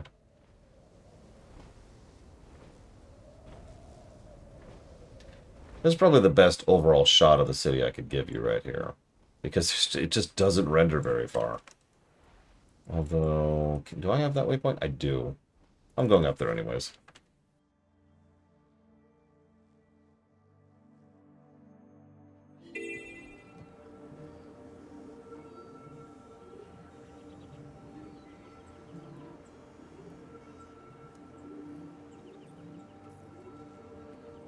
You know, yeah, Bragon, I could see that.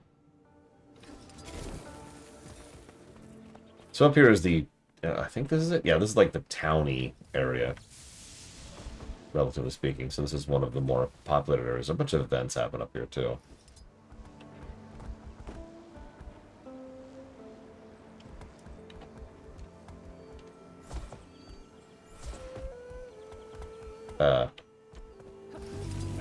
There we go. Hey, hello? This thing on? Oh, good. Sorry I can't be there in person. It's been one of those days. Vital asset, after all. If you're gonna be poking around the power stations, you need to know how to operate a Jade-bot. Ministry of Labor Safety Standards. I don't make the rules. The bots are crucial for maintenance work. I have to go. Things are getting pretty out of control over here. I leave you in Alora's capable hands. Alora meaning Junlai Alora, Jade-bot technician. She's another engineer. She's... you'll figure it out.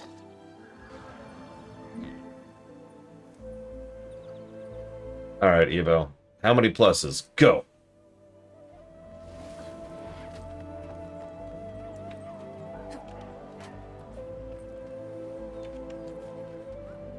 And you have 10 seconds to respond. Okay, we're good, we're good. That was even faster than I expected. Welcome to the first Garden of Enlightened Thought. Blah, blah, blah. This place is a little bougie, eh? You a friend of Yao's? I like her leg and arm, by the way. It's probably hard to tell, but they're not physically connected to the rest of her. Just like so much of the Jade tech just kind of hovers there and floats there. So, you work with Yao? That's right. Yao's a good friend. You could say we understand each other. Yao took me under their wing. So, Alora, is it? That doesn't sound very Canthan. That's 'cause I'm not Canthan. Well, I mean, I'm Canthan, but my family background is Luxon. There's a lot of complicated history, but long story short, the Luxons and Kurziks used to be at war. Then, Shiro Tagashi returned. And then the Ministry of Purity happened. Hey, Cantha's a big place with many cultures and peoples. In school, I hated how my name was different from the other kids. That was silly of me. Alora's my Nana's name, and she's the best. It's also the name of a god or something. So, Jade-bots? Pretty neat, huh? Helped design them myself. Not that I'm getting any credit. Still working my way up the ladder.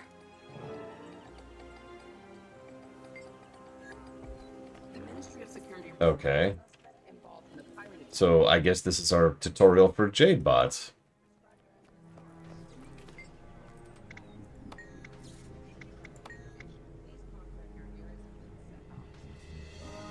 Junlai Jade would like to remind its users there's nothing to fear by using a teleporter. The tragic circumstances of our original translocator devices are a thing of the past. Our teleportation technology has earned the Ministry of Safety's highest rating for reliability and molecular cohesion.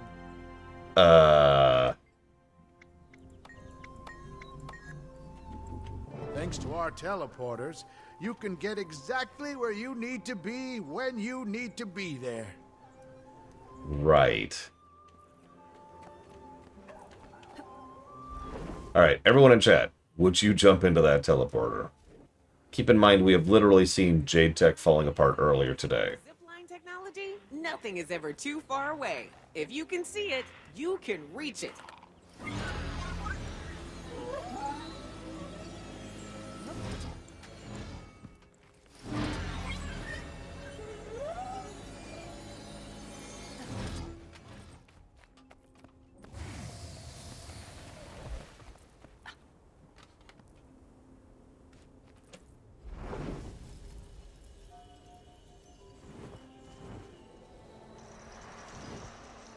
Damn it, Culgrim. No! No! And he's dead. Wait, no, he's worse than dead. He's part fly now. Okay, now he's even worse than that. Oh, God!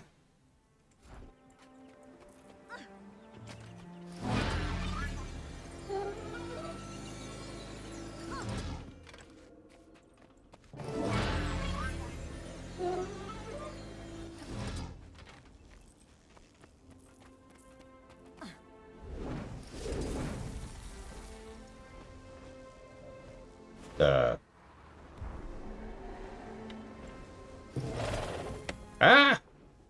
What? Fine. Whatever.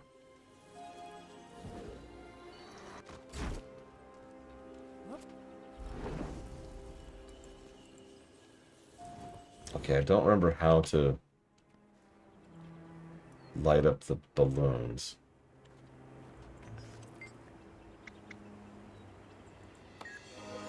Oh, right.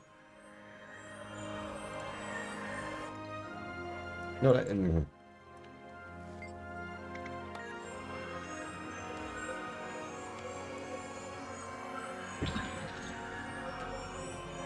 See, they could add flying to the game if they wanted to. They just don't want to.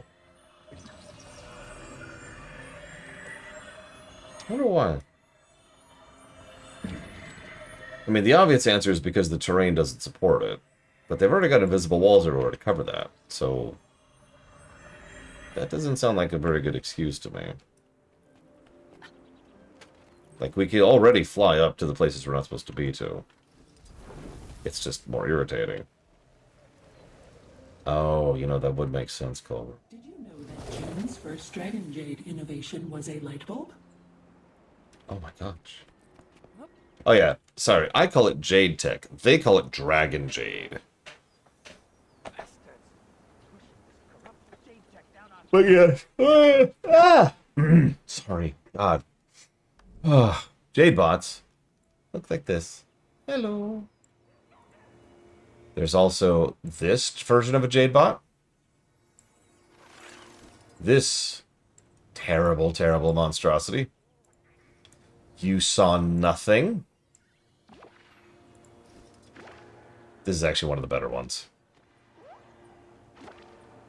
I don't remember if Pax ever got this, but I know he wanted it. Oh, right. It's in Black Lion chests during Halloween, I do believe. And that one.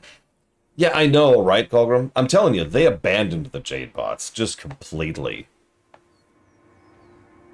Like, this is a pathetic amount of cosmetics. Keep in mind, this game lives and breathes cosmetics. That's how it makes most of its money.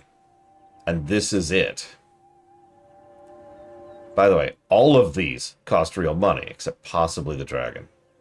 I'm not sure what the dragon takes, but all these other ones cost money. So, like, why?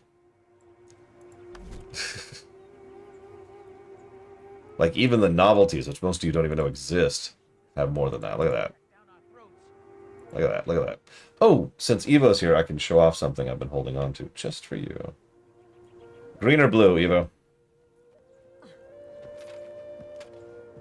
I'll go and beat this thing up over here.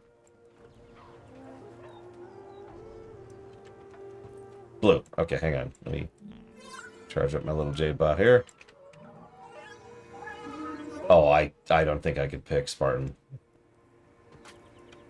I'd have to really think about that. Oh, hey, they gave me junk that I don't want. Cool. Yeah, these all. Get rid of all that. Blue it is. Alright. I am ready to rock. Yeah! Like,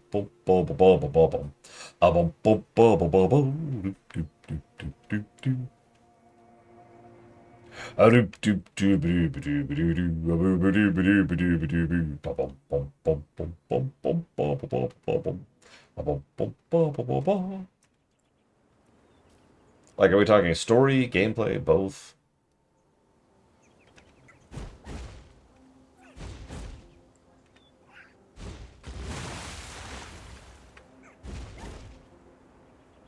Can I dance? Aw, there's no dance. I mean, the two-headed ogre is the best fight of that raid. Like, I think, I hesitate to use this word, but objectively, that fight is incredible.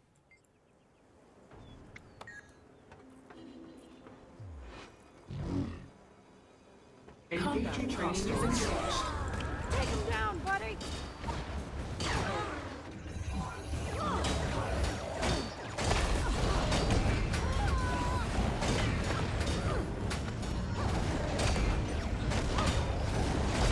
Yeah, no, that fight is one of the better fights they've designed recently, in my opinion. And they've never exactly made bad fights. Not since Kata. Done with Jade Bot Boot Camp, huh? Consider yourself licensed to enter the power plant. Now you just need a passcode. You shouldn't be far from your current location. Give me a shout when you're done. Yeah, the last time we had a two-headed ogre way to take seriously was Cho'Gall. As a reminder, he died in Cataclysm. This is more accurate there.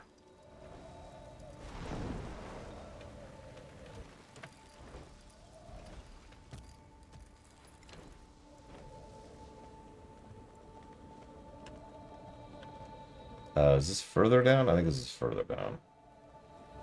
How much further down? How down are we going here?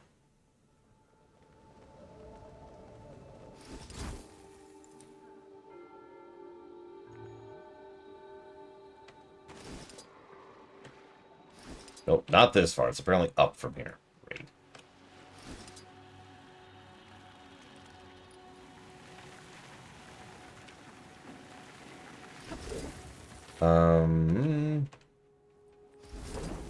Of course there's not a zip line around here. Why would there be? It's wearing shoes. Where's this one go? Ah! Physics. I got physics there. Wait, that goes across. I don't want to go across. Well, let's pretend we don't have a mount and we just started playing for the game for the first time. That's why we look all purple and green. Up we get. If Sokta goes down, the rest of us are next. Any job a mech can do faster? Gone. Junlai Jade keeps it up, we're gonna be looking at a whole new Kaining in 10 years. So, like, new Kaining?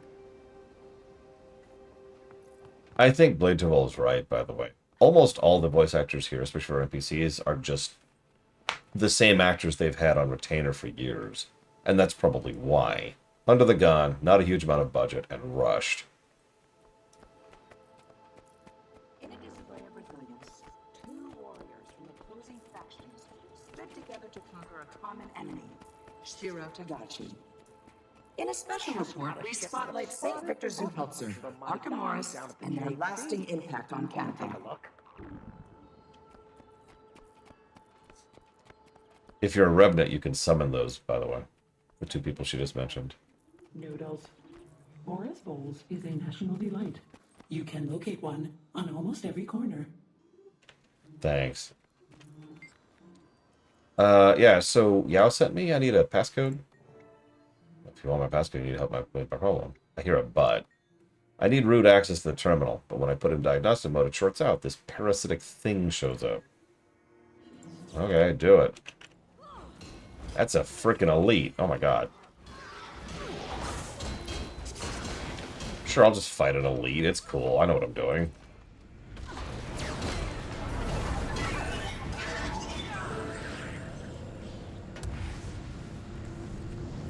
Is that better? So, do you have the passcode?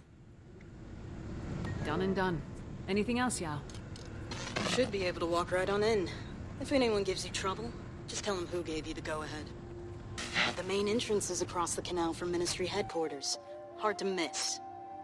You'll be free to talk shit about anyone you'd like in no time. Oh, Yao? My? Sorry, sorry if I did anything to... You're an amazing engineer. Self-taught, right? I can't even comprehend how you could pull that off. I am, yes. If June saw anything in me, She probably thinks the world of you. Just bad at saying it. Apology acknowledged. Not accepted. Friendly reminder that this is still an open frequency. God. I know! Timmy, could you... Okay. Hi, sorry, Maxwell. Welcome back, I suppose. I don't blame you for not watching streamers. We're all secretly pure evil. But you're more than welcome to watch, or watch the highlight reels, or just watch the VODs. Or hang out, or ask questions, or tell me how much I suck. It's true. I know it. God, this is gorgeous. Look at this. Look at this. Also, this is clearly taking inspiration from Pandaria. Sorry. I have heard actual people say that this is just riffing off of Pandaria, and it's like, guys, no. For several reasons, no.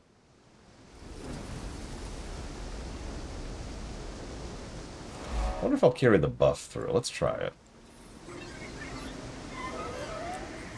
I doubt it, but...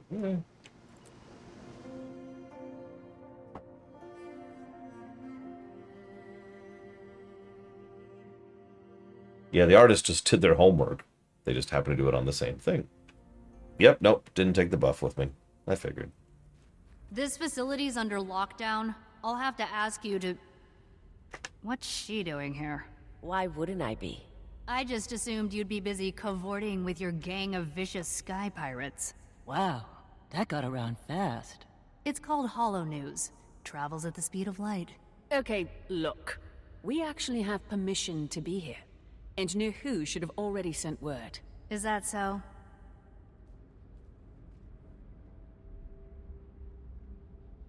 Huh. So it is. We'll be keeping an eye on you, rest assured. Welcome to the Junlai power plant. All right, let's take a look around. Remember, it's not just sabotage we're looking for. I thought that's exactly what we were looking for. Commander's right. Whatever happened to Yao's bots by the docks, it wasn't sabotage. I think it might have something to do with Detective Rama and his big dumb hat. You hear that, Rama? I just accused your hat of high treason. What do you have to say about that? It worked. Commander, I'm pleased to say I have officially encrypted our comms network. Next on my list, boosting our signal range to continental Tyria. Glad to hear it. So, do you really know why Jade Tech is turning on everyone? Or were you just testing the comms? Only theories, but there's one thing they all have in common. Their power source. We'll head up to the control room. See what we can dig up.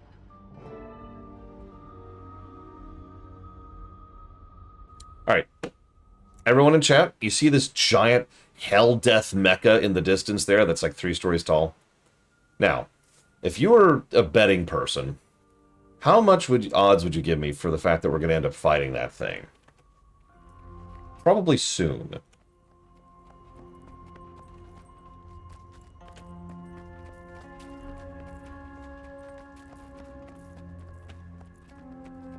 Let me give you a little closer up look at this thing.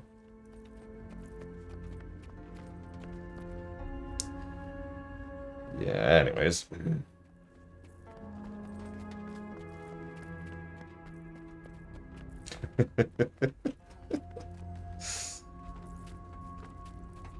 I mean, it's cursed jade infused with... well, you know what? We'll get to it.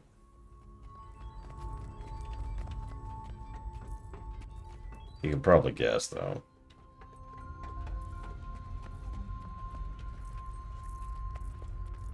You know, I think you just made me feel old. It's okay. I don't actually feel old. Tired, but not old.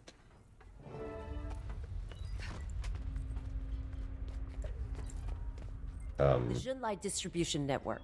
Jade comes in from the east, gets charged up, then ends up here. Where's it getting charged? If there's an issue with the power source, that's where we should start. June is awfully cagey about that step. Keeps bringing up proprietary Junlai technology. Ugh, very dissatisfying. Still, if this is the next step in the chain, there might be something useful here. Look look around. There must be some sort of scanning device the staff use to get energy readings. Is it really Colgrim? Wow. I blame Giga for that. Found one. Looks like it's tuned to the Jade batteries. We use those for quality control, yeah. Should get us all the readings we'll need.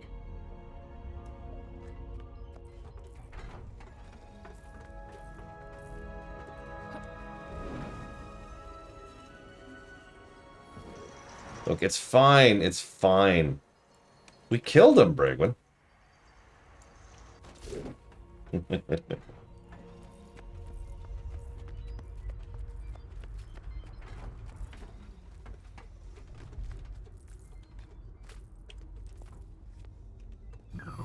Readings coming in now. We'll need a few different sets before I can run any tests. The power cell structure, though, how the energy's managed? Alchemy. It is staggeringly brilliant. Yeah, she is. Yeah, June is the Canthan Timey, sort of.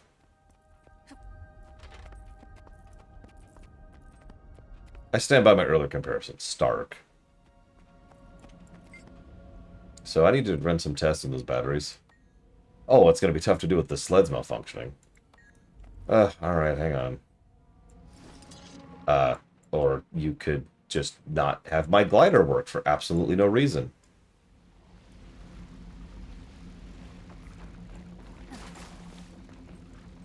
Game. Okay, and I'm inside the... this is now my life. I'm inside the raft. I have become one with the Jade Tech. I really have. Okay.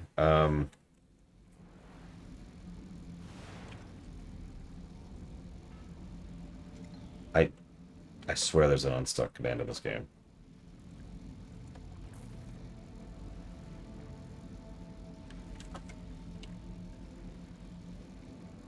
Okay, so I'm just gonna sit here for a second.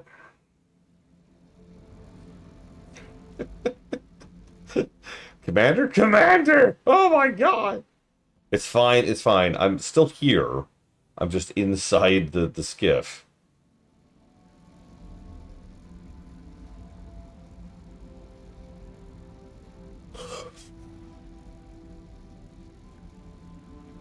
The longest. There we go. Okay. I wasn't sure, Takoida. For those of you who didn't read that, you have to be hands off the keyboard for 30 seconds in order for the stuck command to work. They do that because some people were abusing the use of the stuck command. They'd be like, I'll do this and this and this, and then stuck. You have to be totally dead stick in order for stuck to work. Why is there no gliding for this section? In fact, I'm just going to give that a negative right now if that keeps up. I'll put a question mark by it. It's something that pissed me off in Icebrood for pretty much the exact same reason. Here's all these wonderful tools. Screw you. Go slower.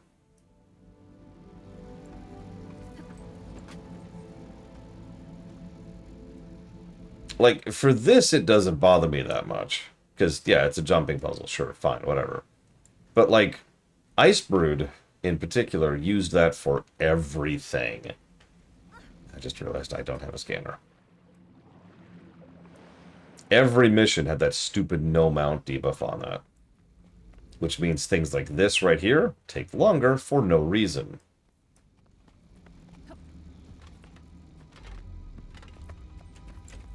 That too, Colgrim. That's even worse when you consider how much effort it takes to get several of the mounts, and how much effort it takes to upgrade them, I suppose.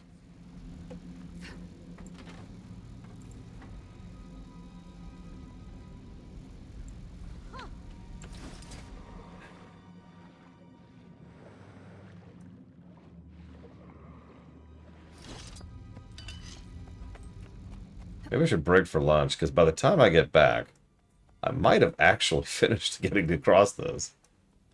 I had that jump. In fact, I'm going to go for that jump again, because I have that jump. That's not a difficult jump. the game's collision boxes are bad. It's actually something I've given a negative for because of how many jumping puzzles there are. So for example, like that. Yeah, see? Boom.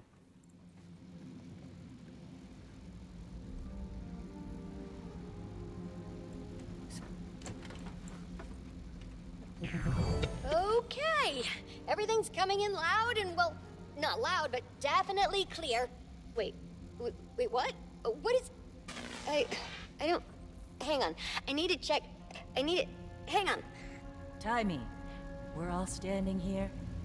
Sorry, I need you to get one more scan for me, just to make sure. Make sure of what? I can't tell you until I know for certain because my hypothesis is frankly outrageous. It's entirely possible I'm wrong. Are you? No, not a chance. We'll get you that scan as soon as possible. Hi. Timey, right? Yeah? Is June around? There's something I need to say to her. Oh, well, she's actually pretty busy right now. I could pass along a message. No, that's okay. Thanks. Welcome back, Giga. And Giga's gone. Instantly. I don't blame her. I wouldn't hang out around here either. She would hang around with me. Okay, well, this'll probably take a little longer now. Timey, power just went out here. Scans are on hold until we can get it back up. Power spike. Seen a lot of these lately. You'll need to find the junction boxes and reset them manually. Easy enough. We'll just... Jade Sparks! At least this time there aren't any mechs nearby for them to possess.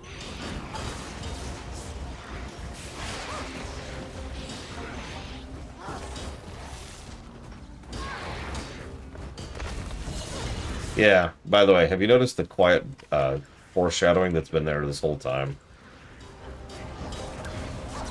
It actually goes all the way back to Kaineng. Saitun, the first zone. Several NPCs talk about how there's been weird off issues, or like, yeah, my such and such scanner didn't work for a bit, but it was fine afterwards. And then, of course, there was this issue at the docks.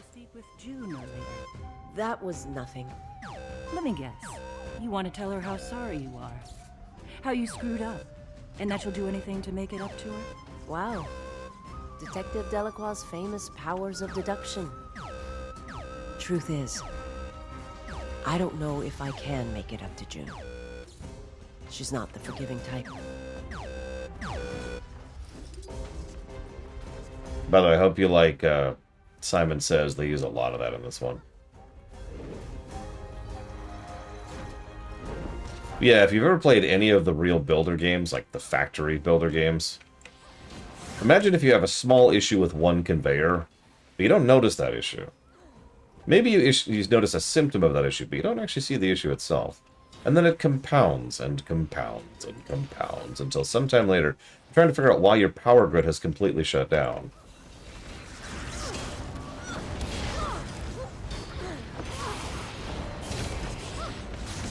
You want to hear something funny, Evo?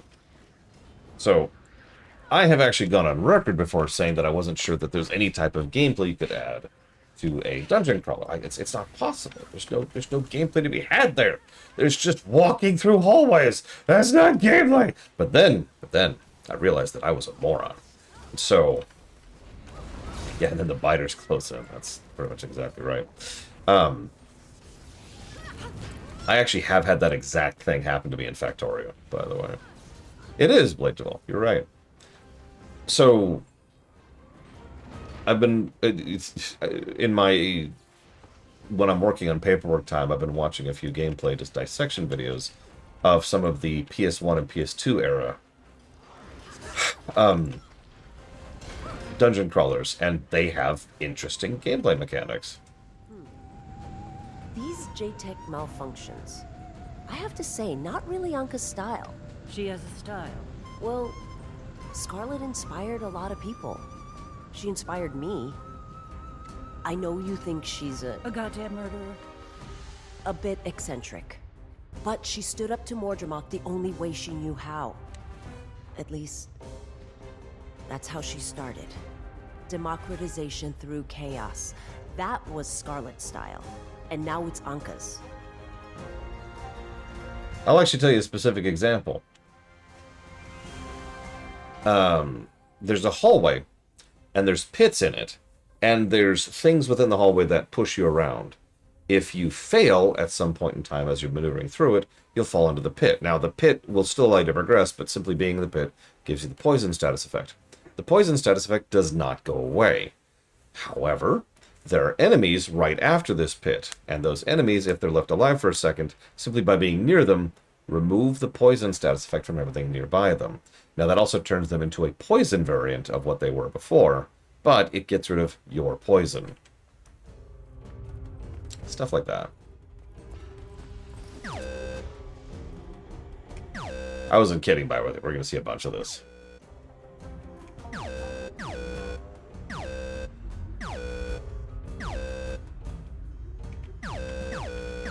Yeah, see, that's what I thought, Evo. Turning stage design and enemy design into the same thing.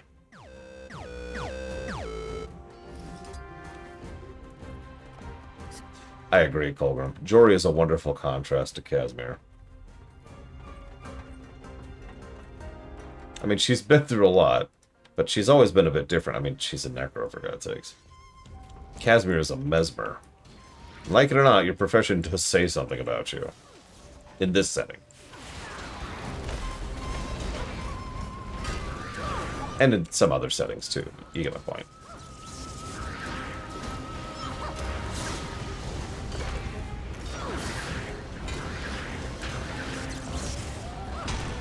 You can't make up your mind, Giga. Stop talking. You almost got me killed. What? Just ignore me. Mai, you've got a predilection for attaching yourself to exactly one kind of woman. Got a pretty good picture of your mom going, but that's no excuse. Scarlet's acts were heinous, and so were yours. Yeah, you said that. I can't change who I was, but I won't give up on who I want to be. And who, pray tell, is that? I don't know. Someone better. Sure, sorry, Maxwell. What do you got?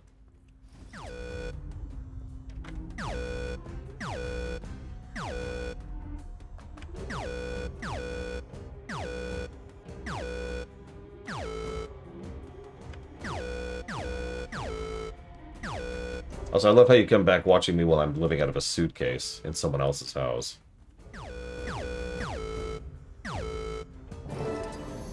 Like, one of the worst presentation value streams I've had in years. That final scan when you're ready.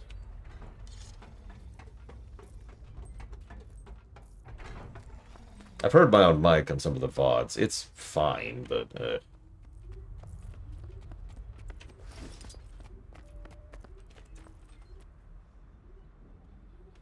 yeah. Back when I was in the Knock and out in the Cube Farm. I also, for a bit there, was in a temporary place at the previous house I was at, where I was up in a very small room while my sister was painting the wall. Don't mistake me, I'm grateful to be able to work, as I said before, but this is not ideal, and I can't wait to get out of here. World filters. So I'm tired. It's 1 minute before my lunch break, and I'm an idiot. What's a world filter? Just jog my memory.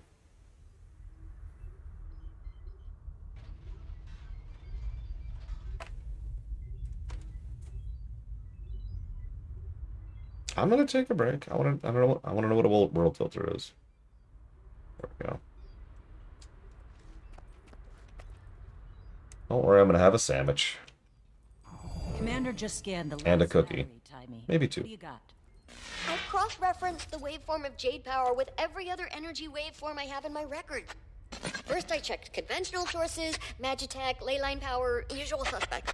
No exact matches. The closest thing I've been able to find is, well, Aurine's. It's not perfect, but it is within the margin of error. Aurine? But she's been with us. She's only been here for... Even if it's true, how is that possible? Aurine's energy signature isn't Aurine. It's the result of filtering impure dragon magic. So wait, you're saying that all this jade tech is powered by dragon magic? That's what the data suggests. Maybe June found a way to extract it from ley lines after Aurine filters it? That's not possible. June's been using this technology for years. Commander, you should go to the other lab. I'll fill in Gorik on the way. One thing's for sure, though. Yeah. This just got a whole lot more complicated. Yeah. Well, that's probably a decent cutoff point. Let's let them talk, because they're probably going to talk here. You're talking about the tiers of insertion.